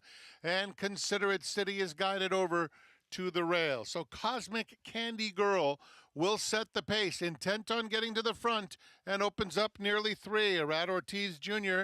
has Celtic Dawn comfortable around that turn, and 2.5 behind now. They are followed by All of It, moving into 3rd through a quarter that went in 24 2/5 seconds. New York Special is down at the rail. 3 more lengths to Nashika and Considerate City. So they continue down the back stretch. And it's Cosmic Candy Girl widening now through a half in 48 4. It's a 4-length lead. Celtic Dawn biding her time in second, New York Special third, and all of it is fourth as they start to close in on the front runner. Nashika is next, and another length and a half to Considerate City. Cosmic Candy Girl is the leader. Now Celtic Dawn closing in, all of it picking it up. Nashika angles to the outside, 3/4 in 1:13 and 1. They're at the top of the stretch, and Cosmic Candy Girl is digging in. Maintains a 2-length lead inside the final eighth of a mile and not slowing down. On the far outside, it's Nashika at the rail, New York Special. Cosmic Candy Girl, coast to coast. A huge performance in the Susie O'Kane. Considerate City rallied to be in a photo for second with New York Special and Nashika. Cosmic Candy Girl absolutely intent on getting to the front under Christopher Elliott and does not look back, Andy. It's a horse that had run some respectable races as a 2-year-old and so far had not gone on with as a 3-year-old, but she was allowed to absolutely walk up front when the connections of the 5 decided the best way to get the distance with a distance challenged horse was to rate, and they let this horse walk, and she buried the field here. In all fairness, if the 5 pressures or makes the lead, likely same result. Because the 5 got a comfortable trip sitting in behind her and is still walking out of the back right now. I totally understand what you're saying. All I'm saying is I never understood the idea that when you're trying to stretch a sprinter out, the best way to win is rating, when I think we all agree the best way to win is on the front end. Yeah. But the winner was much the best. I agree with you. I just don't think it changed today. I agree with the I don't think if I was getting any anyway, yeah. but it allowed this horse to dictate. Yeah, but pace makes the race, and she basically laid down, 12 and change to every furlong throughout the entirety of this race, and Christopher Elliott delivered a terrific front-running ride on a horse that I think the other riders kind of discounted. 26-1 upset in this Susie O'Kane. Cosmic Candy Girl leading just about every step of the way once she actually did get to the front in here, and that was it. 7-8-1-6 finish. 26-1 over 10-1 over 4-1 over 10-1. And it had that feel. We did talk about it. That not a lot separated all these runners in this race. This one got loose and it was over. And we saw the 2 horses that were under 2-1 not only underperform, but finish last and second to last in this race, where you saw the first, second, and the longest shot, and then followed by the second longest shot running 1-2 here. Happy for Jimmy Ryerson. Good guy, good trainer, gets a big win. There he is, picture time with this 3-year-old filly by Twirling Candy is the biggest price on the board on a big pick 6 carryover day that's going to knock quite a few out here in the sequence. We'll have prices for you when we come back. Plenty more to come, including the story of the rapid rise of Jose D'Angelo. Ben Tornado, She's So Spicy, capped off a tremendous Breeders' Cup for him last year. We'll have more on his barn when we come back. Fox Saturday, Kentucky Oaks winning filly, always a runner, faces Acorn Stakes winning rival Counting Stars in the Coaching Club American Oaks. The rubber match live on Fox Saratoga Saturday, presented by Oceana Cruises. Join us Saturday, 3 Eastern on Fox. Enjoy Kids Day at Saratoga on Sunday, July 26th, featuring a full slate of activities, including music, mascots, pony rides, and kid-friendly food. The first 5,000 ages 12 and under receive a Saratoga horse plushie. Learn more at NYRA.com/kidsday.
Back with you on our Fox Sports 2 coverage of Saratoga Live. It's brought to you in part by Hill and Dale at Alapa. And there's Charlatan. Had a nice moment earlier on in the card, kicking off the late pick 5 with Side Quest for Will Walden. One of 3 wins on the day for Arad Ortiz Jr. This Susie O'Kane, how about this? 26-1 upset. Cosmic Candy Girl, twirling candy out of a Galileo mare. Jimmy Ryerson, Christopher Elliott got to the front, kept on going, facing Tipton Winter Circle lead-in. Brought to you by the 105th Saratoga sale of selected yearlings, August 10th and 11th. Where will you be? Let's go to Acacia. Well, we know where to find Jimmy Ryerson in the winner's circle here. Big upset with Cosmic Candy Girl, Jimmy, and she was a horse that had shown some promise as a 2-year-old. How big a key was it seeing her get back to some of her best form today? It was so great because we've been a little disappointed. Yes, she's small. You know, she was precocious at 2. You know, some of the bigger ones, they come around late. They get the advantage at 3 and 4, but she didn't run back to her 2-year-old races at all until today, and even this was better probably than her 2-year-old races. She just loves this place. She came over as relaxed as I've ever seen her all year, and she breaks on top, and we want to take her back, and she goes wire to wire. So you can't make it up, you know. I was going to ask if that was the game plan. No, we want to take her back. We felt she'd been too close, but really she's just not been right. At the end of the day, she probably hasn't been as good. You know, shipping the aqueduct, she's a little nervous, running out of her own stall here today. She just was a totally different horse. That's basically it.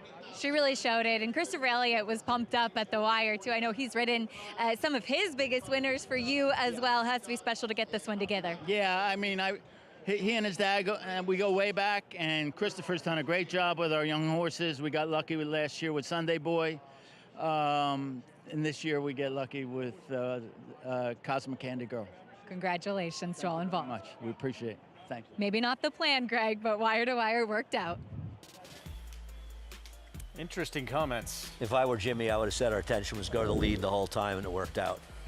I'm going to speak to him and tell him that. $55 winner and change to open things up in this pick 6 carryover. Reminds me of that thing in Beverly Hills Cop when Eddie Murphy says you guys screwed up a really good lie. You know, it was working. Yeah, right. Come on, Jimmy, ride it. It had been very formful, JK, until this.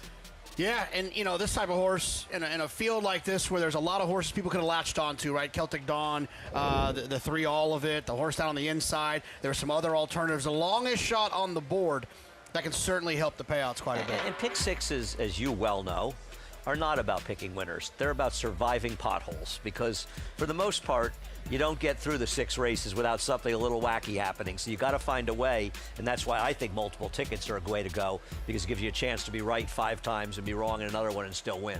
Race 8, main track, 7 furlongs, allowance optional claiming field. Sends a Parole back, coming out of the grade 2 against Ways and Means, or stablemate for Chad Brown. And Jose D'Angelo had that big Breeders' Cup last year with She's So Spicy and Ben Tornado showing up with an interesting runner in Autumn Evening. Success for D'Angelo did not come overnight. Built on hard work, sacrifice, and belief, his remarkable rise has made him one of the top rising stars in the sport. Since I was a child, I always loved the horses. More than all the sports, more than everything. My father and my mother told me, like, when they go to pick up me, the teacher say, hey, can we talk with you guys? Your kid put all the chairs in order and see all his friends, and he say, and they're off. In 2012, I was on the university. One friend owns some horses, and I say, Jose, can you train them? Say, of course I can, but you know, I'm studying right now, so I don't have plan to be a trainer. I had the conversation with my father, he supported me.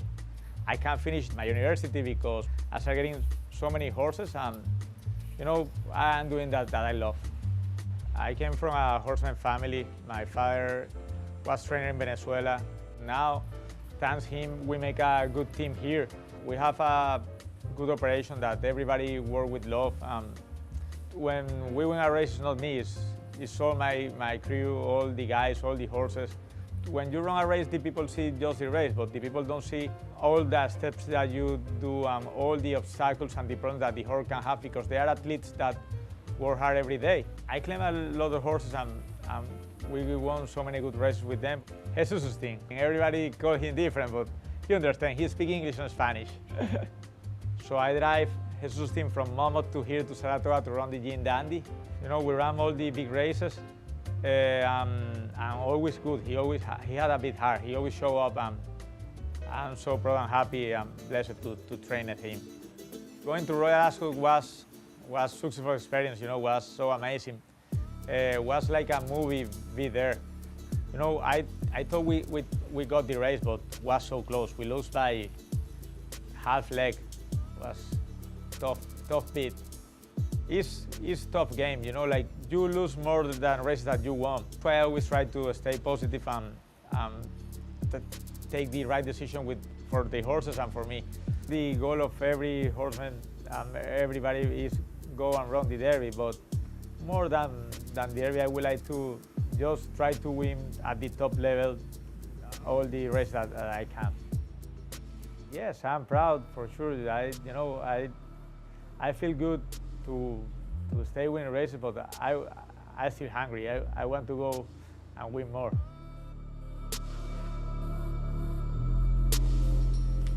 And there is the 5-year-old mare, Jose D'Angelo, will send out this very competitive upcoming 8th race. Autumn Evening, second back off a Grade 1 return. Obviously, you think of that trainer and you think of the stable stars, including Ben Tornado, Breeders' Cup Sprint winner from last year, recovering right now from a small sesamoid fracture in his ankle, out for the remainder of the year. That was discovered back on July 10th, but will be returning for a hopefully 100% full recovery next year in 2027. I think that Jose quietly was really underappreciated for what he accomplished in this year's Breeders' Cup. That guy won 2 Breeders' Cup races this year. He does not have a barn full of billion-dollar horses. Yeah, no. I thought he did not get the credit he deserved for that. And not that it matters, but he did it in back-to-back races. He didn't even get to finish celebrating before he had to go saddle another winner. So he woke up with none, and in a matter of an hour, he had 2. With She's So Spicy and Ben Tornado. It's a great accomplishment. And, you know, Mig, obviously we'd love to see Ben Tornado in that rivalry with Bookham Dano. They did get to meet Belmont Saratoga week, but hopefully prognosis is great and we'll see him back next year. Yeah, the most important thing at the end of the day is that the horse's overall general health will be fine eventually. Even if he didn't come back to compete, he owes nobody anything, and as long as he turns out to be okay, everything else is all right. Well, again, he's got Autumn Evening, second back off a layoff. Coming out of a Grade 1, Jose D'Angelo here with Autumn Evening, and that's the man who'll ride, the winningest rider in the history of this racetrack. Hall of Famer John Velasquez. Autumn Evening, some things to like. We'll talk about her chances and the rest of the field when we come back.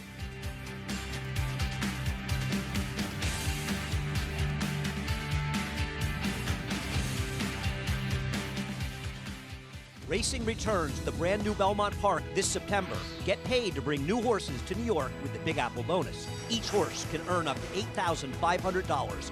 Bonus eligibility based on the horse's prior start or workout location. Both new and existing owners and trainers are eligible. With overnight purses increasing this fall by 15%, there's never been a better time to race at Belmont Park. Take a bite out of the Big Apple bonus. For rules and eligibility requirements, visit NYRA.com/Big Apple bonus. Perennial leading New York sire Central Banker, sire of a $325,000 2-year-old colt in 2026, and the leading New York sire of stakes horses again, including Hot Currency. Hot Currency up by 4, 5 widening lengths, approaching that final furlong. No catching a geared down, dominant winner of the 4-star Crook. Give it to Hot Currency. Central Banker, standing for $7,500 at McMahon of Saratoga Thoroughbreds. Saturday on FS1, live from Ascot Racecourse. Don't miss the King George VI and Queen Elizabeth Stakes. A win and you're in challenge for the Breeders' Cup Turf. Coverage begins Saturday morning, 9:30 Eastern on FS1. Get set for Whitney Day at Saratoga with a special collectible pin on Friday, August 7th, free with paid admission while supplies last. Then on Saturday, celebrate Whitney Day with a pair of current U.S. Olympic women's hockey gold medalists. For tickets, visit NYRA.com. Well, I think what My Racehorse does is it gives owners an opportunity to get involved in the game. Very much enjoy sharing the barn visits and those big wins. Straight no chaser in the Breeders' Cup Sprint. Authentic has won the Kentucky Derby. It allows everybody to come together to own a horse, whether you own a microfraction or you own 50%. It's the same feeling you get when they win. I'm Dan Blacker. I'm Safi Joseph Jr. I'm Todd Fletcher, a trainer for My Racehorse. She's the brave, wins the Preakness. The old stories of the Saratoga canoe are ones of myths, fables, and legends. As early as 1927, the canoe, just blue, was coupled with graceful white swans in the infield lake. Folks say these symbols of the spa meant that the racing season was near. Now it gets darker. One story actually hinted that the canoe was there just in case a horse player, intending to drown himself, changed his mind. Another myth was that the canoe provided unlucky bettors with transportation home to Manhattan via the Hudson River. Enough of the speculation. The story of the canoe in more recent times is easier to tell. In 1962, fans returned to the track to find that the blue paint had been covered over with the colors of Calumet Farm, whose horse, Beau Prince, had won the 1961 Travers. Since that year, the old canoe gets a new makeover after every running of the Travers Stakes, a 55-year-plus, more palatable standing tradition.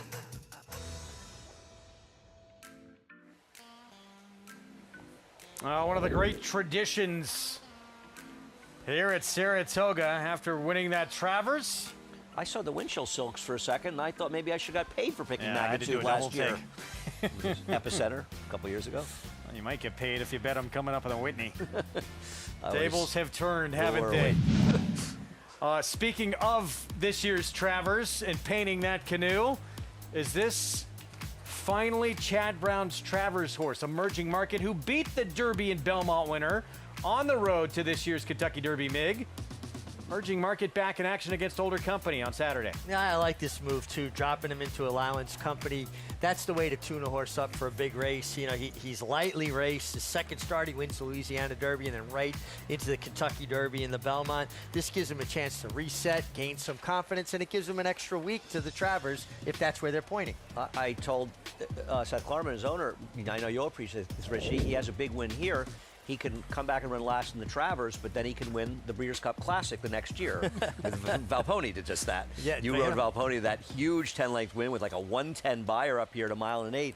They tried the Travers, didn't work out, but he was a pretty good horse. Is that, though, why not the Jim Dandy get that extra week, potentially? I think it's the week doesn't hurt, but also give him a chance to reset a little bit. You know, things haven't gone as well as they had hoped in either the Derby and the Belmont. Lost a shoe in each race. You don't want to use it as too much of an excuse. I don't think his Derby was that bad. His Belmont a little bit of a step back. Give him a chance to sort of get his confidence back, get in the right spot. And, you know, if he should use this as a stepping stone and should win the Travers, nobody cares whether or not he was going to win the Jim Dandy. And the idea is the Travers is the gold, not the Jim Dandy. Meanwhile, Chad Brown's barn with Senza Paroli, and there she is, coming out of the Grade 2 Bed of Roses, beat by her stablemate, Ways and Means Belmont at Saratoga week. Let's go to Acacia. And as we'll start with Senza Parole, that, excuse me, Bed of Roses was probably one of the more thrilling races we saw that entire weekend, while Ways and Means was able to run down pace setter Grand Job. Yes, Senza Parole did finish third in there, but she was, to my eye, just kind of running along, and there was no reaching the top two foes in there. She is a horse, to be completely honest, I've never completely warmed to. She's on the smaller side. There's just not much of her. She's never really grown or filled out, but she has run well. I think that she is also a horse that dazzled on debut and then has been running kind of consistent races since then, and whether they're in graded stakes or not, I still do think we need to see her take that next step forward, that next jump, run a faster race. I have seen her look a little bit better in her coat. That's always something that's a little bit of a trouble for her. Like I said, she's on the lighter side, but again, that's normal. We'll see if she does get some class relief coming out of that incredibly tough, tall order behind her stablemate. But I do think that she's well spotted. I know they've tried stretching her out. She physically looks much more like a one-turn, 7-furlong type of horse. So this is the right place for her to see just how good she really is and if she can get back on track and find her first win since the start of this year. Now, the number 7, Reputation, coming in to make her first start for trainer George Weaver. She was a stakes winner down at Colonial 2 starts back, ran third behind her Hall and Ice in the Princess Rooney at Gulfstream before being sidelined. And she did stumble pretty significantly at the start of that race last time out. Same ownership group, just a trainer change. I watched some of her workouts coming back on First TV, and in large part she's been training solo, but just doing it so easily in the way that she covers the ground, really moving very smoothly. I don't have anything to compare with for her as far as fitness is concerned, but she does look very strong coming back. And typically we do see George Weaver runners carry a good amount of conditioning. She looks very strong. I like what I see from her as a new face and returning in this spot, and a horse that has shown that she can keep up with some of the better ones in the division. Now, taking a look at the number 4, Beauty Reigns, she too comes out of a graded stakes try. That's a bit of the theme of this race, this one for Bill Mott, as she was running at Churchill last time out. She gets Lasix back, which I think could be a benefit for both her and the 2 Sons of Parole. Beauty Reigns is a horse that can be quite forward prior to her races, and sometimes having Lasix just really takes the edge off a bit. This is one of the most settled I've seen her, very relaxed here in the paddock. They saddled her outside, not out of character for her, but just really seemed to be taking it all in stride nicely. She dropped back and just was left with a lot to do, and she is a deep closing type, but we'll see as she gets away from some of those tough graded stakes company. She's kept up with some of the best if you look at her form at Saratoga last year, Greg. Got to look at her trainer there. Hall of Famer Bill Mott Jr. Alvarado will ride 7-2 on the 4 here, Beauty Reigns. As we take a look at her back on May 17th, 2 starts back and a win. Listen, I am not going to take a big position on or against anybody in this race. But one thing I'll say about her, and this is her win 2 back, in her last race where she saved ground and angled out the stretch, she actually finished a quarter of a length behind the 6 Queen's Martini, who's 8-1. And Queen's Martini was 3 to 4 wide in the turn before angling out. She actually had a wider trip. So I'm not sure, at least based on that last race, why this horse should be more than less than half the price of the 6 Queen's Martini. I'm not saying she can't win. I'm just saying it seems from a betting perspective, she's a little over bet right now. And, you know, you brought it up during the break. We were going to talk about it this weekend coming up, too. But 3 very big barns. Chad Brown, Todd Pletcher, Saffie Joseph Jr., they all have runners in this race, JK. Combined on dirt at this meet, 0 for 37. Yeah, I mean, that's pretty crazy. I mean, I kind of liken it to, like, you know, Steph Curry being 0 for 7 in the first half. Like, he's going to make shots in the So in the you don't half. think that Todd's just a turf trainer? No. We knew Chad was just a turf trainer, but now we're learning apparently Todd Pletcher, too, I just a just turf think it's trainer. circumstantial. And I also think that, like, you know, I also think that, I know that I've even talked to Chad about this before, is, like, kind of waiting a little bit towards the back end of the meet with some of his good horses instead of feeling so rushed to run them early, to take your time. And so maybe that has something to do with it. It's still a little remarkable from those 3 to be winless. Saffie's only has like 1 win at the meet. Saffie is not. Todd has at least won like 4 races, and Chad's won 7. It just feels like noise to me rather than signal. I don't think that stat has any bearing on whether or not Chad will win this race, or Saffie can win this race, or Todd winning It might another. increase the chances of one of them winning a dirt Just like- race, right? just Because like law of when, averages. Yeah, it's like roulette. You know, and it's black every time. It's got to be red. It is just an interesting stat. Yeah, that's of course. all. That was Very the point of interesting. it. Yeah. You look at this board. The 7 at 7-2. Why is Reputation taking all this money? I wanted to ask you about this, Jonathan, because you are the resident George Weaverite. And listen, you know me. You know what I say about George. I mean, his meets and are incredible. This doesn't look like a George Weaver horse to me. The kind of horse he wins up here. His winners are cleverer than this horse. Is that fair? Well, you know, it's funny you say that. I think it doesn't look like a George Weaver horse because the horse has been It's with. not a George It's Weaver not been a horse. George Weaver horse until all those other races. So, I mean, look, the horse seems to be working well. The horse is taking money. The horse has big back races. I think that when you have a horse moving to George's barn, I think most people will trust the horse will run as well or better. And it's Flavian. Yeah. But the other thing is he's getting the horse from Gustavo Delgado, who wins at a pretty high percentage himself. He's not getting the horse from a trainer who wins at 8%. Yeah. As good as George is. And as our producer pointed out, my racehorse runner as well, so taking some money for that reason. Munnings Express has maybe the best race of anyone in here. I think 4-1 is a very generous price. This horse should not be a bigger price than both the 4 and the 7. And with a clean break, she has a chance to wire this field. Turf sprint speed. Yeah, she's the quick of the quick. Senza Parole, Chad Brown. On the evening of August 23rd, 2024, you would have thought this horse would have won 3 Grade 1s by now. Here is Jose D'Angelo's Autumn Evening. She's the least likely winner, I think, in the field, thus the longest shot, but even she has some races that are okay. Beauty Reigns, Bill Mott.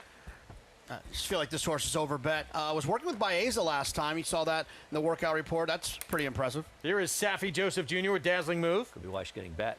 If you turn back the clock a year, she'd be the favorite in this race. But right now, she's going to have to refine that form, which is eluded her in the last couple races. The biggest price on a main contender, 9-1 on Queen's Martini. Yeah, to Andy's point, I would much prefer this horse versus the horse that exits the same race at the 4 Beauty Reigns. Ron McQuett's last win in Saratoga was Whitmore in 2018, for what it's worth. 0 for 46 in 5 years. Reputation, George Weaver went by off the bench, 4-year-old debut coming up, and here's Beyond Belief. Yeah, this horse just feels a little bit too slow. One of the best races was a race where this horse was forward. I don't see this one making the lead versus this group.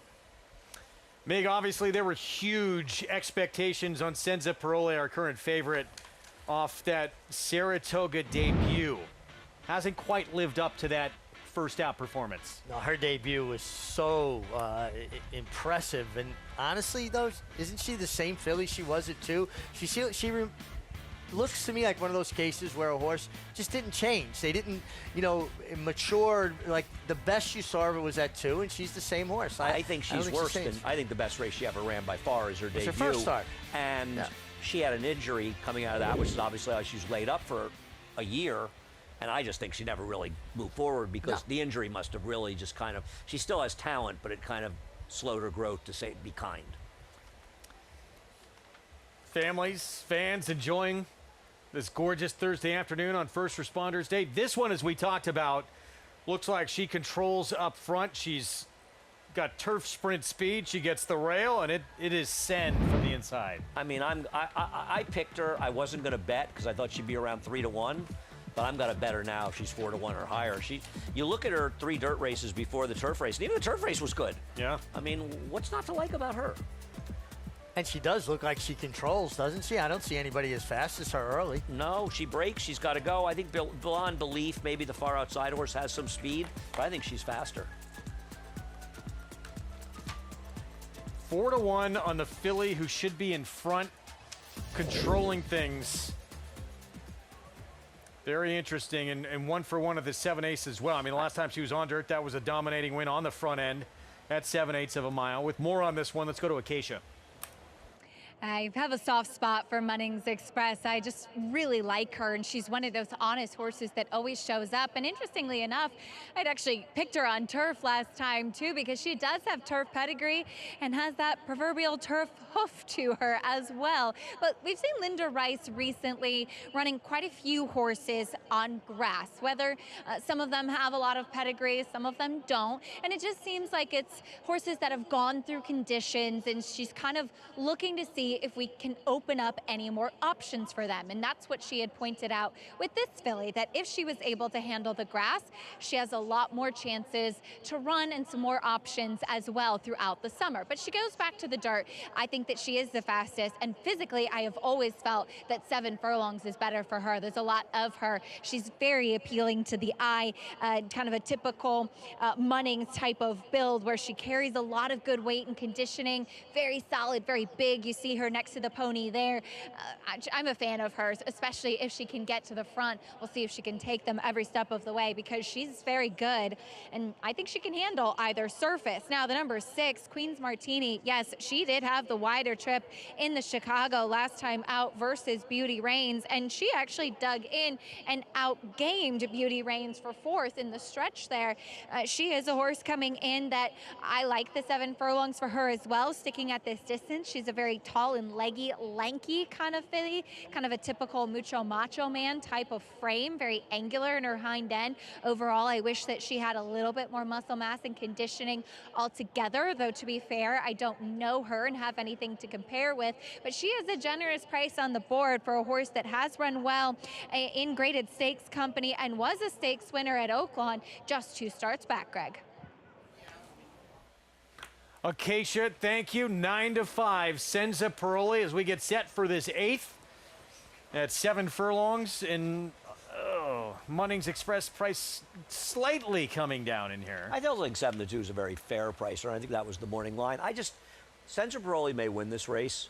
It's hard to take 9-5 at anyone in here, isn't it? I think it's too competitive. I mean, it's very. Back to the 6 for a moment. I understand your stat about Ron Moquette. How many of these bettors really are factoring that in here? The 6 is 11-1. It's wild. If you like a horse at 11-1 and you don't bet because of a trainer stat, there's a stat on you. You're a dope. Trainer stats are bad stats for short prices and good stats for big prices. I don't care what a stat is if you like a horse at 10-1.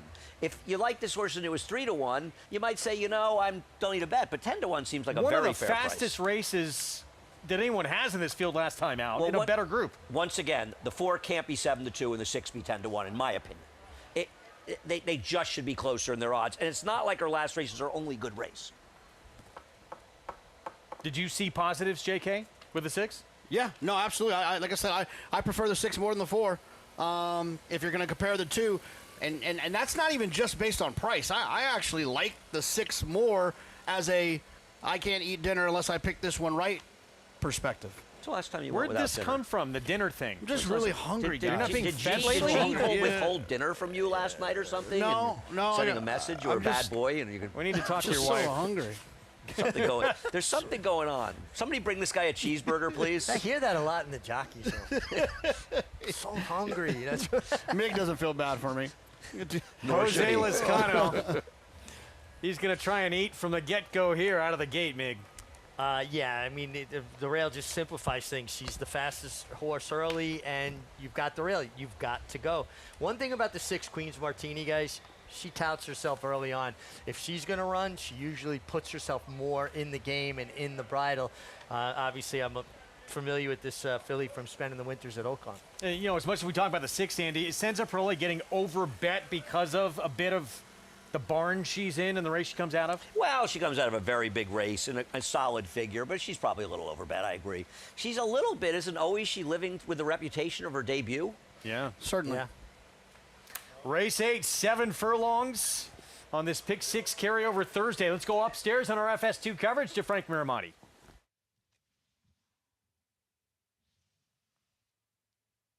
They're in the gate. And they're off.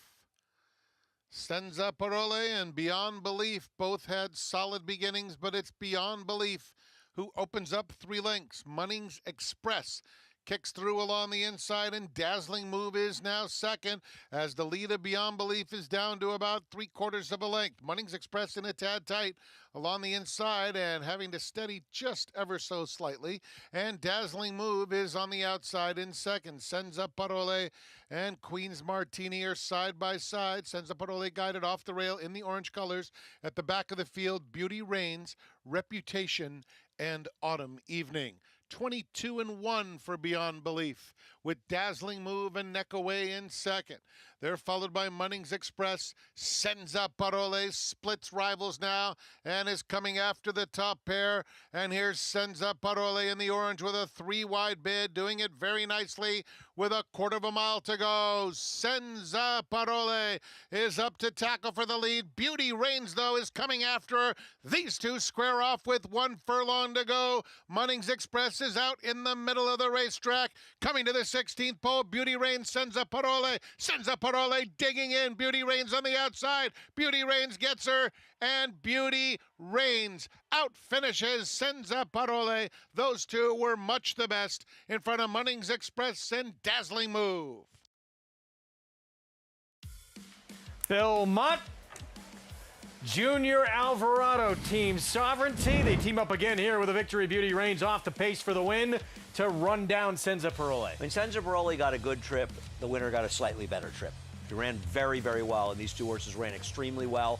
A sub-122 final time, very, very quick. Beauty Reigns, they knew betting her. They were right. She ran today, guys.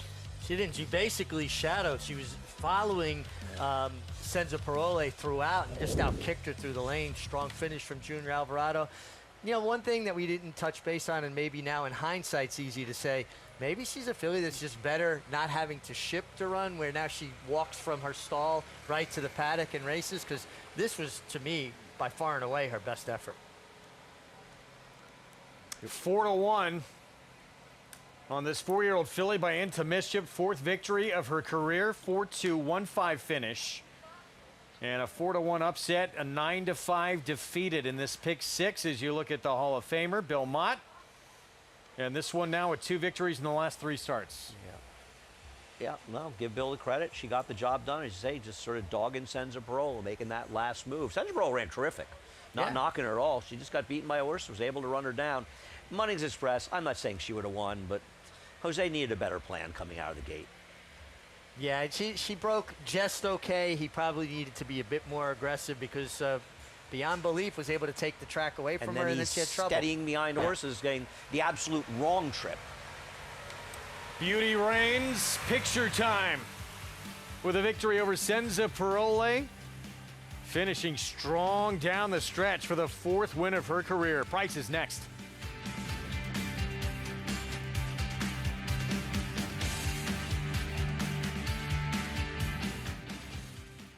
Bet any track, anywhere, anytime. Download the NyraBets app to play today and get a $200 deposit bonus. Watch and bet on live horse racing from over 300 tracks worldwide. Get expert picks, play live money betting contests, and boost your bankroll with daily promotions. NyraBets is the official betting partner of Saratoga Racecourse. Sign up now. New members use promo code SPA200 to claim your $200 deposit match bonus. You bet with NyraBets.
Welcome back to Saratoga Live, brought to you in part by Gainesway Power Passion Performance. As the winner of this race, Beauty Reigns, out of a Tappet mare, and she gets that gray influence, and she is beautiful indeed. Pleased to be joined by her trainer, Bill Mott. As Bill, she really fought for that win today. Very game in the stretch there. She didn't break real well, and he got her up into the race. They went fast, early fast fractions, which on paper it didn't look that way. It looked like we'd probably be sitting maybe 3, 4, 5 lengths off the lead, and here we are 8, 9 back, leaving the gate. But he eased her on up there and got good position around the turn, and she did battle very hard. I mean, she's a nice filly. We just need to win a stake with her. She's grade 1 place. She ran 3rd in the test last year, and now we got to get her home in one of those stakes races.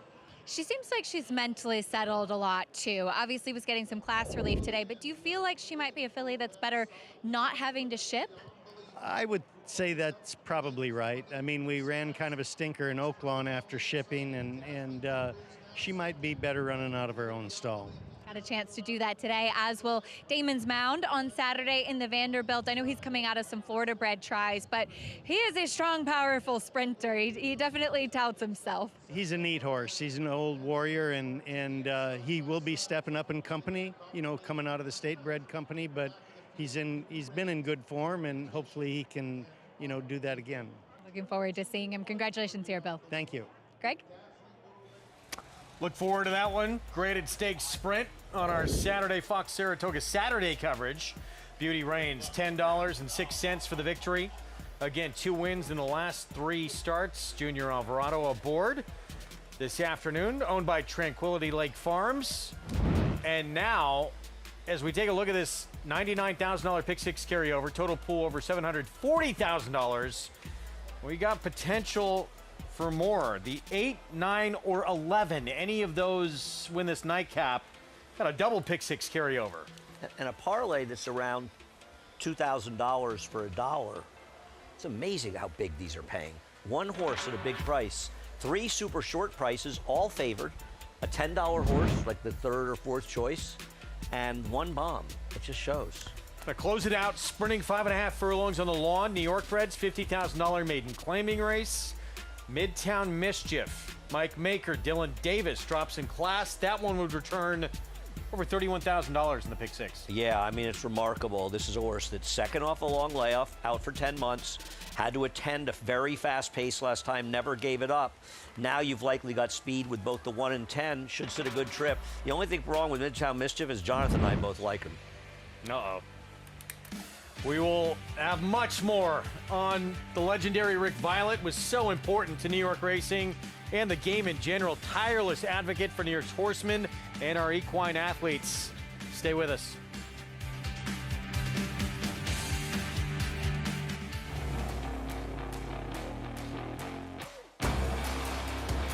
Here comes that big gray Tappet Trice right down the outside. Tappet Trice wins the Toyota Bluegrass. Tappet Trice's 2024 debut was awesome. Tappet Trice is lunging. Tappet Trice wins the Woodward.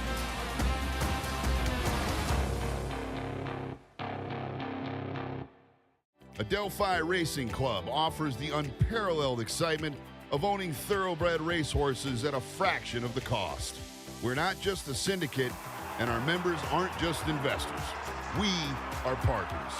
Our New York-based high-performing equine athletes, trainers, and jockeys compete and win at the highest level circuits. Contact us online to get a taste of the Adelphi difference and come hang with us this Saratoga meet. Some horses are remembered, other horses are passed down like an heirloom. He's the kind of horse that lives in stories, each better than the one before. He ran 3 straight years at the highest level, and he himself was elite. Who's it gonna be? It's gonna be National Treasure. Has opened up a 5-length advantage. It's a 1-horse race. National Treasure, the key to quality. The crown jewel of American yearling sales, where world-class bloodlines meet glamour, grace, and grandeur.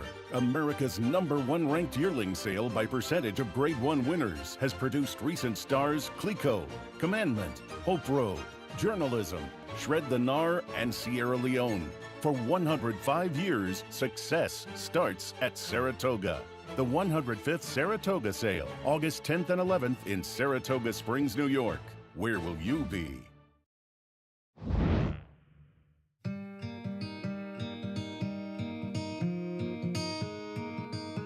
I started with him in Saratoga, 2003. I was just a working employee and just did the best I could, and I appreciated how much knowledge he had and how much I had to learn every single day. It was wonderful.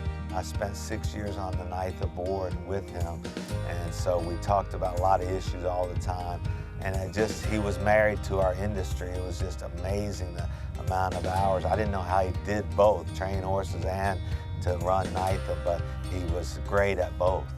When I first came on the board in 2011, I really got to see the true Rick Violet at his best, which was fighting for the rights and advocating for not only the horsemen, the trainers, the owners, but the horses and the backstretch workers. He knew what they were all going through because he'd been through it all. He was a rider, he was a trainer, he was a groom, he was the head of a huge organization. He was going to make it happen, and you were either going to get on board or get out of the way. He just was very, very passionate about our sport and medications. We talked a lot about the rules and regulations, and I would think that will stay with me forever. The stopping clenbuterol and different types of medicines, and really has brought the game to the forefront on a lot of issues. I mean, it was always on his mind, always. He'd go to bed thinking about it, he'd wake up thinking about it. It was all the problems as far as Lasix and workman's comp and just anything. I mean, it was always racking his brain, trying to fix it. He was so smart, he had so much foresight to see what was going to happen 10 or 20 years down the road. With aftercare, you see these horses here, their racing careers maybe 3-4 years. They lived at 20. So we got most of their life is going to be aftercare or a second career. So to have the foresight of that magnitude, I was just in awe because I don't have it. And I maybe have it now because I learned through him. In this Wet Whitney, it is Diversify. Diversify has won the Whitney in style.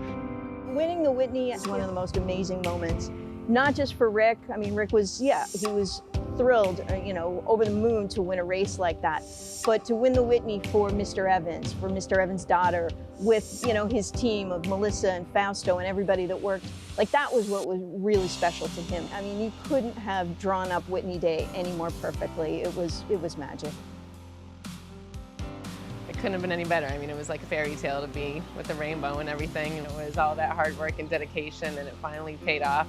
And all the hardship that he went through with his health and everything, but he was never felt sorry for himself or never wanted anybody to feel sorry for himself. And it just showed that he still had it in him. I mean, to the very end. I mean, he still was able to get horses to the top level and get the job done. It was amazing.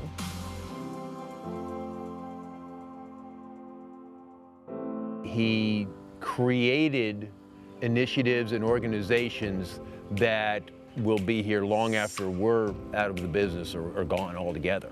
We miss him so much because of everything that he did, and so many people don't know what he was doing all the time, working day and night for everybody, but he always was working. Will never be forgotten. I mean, you say, there's plenty of people out there that will say that he saved racing in New York and all of racing, period. There was nobody else like him.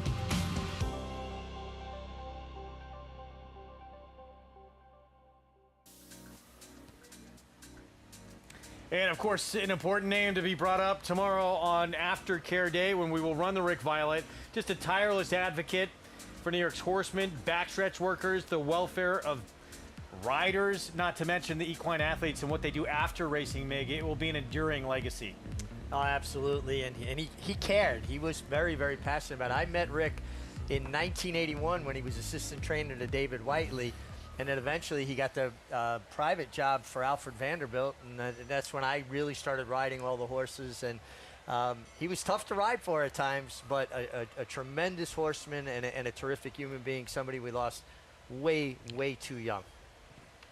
We will have the race named in his honor coming up tomorrow on Aftercare Day here at Saratoga. Going to run the Rick Violet. It'll be race 9 on the card, 5:45 Eastern, as the boys get their turn at a mile and a 16th on the turf.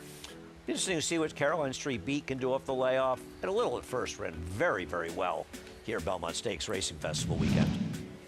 And here is a little at first. Horacio de Paz Marno, Rat Ortiz Jr. will ride. This was back on Belmont at Saratoga week.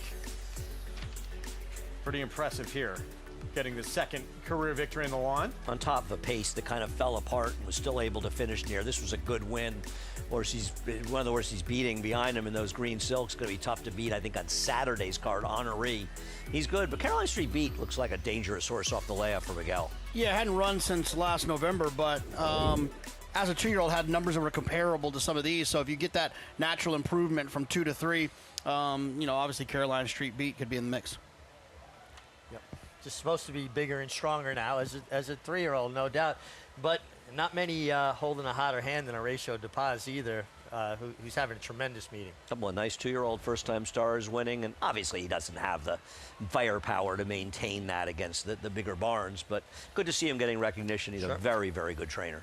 Race preceding that, Grade 2 Chuvy in this Distaff division, and someone who had the best performance as a 2-year-old filly, the best performance as a 3-year-old filly, and then the comeback from Scottish Lassie was pretty darn good too, Andy. If you were confident that she was able to put really good races back-to-back, you'd say she's probably going to win here. She's going to be forward.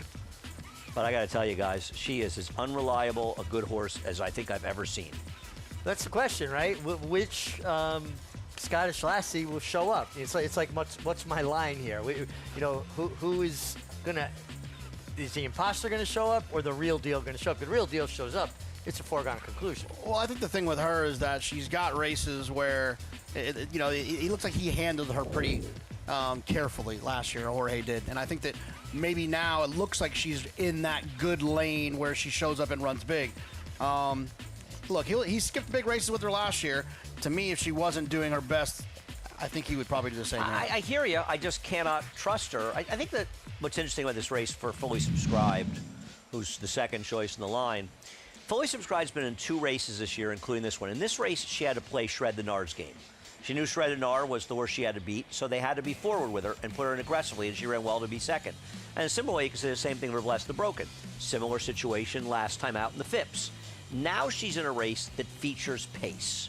So I think Fully Subscribed, and you could also say this for Bless the Broken, they can sit back a little bit and let the race develop in front of them and not run somebody else's race. And I believe for that reason, Fully Subscribed is going to run much better. But I still know if the good Scottish Lassie shows up, she's going to be tough to beat. And look, you know, back to Scottish Lassie for just a moment. Jorge Abreu, you know, he had said, we were all kind of shocked after that coaching club, American Oaks, that she wasn't going to move on to the Alabama, but says her races and when she runs big takes a lot out of her. She needs more time. Well, then she went to the cotillion, and I know some people were critical of Joelle's ride. I was not. I thought Joelle got there in mid-stretch, and she didn't finish. She is too unreliable for me. I'm a big fan. I mean, I agree with you, Greg. I thought her Frizette was the best race of 2-year-old last year, and I agree about her CCA Oaks last year. But she just has no ability so far in her career. If she starts putting it together, she'll win a Grade 1 this year. Nightcap against Sprinting on the Lawn in this New York bred $50,000 maiden claiming event. Midtown Mischief, the favorite. Let's go to Acacia. Yeah, a tepid favorite at 3-1 right now, and I think it's that kind of race, a nice and easy one to wrap up the day. But as far as Midtown Mischief is concerned, at least what she has that many of the others in this field don't is that she's dropping in class for the first time. She is still lightly raced as well. She kind of has all the upside that you like to see often in a race like this, where you have some horses that have had a lot of chances or been exposed against maiden claiming foes before. So she debuted in an off-the-turf race against Celtic Dawn, who we saw try to stretch out in the stake earlier today. And then last time out, when she finally did get on the turf, she was the favorite, and she just looked like she just didn't have enough gas late in the stretch there, and just really looked like a horse that would benefit from a drop in class, and that's exactly what she gets today. She is a smaller, handier type of filly, another daughter of Honest Mischief, who, as I touched on, I love sprinting on the turf, and I just think she fits very snugly in here. She is dappled out. She looks very fit second off the bench, and she did get more forward once they got the tack on. Just plain and simple makes some sense. Now, the number 6, You Know Better, is second off the bench for Jorge Abreu. Does pick up Flavian Pratt, and he's ridden her before, but that was back in November where she had a nightmare start, getting shut off and checked back and just completely taken out of the race. So kind of interesting. We do see him getting back aboard today. Blinkers do go on as well for the first time for her, just a short cheater cup, but she is an out-and-out turf sprinter. She looks turf in the way that she's built. She's smaller. She's so compact, very short coupled, short backed, round in her hind end, and she is a horse that I thought looked quite heavy off the layoff last time out, and while she does carry some conditioning, she looks much more refined and fit and tucked up in the right ways today. So I think that she really benefited from that race last time out where she actually broke slowly as well. We'll see with the blinkers on if she can be quicker out of the gate. Coming out of that same race is the number 10, Anna Brocknana, who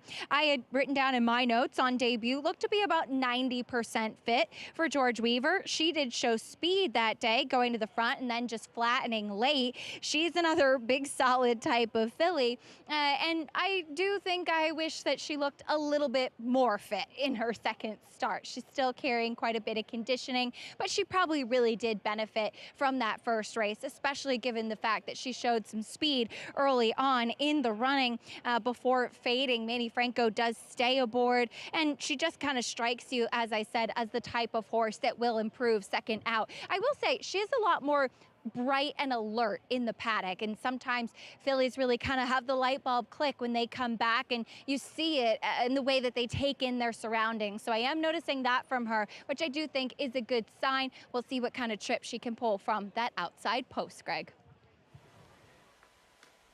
Thank you, Acacia. Nightcap post parade when we return. Our current favorite, Midtown Mischief. Dylan Davis for the Mike Maker Barn. Dropping in class for the first time, and start number 3 when we return.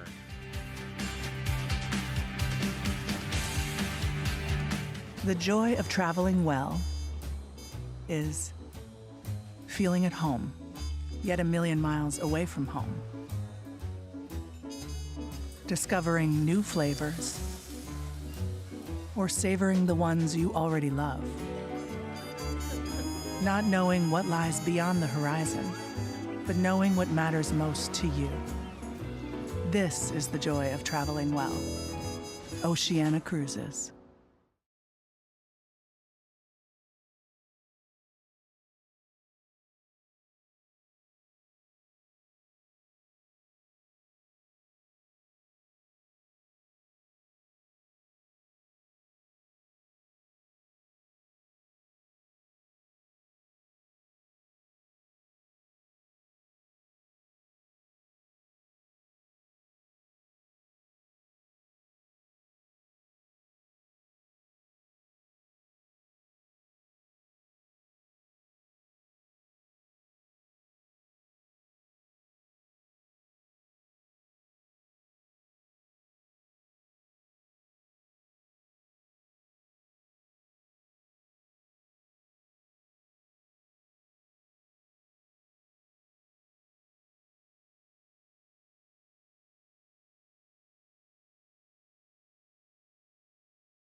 Back with you on our Fox Sports 2 coverage. You're watching you're watching Saratoga Live, brought to you by America's Best Racing. It's a long year, Greg. Making the sport easier to follow. Explore stories, betting tips, and race day insights at americasbestracing.net.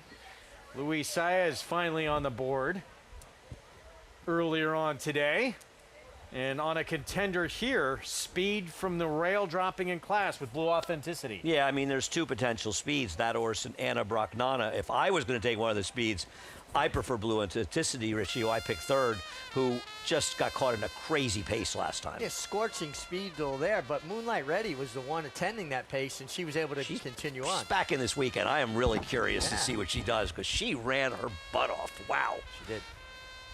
Those two extremely quick. Anna Brachnana, that's the 10 for George Weaver. Quick, but at this level and backed up. So here again, speed from the rail. Saez looking for his second today. No, Louis got to come flying out of the gate, put that last race behind her. A little tough to endorse Bank on BB. For the sake of being honest, in red ink, I just have no written really big next to this horse's name. Midtown Mischief, the favorite, Dylan Davis. I'm with Jonathan on this horse. Second off the layoff, attended the quick pace, never gave up. Horse to beat. Avery's Wonderland, that race 2 back. Yeah, Could win. Maybe with this horse. I felt like I was reaching, trying to make a case for this one. Pick second. 12-1 Dancing Miracle. Yeah, the turf races were terrible, so you're going to have to hope this horse is improved. Blinkers on, you know better with Pratt. Yeah, I mean, put the blinkers on, but I thought it was third best in that last race with some horses coming out of that race that are in this one. Garden of Grace has hit the board against better. She has run races fast enough to win here, but she was for George Weaver and still couldn't get it done at short prices. Stella Fortuna, third time. Yeah, ended up working out the race last time. I thought got a nice trip and still wasn't able to pull it off. Yeah, first two both came at this level. Best was a fourth place finish. The 9, Mischievous Joe. Another horse could be part of the pace. Forced the pace with a third place finisher. Came back with a decent second the other day. Here's the Weaver second timer, Anna Brachnana. Yeah, I mean, I put this horse in the category with all the other horses that have been running for 50. I just don't like him against these horses that are dropping from maiden special weight. And Spirit Forward gets turf for start number 2 for David Donk. No, if you like Donk, take a shot here. This horse, though, does not really have a lot of turf pedigree. I thought for sure you were going to say if you like Donk, honk. Honk for Donk? But I love Dave. Back to the favorite. Midtown Mischief. Dylan Davis for Mike Maker was actually favored against a New York bred maiden special weight. Better group last time out.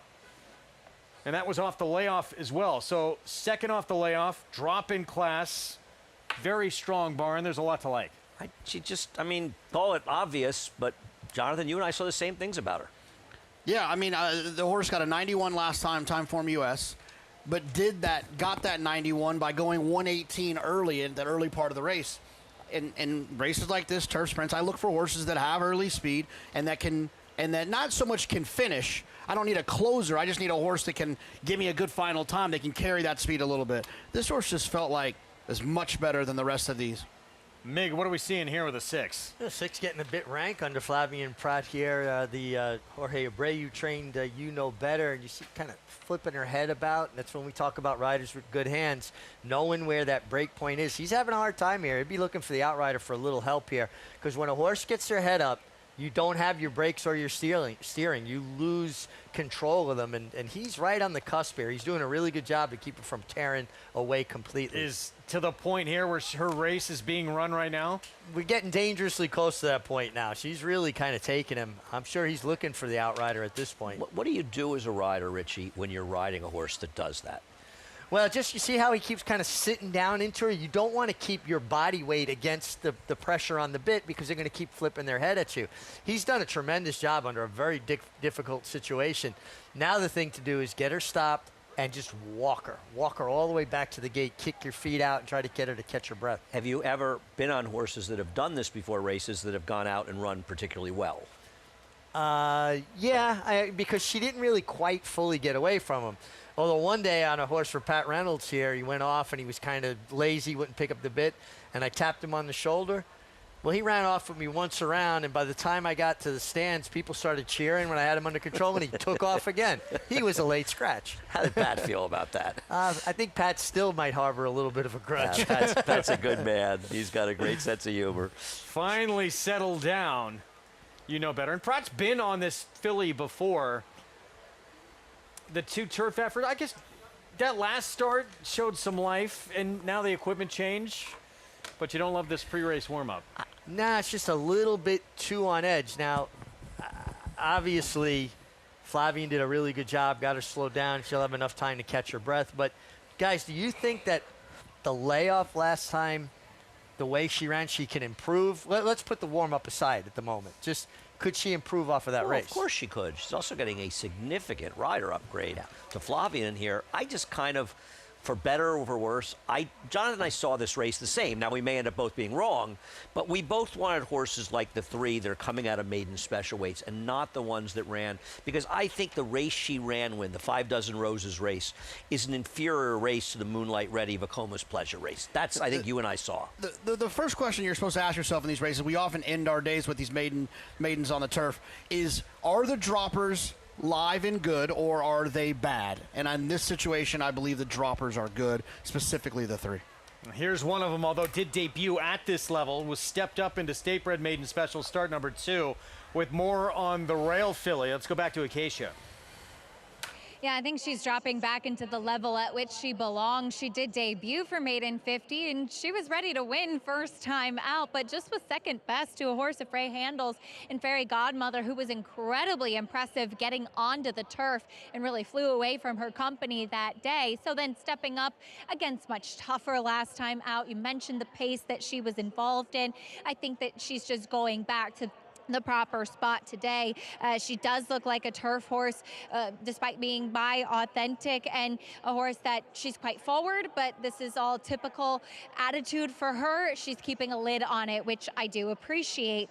The number 7, Garden of Grace, speaking of keeping a lid on it, as Andy mentioned, she's run fast enough races to be competitive, and I do think that she's a turf horse first and foremost, so she's going back to her preferred surface, but she is one that is always a handful prior to her races. You see Jamie Rodriguez has his feet out of the stirrups, trying to keep her settled. They had her held by a pony and a pony rider back in the paddock today, because last time she was trying to run off with Wayne Potts' groom in the paddock and has gotten herself completely washed out yet again. I will say she's one that obviously lives on her nerves. For her standards, she's doing quite well today. They've taken a lot of steps to keep her settled and are getting her back on the grass. We'll see if that helps, but I think mentally she's been her own worst enemy. I defaulted to the favorite in here, Greg. I was going to pick the 6, you know better, but I think she just got a bit too keen with the blinkers on when she got out in that warm-up. So Midtown Mischief been favored throughout 2-1 right now to try and close out this card here, and this pick 6 for some who are still alive. Dylan Davis for the Mike Maker barn. Speed with the rail. You've got the 10, Anna Brocknana, as well, that wants to be forward with Manny Franco. Second time for George Weaver. See how this nightcap plays out at 5.5 on the turf. Here in our Fox Sports 2 coverage, Frank Miramati with the nightcap. Here's Dancing Miracle for Parkland Thoroughbreds. Mischievous Joe will be next.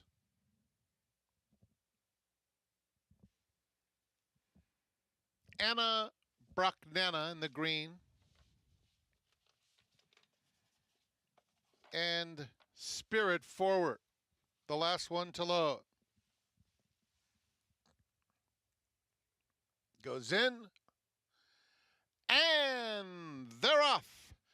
Avery's Wonderland is the quickest out of the gate. Here's Blue Authenticity coming through to take the lead. Midnight Mischief is now racing in second. Mischievous Joe is a close-up third as they run down the back stretch. Avery's Wonderland has dropped back to fourth. Anna Brocknana is now in that fourth spot. So it's another 3 back to Avery's Wonderland, now fifth. Then it's Bank on Bebe racing on the inside of Dancing Miracle as they round the first far turn. The opening quarter went in 21 and 2/5 seconds. Stella Fortuna is 3 wide. You Know Better is trying to launch a bid, picking it up in the red.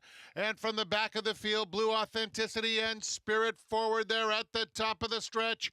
And it is Avery's Wonderland, Midtown Mischief alongside in second. They lead it by 3. Garden of Grace is finishing. And on the outside, You Know Better continues to come fast past the 16th pole. Avery's Wonderland is confronted and passed by Garden of Grace. and Garden of Grace wins it pretty comfortably.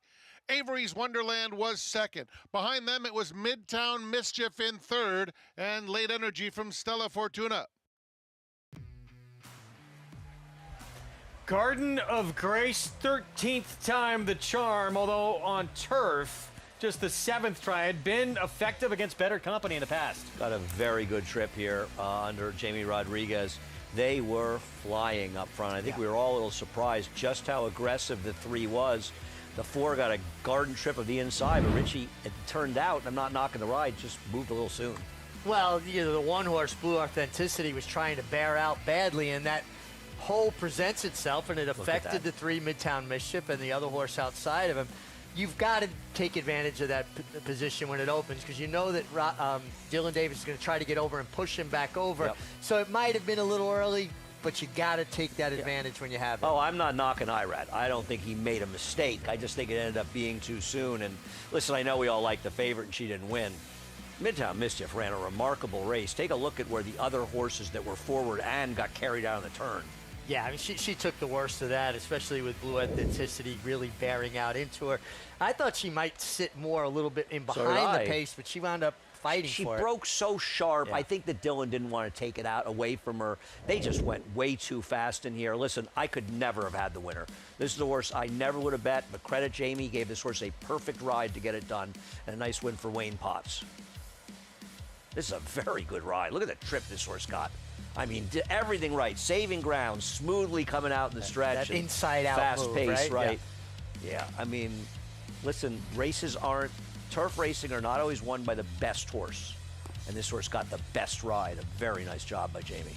6-1 to close things out. 7-4, 3-8 finish. And in terms of the pick 6, whew. 51,800 plus. On a parlay that was right around 15,000 for $1. You got over 3 times. And, you know I sometimes I oversay this, but this is why the Steve Chris method of multiple tickets can be so good, because there were 5, I didn't like this horse, but 5 seemingly hittable horses and 1 very hard one. And if you were somebody who had 5 in here, and you left out one of the shorties to begin with because you think you're being cute by not using shorter price logical horses, you just cost yourself $50,000, but maybe you saved yourself $32 in your ticket, so it's worth it. Oh, ouch.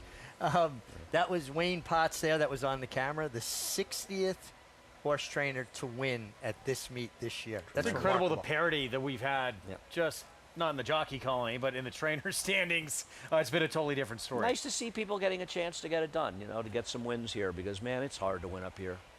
It's good. I mean, it's good. I mean, I think that's 60 people that believe they can win up here, which means they'll continue to bring horses up here. It's good for the ecosystem. This horse. I'm going to tell you right now, if you were doing the ride of the week, Richie, I would put this one on there. And I've been critical of Jamie as a rider on the turf. This was a ride of absolute beauty. Yeah, I agree with that. We're not doing ride of the week, but we're doing sit downs with the riders, and if I like one of their rides best, they get the golden goggles. I think that we should do a thing with Jonathan and I where each of us picks the worst selection the other one made during the course of the week. I know I'd have lots of ammo for you. I'm picking more races than you. That would be fun. Saw Wayne Potts there, and picture time with Garden of Grace. Just a 3rd start under his care. George Weaver had this one for a while. Couldn't get this one in the winner's circle. Wayne Potts able to do so here with the drop down in class out of that dirt race. 51,000 plus in the pick 6. Well done if you put that together. We're back tomorrow, 1 Eastern start time on our Fox Sports 2 coverage. Again, Aftercare Day, and as part of that, we showed you the feature honoring Rick Violet, who is so vital to the creation of these programs for equine aftercare. We will see you tomorrow at 1 in the Susie O'Kane today.